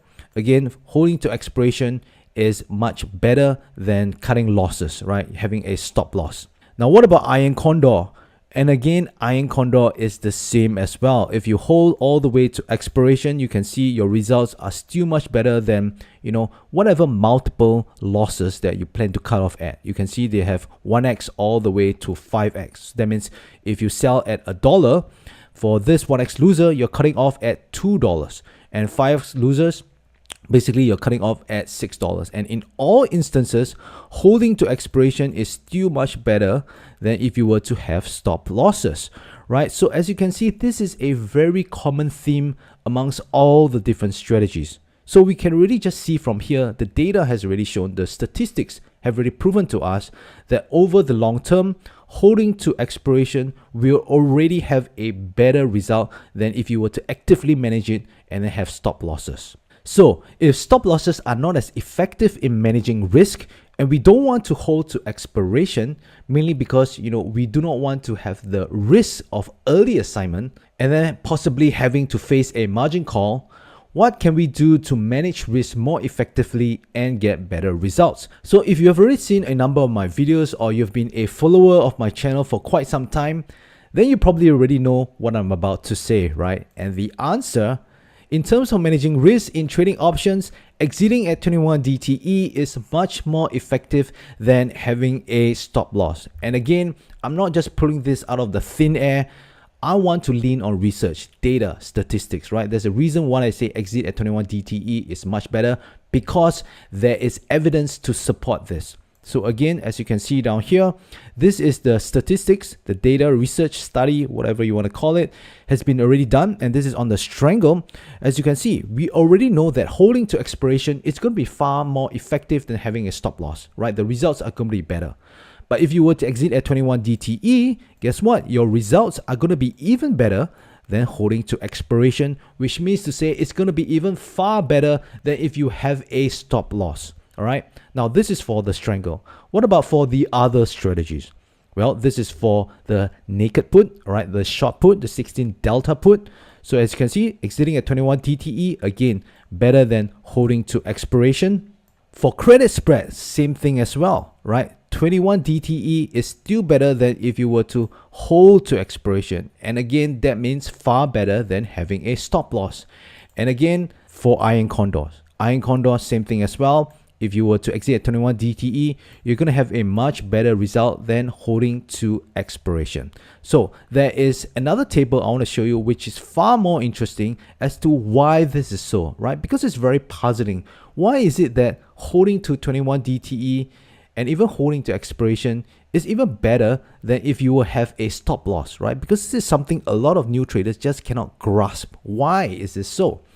So if you were to take a look at this table down here, it actually shows some very, very interesting data, right? Some interesting research that they have shown. So down here, you can see these are the number of losers where you cut off, right? Basically where you employ your stop loss. And this tells you, how many losers you would have incurred based on cutting off at, the various multiples, right? Based on your stop loss. And this is the number of losers you would incur if you actually exit at 21 DTE. Or earlier than 21 DTE. So you can see that if you were to cut off at 1x the credit which you receive, you're going to have 28 losers. But if you were to exit at 21 DTE, right, maybe even earlier, you only have 12 losers. And if you go to, 2x your losers, then you would have 14 number of losers. But when it comes to 21 DTE or earlier, you actually have 4 losers. And as you can see, it goes all the way to the extreme. If it goes to 5x, you notice that you actually have 2 losers. But when it comes to exiting at 21 DTE, 4x and 5x losers, actually there isn't any at all. Which means to say, if you were to exit at 21 DTE, you actually do not sustain that big of a loss compared to if you would have stop losses. So this table down here is even more interesting because they went into even more details, right? They went in depth to find out how many of those losers actually became a winner, right, by closing at 21 DTE or earlier.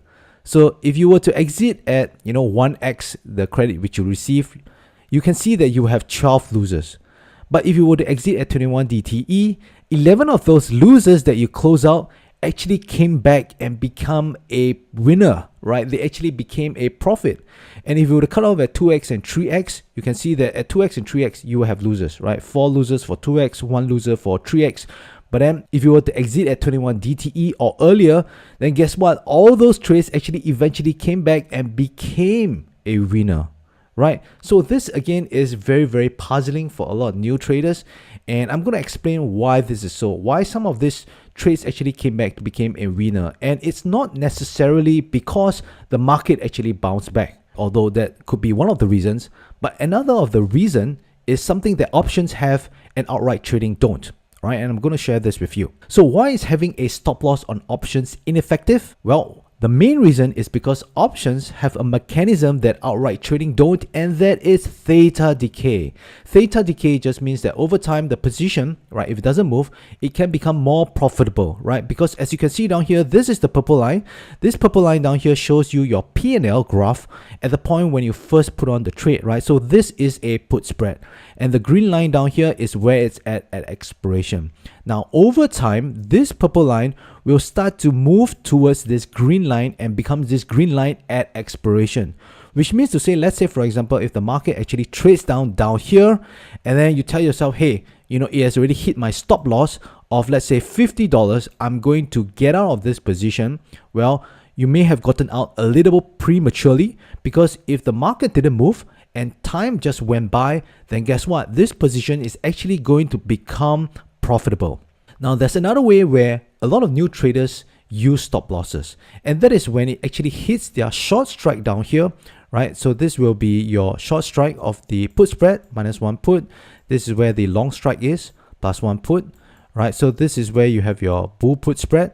So many traders, new traders that is, they want to employ the stop loss at where the short put is. That means if the market was to trade down here, this is where they're going to cut their losses. But this is actually not very effective when it comes to options, and this is the reason why. One thing down here you need to look at is the probability of touch. So the probability of touch is a statistic that will let us know, what's the percentage of it actually touching that strike price at any time before expiration, right? So for example, if you have a 30 delta short put for your put spread, it just means you have roughly 70% win rate, right? So this is at expiration. So you have a 70% win rate on your put spread, which is actually pretty good, right? This is what many traders want to strive for. They want to have a pretty high win rate when it comes to having our put spread. So 30 deltas, I would say, is pretty good. A good mix of premium as well as, win rate.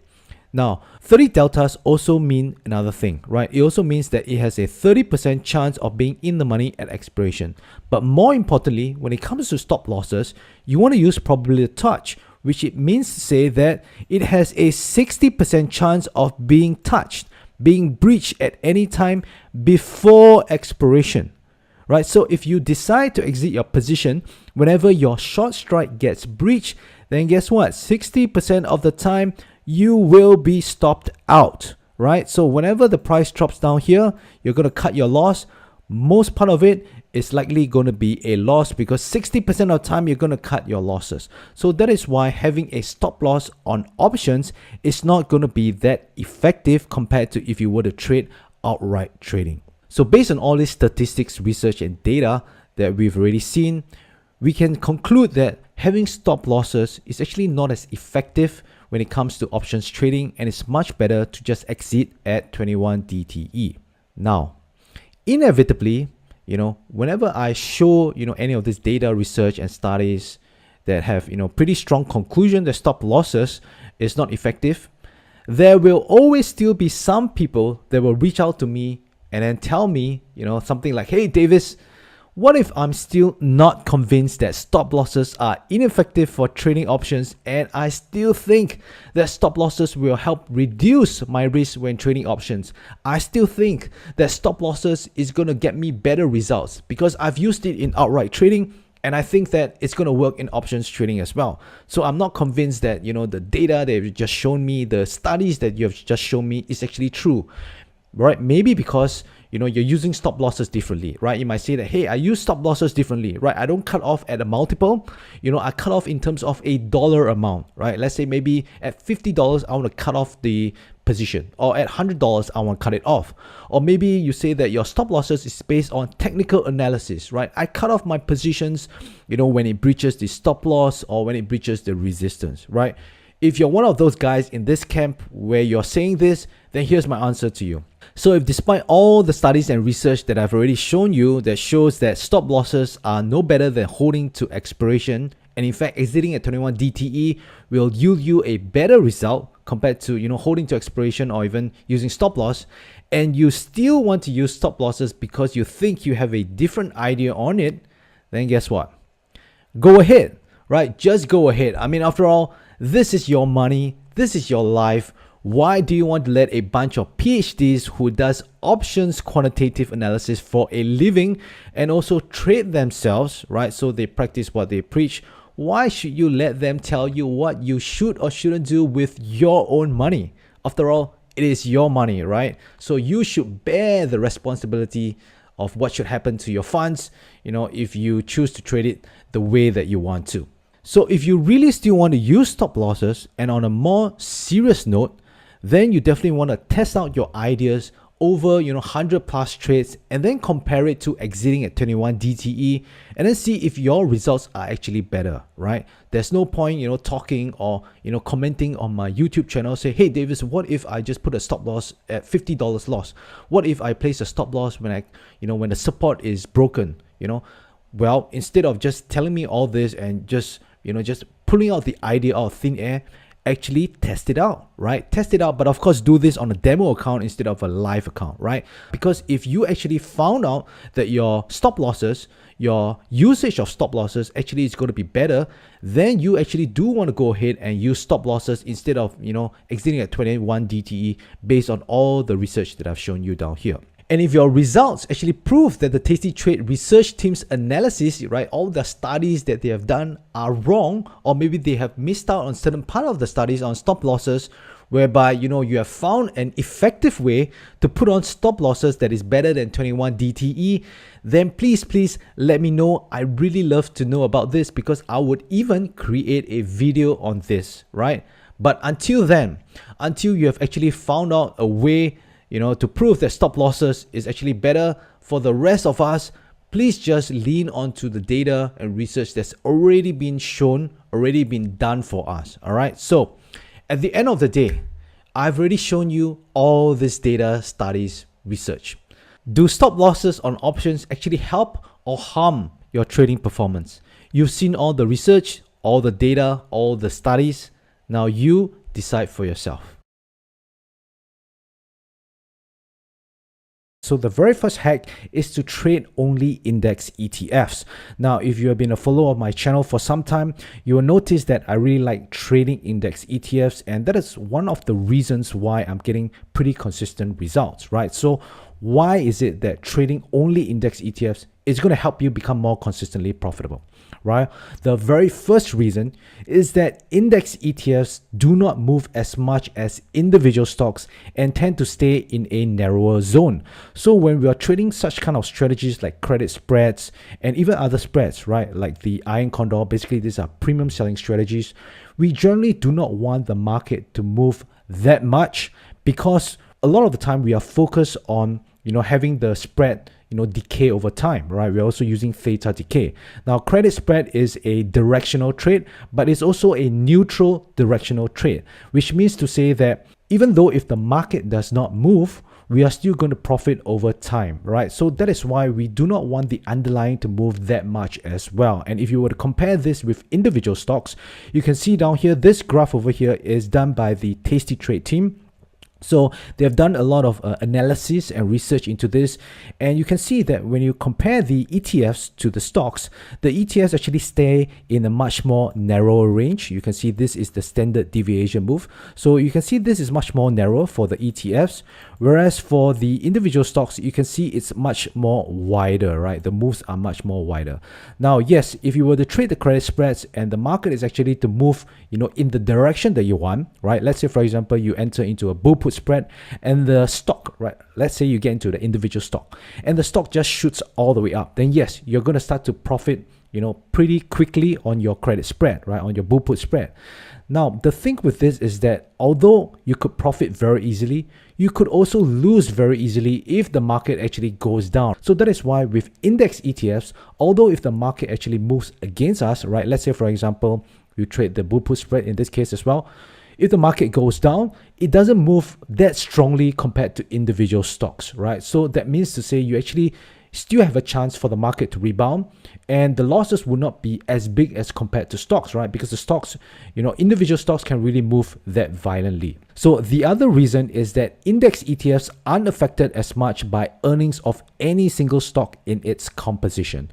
So the reason why I like index ETFs is because there is no earnings to really affect the price move of the ETFs. So I can, just continually put them on when I see, it's time for me to enter into a bull put spread. But if there's earnings coming out for individual stocks, then, this is where it becomes a little bit of a 50-50 shot, because the research done by the Tasty Trade as well, they have shown that, if you were to trade earnings, the results are pretty much 50-50 as well, right? Although the volatility increase, you also have increased risk in terms of the movement, right? The market can really shoot one direction or another when the earnings comes out. So again, this is why index ETF is a preferred vehicle if you want to trade strategies, basically premium selling strategies. Now next, index ETFs aren't affected as much by individual stock news, right? Let's say, for example, a stock has a bad product launch, then that's going to get very, very negative sentiment and the market is going to plunge, right? Pretty much a lot of times whenever there's some bad product launch or there's a product recall, then the negative sentiment is going to take over. The market is going to see this as very bad news and they're going to just dump the stock. So imagine if you already have a bull put spread on, then that's going to go way past, most likely it's going to go way past your credit spread. But for index ETFs, the effect is not going to be that much, right? It's going to be pretty muted. Again, because there are many stocks in this underlying. If you trade the index ETF, I generally think that you're going to have much more consistent results in your P&L. So this is something that, as you can see, I really employ in my own trading strategies. In my own trading, I mainly trade the index ETFs when it comes to trading spreads. Okay, secret hack number 2, and that is to exit at 21 DTE regardless of the P&L.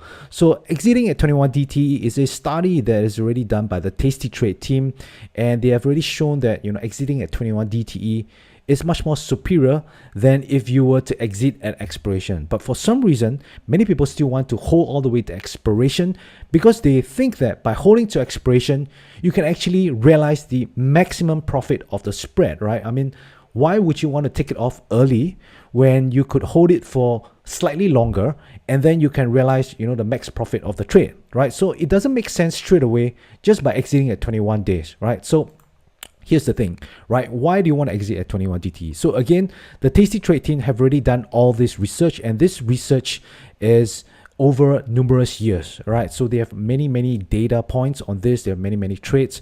So that is why, exiting at 21 DT is going to show that you're going to have better long-term performance, which means also higher returns compared to holding till expiration. So as you can see down here, this is based on a put spread.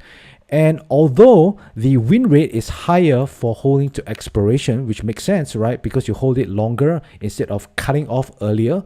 If you cut off earlier, what happens is that your profit zone is going to be narrower. But here's the interesting thing, right? Although you cut it off earlier, you notice that your return is actually higher, right? You can see that, based on a $5 wide put spread, if you were to exit at 21 DT, your return is 47% compared to 33%. Right, for the $10 wide, right, similar as well, 40% compared to 33%. And the reason is because you actually manage your average losses much better.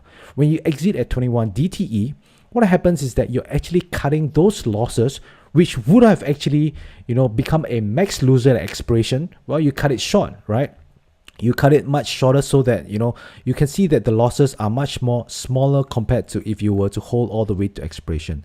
Now, of course, there will be certain times whereby, you cut off the trade early, it's a loss, but if you held all the way to expiration, the trade may actually come back and you're going to be in a profit, right? But remember, we do not want to take a look at each individual trade, right? Each individual trade is just a point in data over a span of many trades. So we want to look at the big picture. We're going to look over 100 trades, over 500 trades, over 1,000 trades, right? So in this case, this is where you want to lean on statistics, lean on data.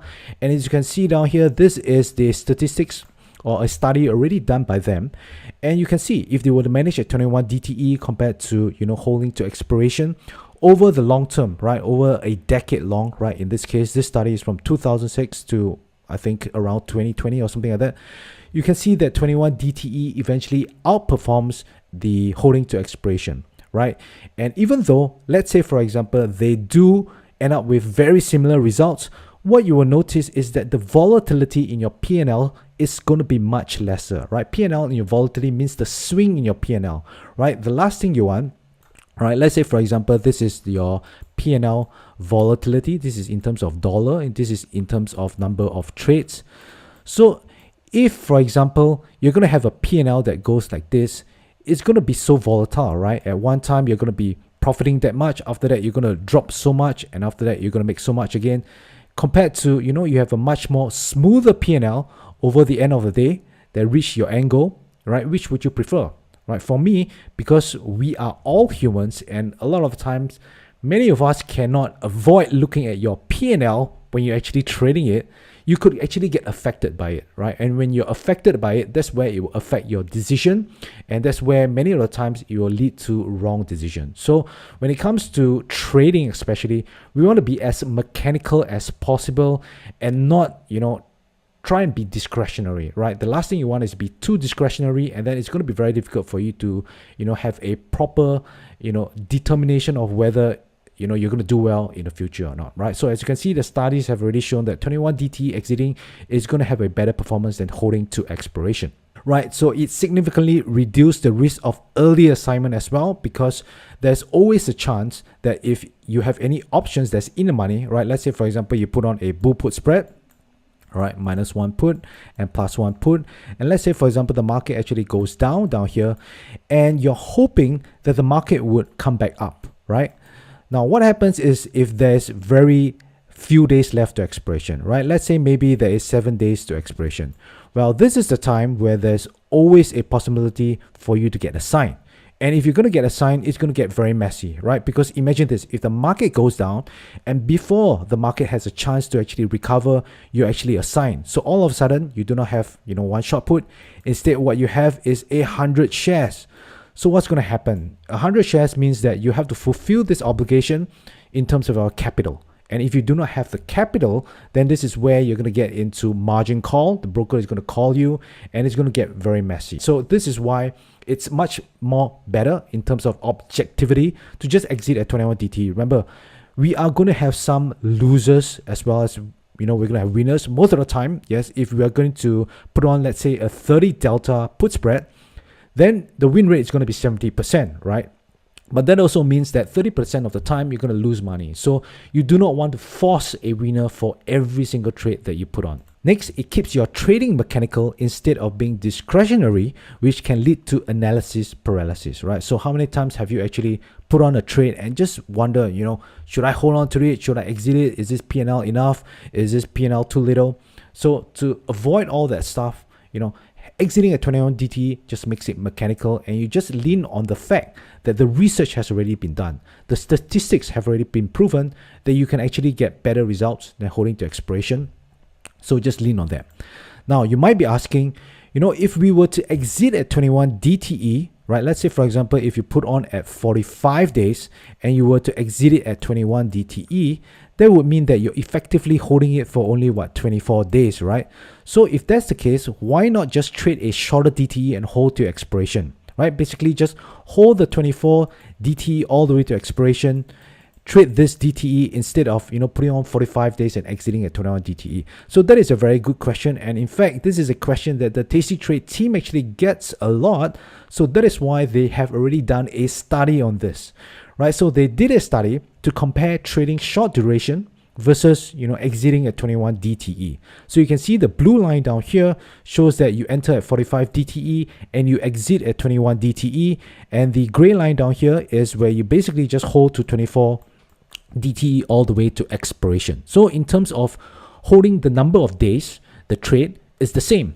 But you can see that the performance of the 45 DTE and then you exit at 21 DTE is so much more superior than if you were to trade, just the 24 DTE and hold to expiration. So if you're wondering about that, well, I hope this have resolved your question in your head, and just go ahead to do the, the longer term one and then just exit at 21 DTE. Now, the next hack is to trade price extremes. So what do I mean by trading price extremes? So basically, trading price extreme means to only enter into a credit spread when the market has made an overextended move, right? Either to the upside or to the downside. And the reason for this is because credit spreads are actually directional trades. Basically, you want it to move in the opposite direction of where your trade is. So if you put on a bull put spread, you want the market to generally go up, and you put on a bear call spread, you want the markets to go down. And one thing we know also is that for price action, price do not just move in a straight line, right? Price will always go up, come down, go up, come down, go up, come down, and sometimes there's also the reversals. So basically, we want to take advantage of this overextended move to enter into credit spreads. This way, you will have a higher probability of succeeding, right? So what do I mean, right? So for example, if the market has kept going up without much retracement, then this is where you can consider entering into a bear call spread. And on the other hand, if the market has kept going down without much retracement, then this is where you can consider entering into a bull put spread, right? So the last thing you want is to enter, when the market is going sideways, right? Because as we know, if the market is to go sideways, then most of the time, this is the time where the market will find some breakout in either direction. Right, so that is why we want to first identify, the overextended move before entering into our credit spread. So the question is, how do you identify price extremes. Okay, so there are two ways that you can actually identify these price extremes. The first way is using the stochastic oscillator in conjunction with the price movement, right? So as you can see down here, this is clearly a very big move, right? By any standards, you can see that the candlesticks are so much longer than the one previously. You can see all these are all bunched up. And again, as I mentioned just now, whenever the price are all bunched up, this is when the price is consolidating, waiting for a breakout in either direction. So you do not want to enter a credit spread during this congestion. Wait for it to actually have the move. Then you want to confirm it with your stochastic oscillator, right? So as you can see down here, there's a big move down. Then you see that the market is oversold. Then this is where you can consider getting into a bull put spread, because a lot of the times, right, most of the time, but not all the time, most of the time when the market goes down with such kind of big moves, usually there tends to be a bounce back up again, right? So if you were able to catch it right at the bottom, basically when you see this overextended move and you confirm it with the stochastic oscillator, then you can enter into a bull put spread. Similarly, if the market is to go up, right, without much retracement, and you see that, hey, it's overbought, then you can consider putting into a bear call spread, right? So again, it's not going to work all the time, but it's going to work enough time so that, you know, at the end of the day, you're going to be profitable. Now, a lot of people have asked before, hey, Davis, what is the settings that you use for your stochastic oscillator? Can you share with me? So I've already created a video on this. So if you are curious, you know, just go ahead to my channel and just type stochastic, right? And you will see there's one video that I've already created on it. Now, the other way to identify price extremes is by using what I call the income grid. So income grid is basically my own way of identifying, you know, entries in the market, right? It's a very proprietary tool for myself.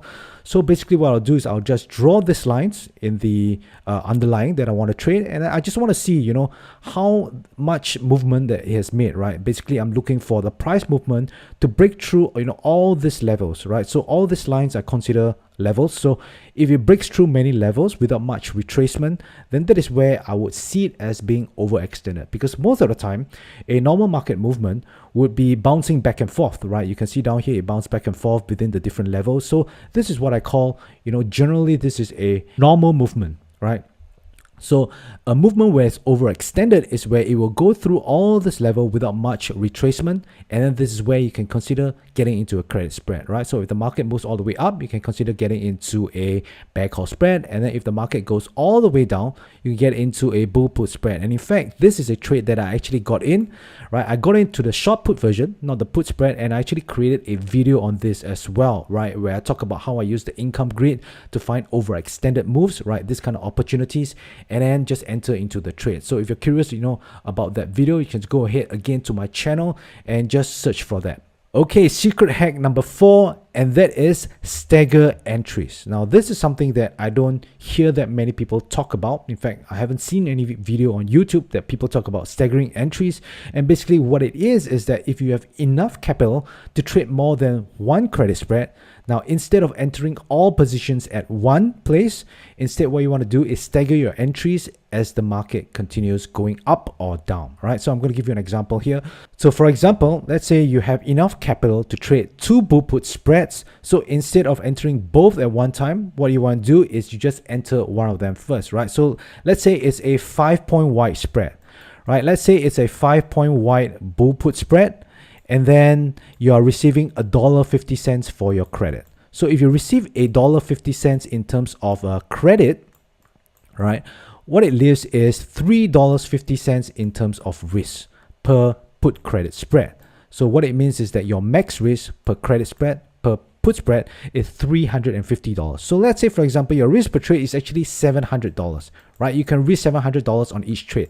So instead of putting on 2 put spread, you could enter one first down here, right? Let's say, for example, you identify this as a setup for you to enter into put spread. So what you want to do is you enter one of them first. So let's say maybe this one is at 40 DTE.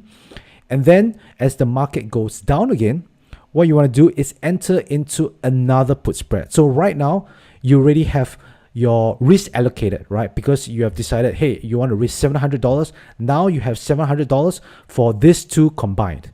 So what you notice is that for the second one, I use a 55 DTE instead a 40 DTE. So what it does is that it adds further diversification into your trade, right? Because the first one is 40 DTE. So these two have different exit points, right? So if you were to use exiting at 21 DTE, then this will exit first, then this will exit later. So what it does is that it avoids the scenario whereby both could possibly lose, right? So don't forget, when we are trading put spread, we have time involved as well. So that means the market may continue to go down, but then it may not be 21 DTE yet. So at this point, maybe you have to exit this one first. But then later on, the market, as time passes, it actually goes up. Then now your second put spread is actually in a profit. So in this case, you lose one, you make one. At least you aggregate your P&L compared to if you had two contracts at this point. Let me just delete this drawing. Now compare this to if you have two contracts at this point, right? If you have two contracts at this point, and if the market does go all the way down, and let's say it's around 21 DTE already, then you're going to lose on both of it, right? But if you have staggered your entries in this case, then there's always a chance the second one is going to be in profit. And the best scenario is whereby both actually profit, right? This one goes down, and by the time it's about 21 DTE before you get out, this is profitable. All right, this will be profitable, but this second trade will be even more profitable because now it's even more out of the money, right? So again, this is how you can minimize your P&L volatility, and your results is going to be much more consistent. So by staggering entries, you are actually diversifying your entries vertically. So I talk about this in many other videos as well, which results in a smoother P&L compared to entering all your trades at once. Now, the last but not least, the last secret hack, number 5, and that is to stagger your exits. So we have already talked about staggering entries, but now you can also stagger your exits. So what do I mean by staggering your exit? So first of all, this is to be used in conjunction with the 21 DTE exit rule, right? So let's say you have decided that all your trades are going to exit at 21 DTE. Now, if you were to do it this way, what might happen is that if you're going to trade across many different stocks, you're going to find that you're going to have many positions that have the same DTE. So if you were to exit all of them at 21 DTE, it could be a little bit of a risk, so to speak, because what happens, if at 21 DTE, the market so happens to, be adverse to your position, right? It moves adversely to your position the last few days, and all of them is going to be in a loss, right? So if you're going to exit all at 21 DTE, it's like putting all your eggs, in one basket. But if you were to stagger your exits, what you actually do is you're going to minimize this risk, as well as your P&L fluctuation, your P&L volatility is going to be much more smoother. So you're going to exit them gradually as you get closer to the 21 DTE. So here's what I mean. So let's say, for example, you have put on 7 different stocks, right? So 7 different stocks from A to G, and they're all around the same DTE. So you pull up your positions tab and you see that all of them are at 25 DTE. Right, so instead of exiting all of them at 21 DTE, you start exiting them one by one starting from this date, right? So maybe on this day, you close out one position first. Then you hold on the rest to the next day, and now it becomes 24 DTE.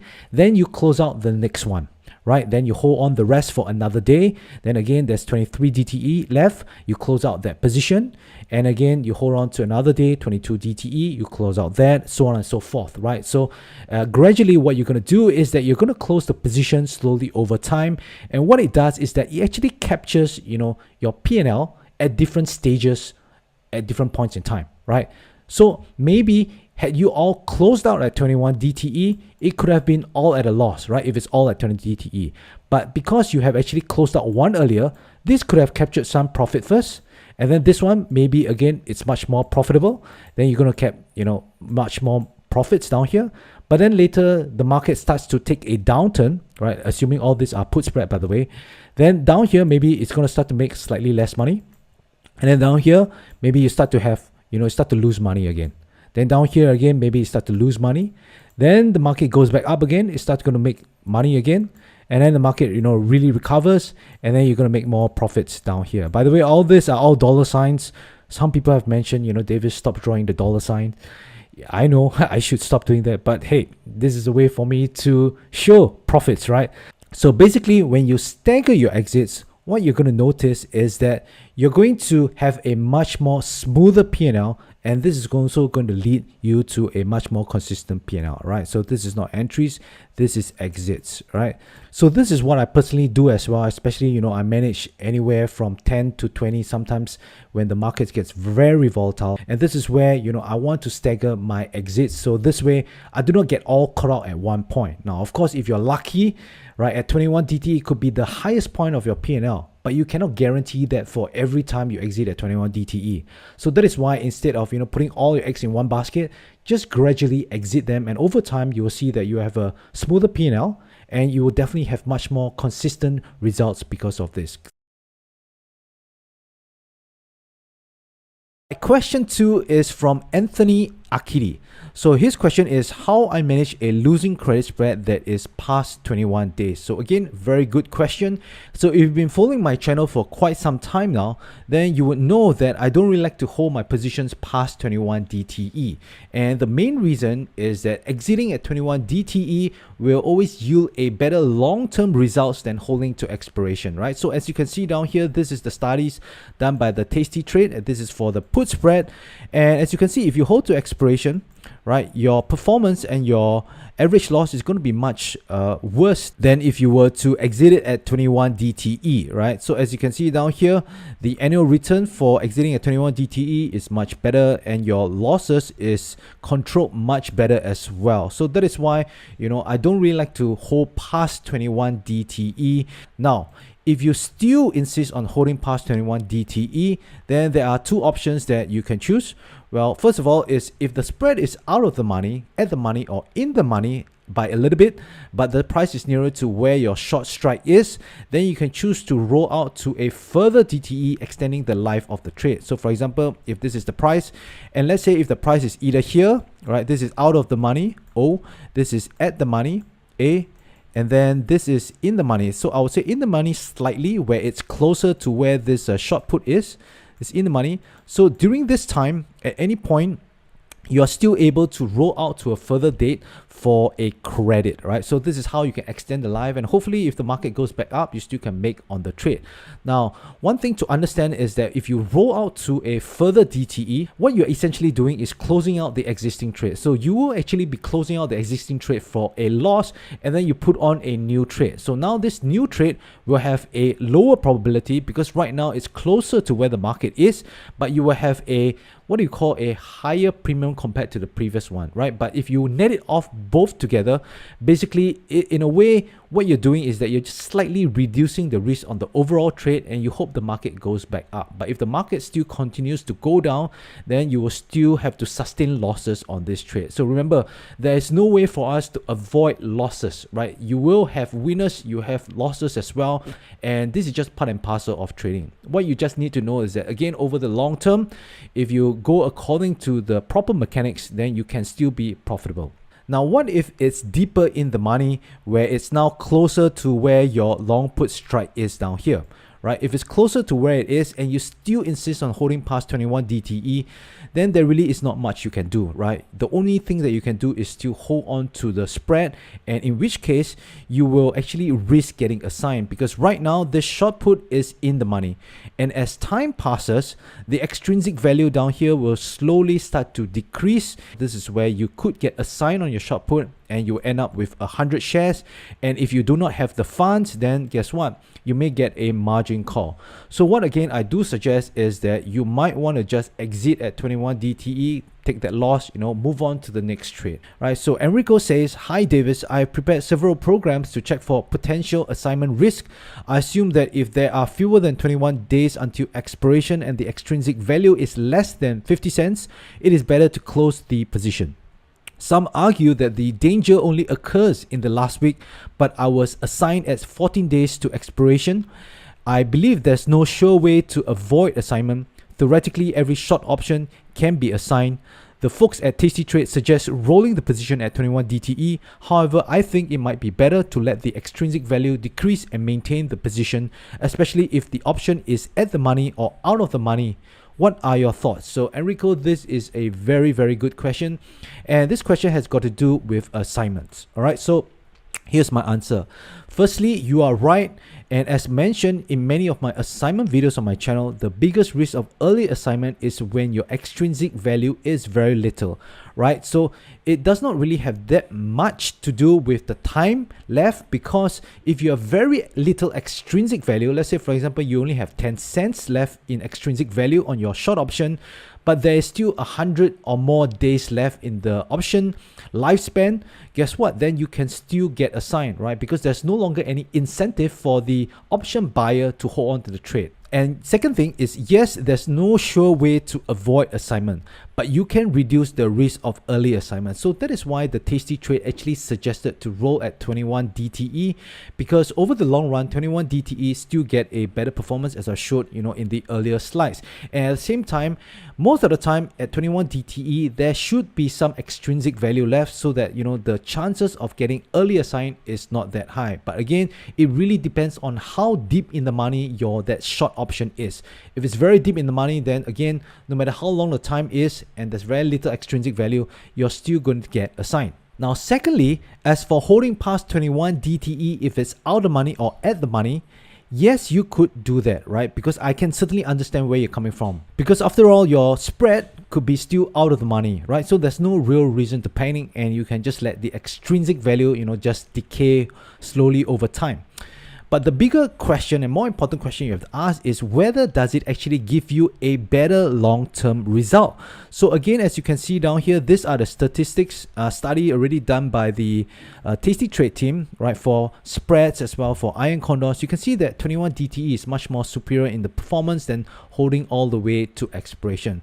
So if you really want to still hold on to this position past 21 DTE because it's out of the money or it's at the money, then what I would suggest is to actually run empirical tests to actually compare your theory so that it is actually objective. And by objective, I mean it's actually based on statistics, right? Solid statistics that you can look at and say that, hey, objectively, this is better than exiting at 21 DTE. And you want to do it over at least 100 plus trades, right? You want to do it over 100 or even more trades, even better, because the more sample size that you have, then the more accurate the results is going to be. Now, this is much better than, being subjective where you think it's better, right? Because a lot of people can just say, I think it's better to just, hold on to it because it's out of money. But at the end of the day, the best thing you want to do is always have tests and back it up with statistics. So again, you'll be objective rather than be subjective. So question 8 is by Bill Morley. Bill asks, I would ask why spreading out the strikes reduce the risk in a credit spread. You mentioned this once in a video, but can you please clarify this concept more? Absolutely. All right, so I'm going to present you with 2 different spreads down here. And again, the concept for spreading out your strikes or widening out your spread is actually safer than tightening, having a tighter spread is only if you apply, risk per trade, right? Basically, you apply your capital allocation risk per trade. So let's say, for example, you can risk $700 per trade. Now, if you can risk $700 per trade, there are a few ways that you can actually construct your trade, right? So the very first option, what you can do is that you can have 2 times a $5 wide bull put spread. Right, so if you have 2 times a $5 bull put spread, your total credit would be, let's say, $3 and your max risk is $7. So based on, this is $700 in risk, right? So the important thing is that your max risk stays the same. Now, option 2 is that instead of going for 2 bull put spread, you can actually just go for 1 bull put spread, and this time you widen out the spread.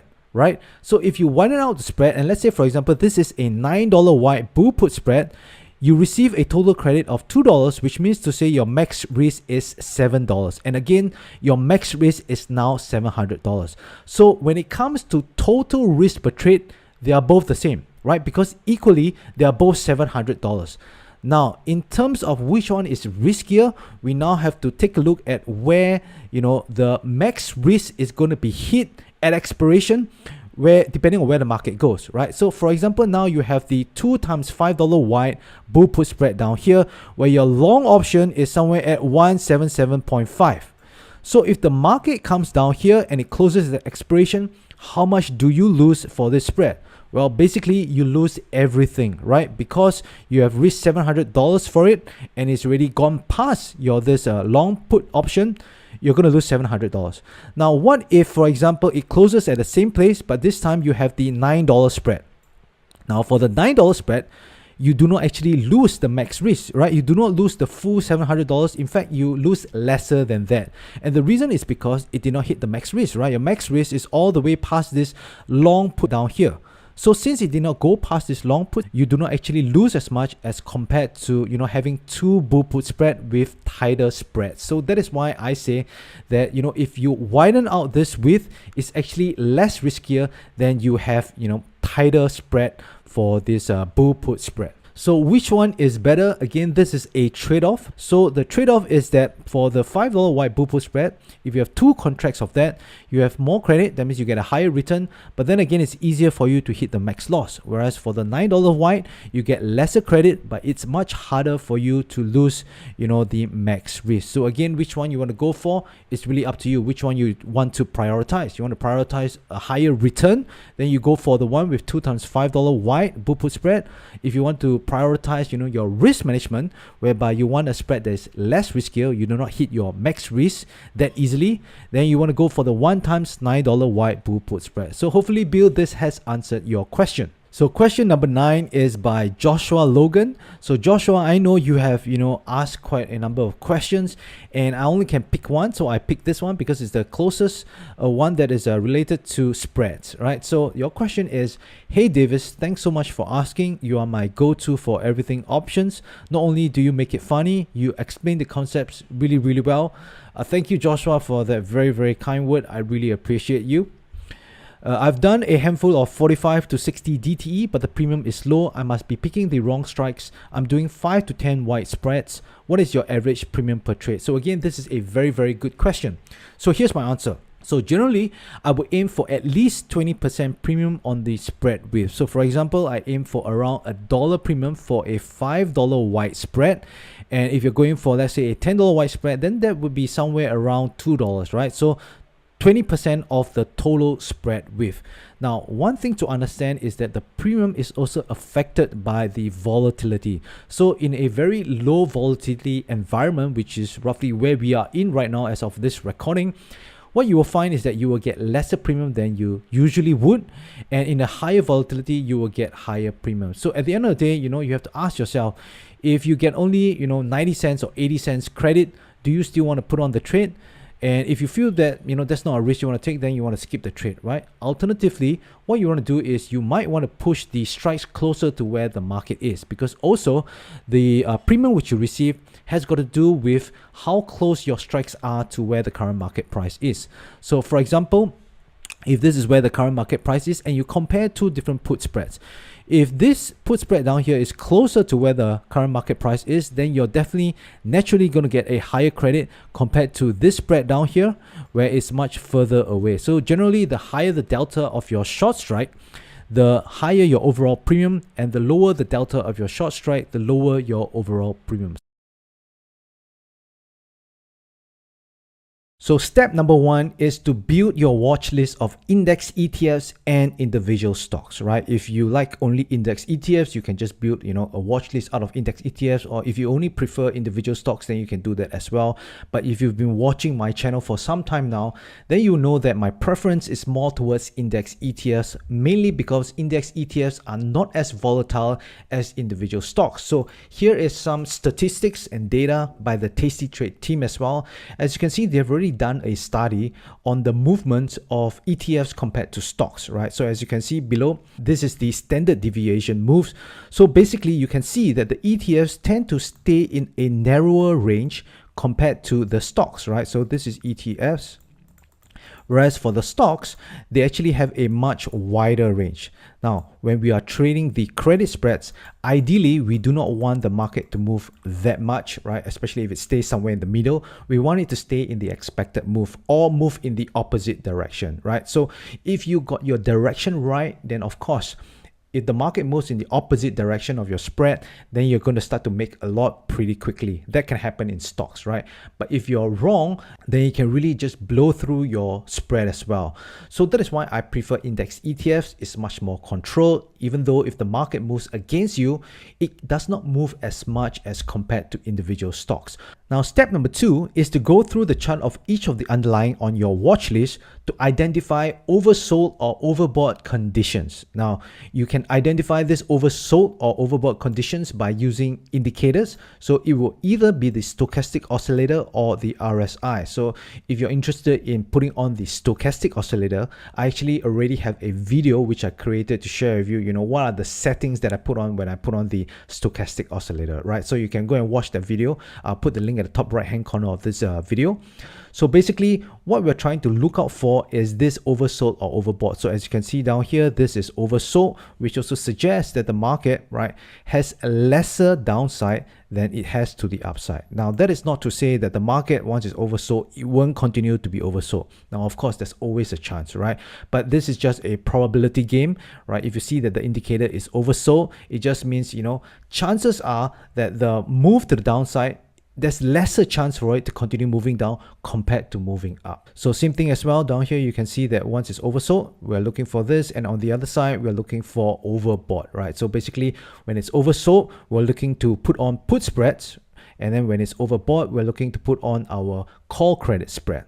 Now, step number 3, if it is oversold, you want to identify support levels. And if it's overbought, you want to identify resistance levels. So ideally, we want to place our credit spread beyond the support and resistance levels. And this is very important if you're just starting out, because this will give you a much higher chance of success, because as we already know, support and resistance levels are places where the market can turn, right? So especially if you couple that with, when the indicator is either overbought or oversold, you have a pretty good chance of the market or the trade actually working out in your direction. So for example, as you can see down here, there is a support somewhere around here because prices have previously bounced here and then gone back up, right? So we know that this could be a very possible support area, as well as down here as well. You see the price bounced down here and then the market went up. So this are lines that we can draw. So what we're really looking for is to place our credit spread below our support area if it's oversold, right? So this is the put spread, -1, +1. And on the other side, if it's overbought, so for overbought, you want to draw a resistance level. So as you can see, the prices have touched somewhere around here. And then now it's at the same point again. So at this point of time, you can see also the stochastics is showing that it's overbought. So this is where we want to look into selling our call credit spread. So ideally, we want our call credit spread to be above where the resistance is, because hopefully, right, if this resistance actually holds, then the market can actually come back down, and that's where you're going to be able to make your profits on your credit spread. So step number 4 is to identify your DTE, which is days to expiration, basically how many days left for your options to expire, and also the short leg strike price. So basically, the lower the delta, the more conservative, the higher the delta, the more aggressive. And I'll get into this in the next slide, but for now, let's talk about the DTE. So whenever I share any strategy with anyone, people have always asked me, David, can I use the strategy, on the 7 DTE, the weekly DTE, the 14 DTE, or even the 0 DTE? And the answer I give them is, of course, yes. There's no stopping you for putting whatever you want to put on, right? You can put 0 DTE, 2 DTE, is all up to you. But whether we have an edge using that time frame, the DTE, is another question. So for this, we want to lean on research, and this is a research piece that I've shared, quite a number of times. Basically, this research piece is measuring the expected move compared to the realized move. So as we know, when we are trading short options, our edge lies in the fact that the expected move is greater than the realized move, right? So that is why we win more often than we actually should be, as depicted by the theoretical win rate, right? So in this case, you will notice that if you were to go with the 7 days option, right, the 7 DTE, you notice that the expected move is actually not bigger than the realized move. For the 14 days, it's not bigger as well. 21 days is not bigger. 30 days is not bigger than a realized move as well. Only when it's from 45 days, it's bigger, right? 45 days, it's bigger than the realized move. 60 days, expected bigger than realized, yes. And 90 days, expected bigger than realized. So basically, anything under 45 days, these are the times whereby we do not necessarily have a statistical edge, right? And this is a pretty significant data set. As you can see, this is done since 1993. So there's quite a little bit of a data that has gone into this testing, this experiment. So whenever we're trading, this kind of strategies like credit spreads or iron condor, put ratio spreads, basically we want the market to stay in the expected range as long as possible, right? As often as possible. That is why we always want to look to the data whereby, the expected move is bigger than the realized move. But if the expected move is not bigger than the realized move, it means now we don't really have an edge down there. So should you go for the 7 days or even the 0 DTE, credit spread? Well, we've already seen the data down here. So it's really up to you to decide, right? If you are getting good results for it, go ahead. But for me personally, I prefer the 45 to around the 65 days DTE. For me, that's the ideal one. Anything longer than that, there won't be really that much, kind of a theta decay, because it's going to be very slow, right? So roughly anywhere from 45 to 65 is kind of the sweet spot for me, okay? Next, we want to identify where your short leg strike price is going to be, right? Because now we already identified the DTE, we already identified, all right, is it going to be a put spread or a call spread? So now we know that, okay, we have seen that the stochastics is oversold, and then now we have identified where our support area are, right? So for this, we want to place our short strike, right? We first focus on the short strike. We want to place our short strike below where the support area is. So there are different places where you can put, right? If you want to be a little bit more aggressive, you go for the higher delta, then you can put it closer to where the current market price is for your short strike. So this is where your current delta is. Basically, it will be slightly higher. So when it's higher, basically you get slightly more premium and slightly more favorable risk to reward ratio compared to if you were to go for the lower delta. So the lower delta is basically, your short strike is slightly further away from where the current market is compared to the higher delta. So again, there's no one that is better than the other. It really comes down to your outlook, and they are just trade-offs, right? So if you are slightly more bullish, you can go with this, right? Because you get more premium upfront. But if you're more conservative, then you want to go for this one, right? You put it slightly further away from where the current market price is, and then there's a lesser chance for the market to actually breach this short strike compared to this one with the higher delta. Now, what about for the call spread? So for the call credit spread, same thing as well, right? It's just the opposite.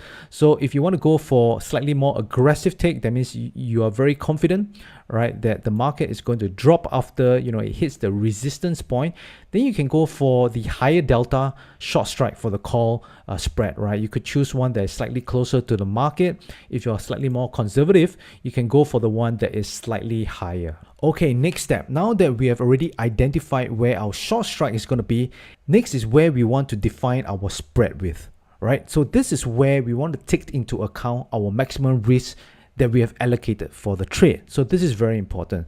So you want to practice very good capital allocation so that you really do not mess up, right? Especially when the market goes against you, because there are times the market will go against you, you will lose money. Okay, so you just have to be prepared for that. This is just part and parcel of trading. So for this, you want to identify what your max risk is, and then you start building your spread from there. So let's say, for example, your max risk is $500, which means to say you cannot lose more than $500 for any particular trade. Okay, so in this case, what you want to do first is you want to start off with a $5 width, right? Because that is basically the max loss of your credit spread, right? Your max loss for your credit spread is basically your width minus the premium. So in this case, if we start off with a $5 width, right, just to get you started to design and construct your credit spread, because you have a $500 risk, you put $5 width, and then you see what kind of premium you get.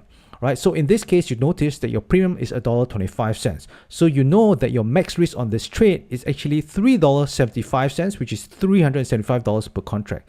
Which also means to say, hey, you actually still have some room to add more risk to this trade, right? If you want to fulfill this capital allocation. So in this case, some people will actually just double up their spread. they will actually just times 2, and then now they will have a risk of roughly what, $750. Is that correct? Yeah, $750. So it's slightly above $500. And I don't really like this approach, and the reason is because it's going to be much more riskier compared to if you were to widen your width, right? So the next approach will be to widen your width. And I actually already explained this in a previous video, where, you know, what are the top 3 deadliest mistakes for credit spread. So this is actually one of them, you know, where people actually choose to double up their spread. You know, if they see that, you know, their risk is, let's say, $1,000, then if they see that per trade they actually risk only 375, they're going to, you know, just have a multiple of this, maybe it's times 3 contracts of this. But the better approach would actually be to widen your width. Why? Because your risk per trade actually does not change, right? Your risk per trade is going to be the same. The difference is that for the one which you have multiple credit spreads, you'll find out that you're actually going to hit your loss much faster, because this long put strike down here is much closer to where the market price is compared to where it is if you were to widen the width. So that is why the approach would be safer, or rather it's less riskier if you were to widen the width. So by going with the $5 wide width, you notice that your risk is only 375. So what you can do is you can just widen it a little bit now. So you go with the $6 width right now, and then now you see what's the premium that you can get. So you calculate your max risk is $450 per contract. So now this is very close to $500, and you can definitely go with this spread right now. Now, what if your max risk is $1,000? So in this case, you can start off with a $10 wide spread, and then you work your way from there, right? So $10 wide spread, and then you see your premium is $2.50. So that means your max risk will be $750. So in this case, what you want to do is widen it again and to see, you know, what's your max risk. So if you widen this now to $12 width, you find that your max risk will now be $880, which means to say there is still some room for you to widen your width.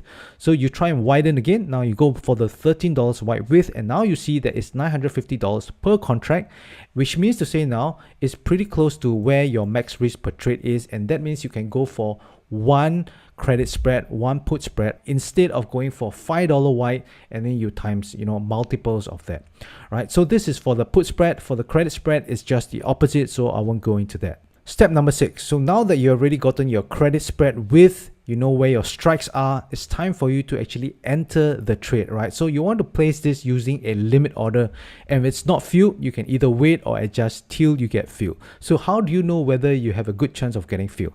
So the way I like to put it is basically I like to take a look at this expected price first, right? So this expected price is shown on your platform on TD Ameritrade. Tastytrade have as well. So you want to take a look at the platform that you're using to see whether they actually give you an indication of where you're likely to get filled, right? So for this, you can see that the mid is 1.97, which means to say that this is the mid price.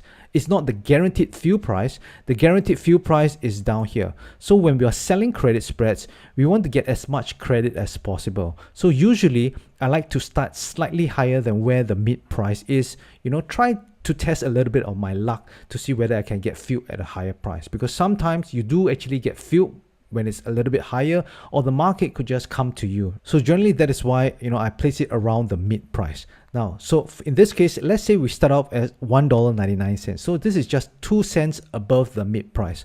So what I'll do is I'll put in the order ticket, I'll confirm and hit send. And if it's not filled, there are 2 things you can do, right? If it's not filled, you could either wait until you get filled, or if you do want to get filled, right, if you're afraid that the market is going to run away, then this is where you want to do what is called price discovery, right? Price discovery is basically just to lower your credit price until you get filled. So maybe the next one you can change to $1.98, you know, and see whether you get filled.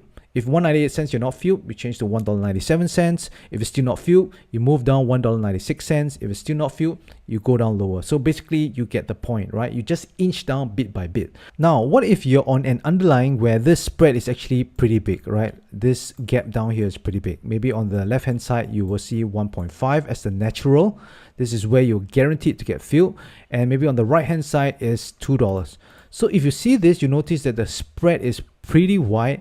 So in this case, you may not necessarily want to inch down by 1 cent, because if you're going to do that, you may have to do a really long time. From $2, you want to inch it all the way down to 150. So in this case, maybe you can do 2 cents, 3 cents, or even 5 cents interval, right? Every 5 cents. Maybe start with $2, it doesn't get filled, drop to 195, then you go to 190, so on and so forth. All right. So this is how I will actually enter into my trades. Now, next, you want to plan your exit scenarios, right? So once you already got the trade in, you want to plan how you're going to exit. So there are generally 2 ways you can do that, right? And an additional 3rd way. So the first way is basically a fixed take profit, right? A fixed take profit generally is like maybe 50% of the max premium that you can get. So let's say, for example, if the max premium is $2, you may have a take profit at around $1. So as you can see down here, this is a study done by the Tasty Trade team again.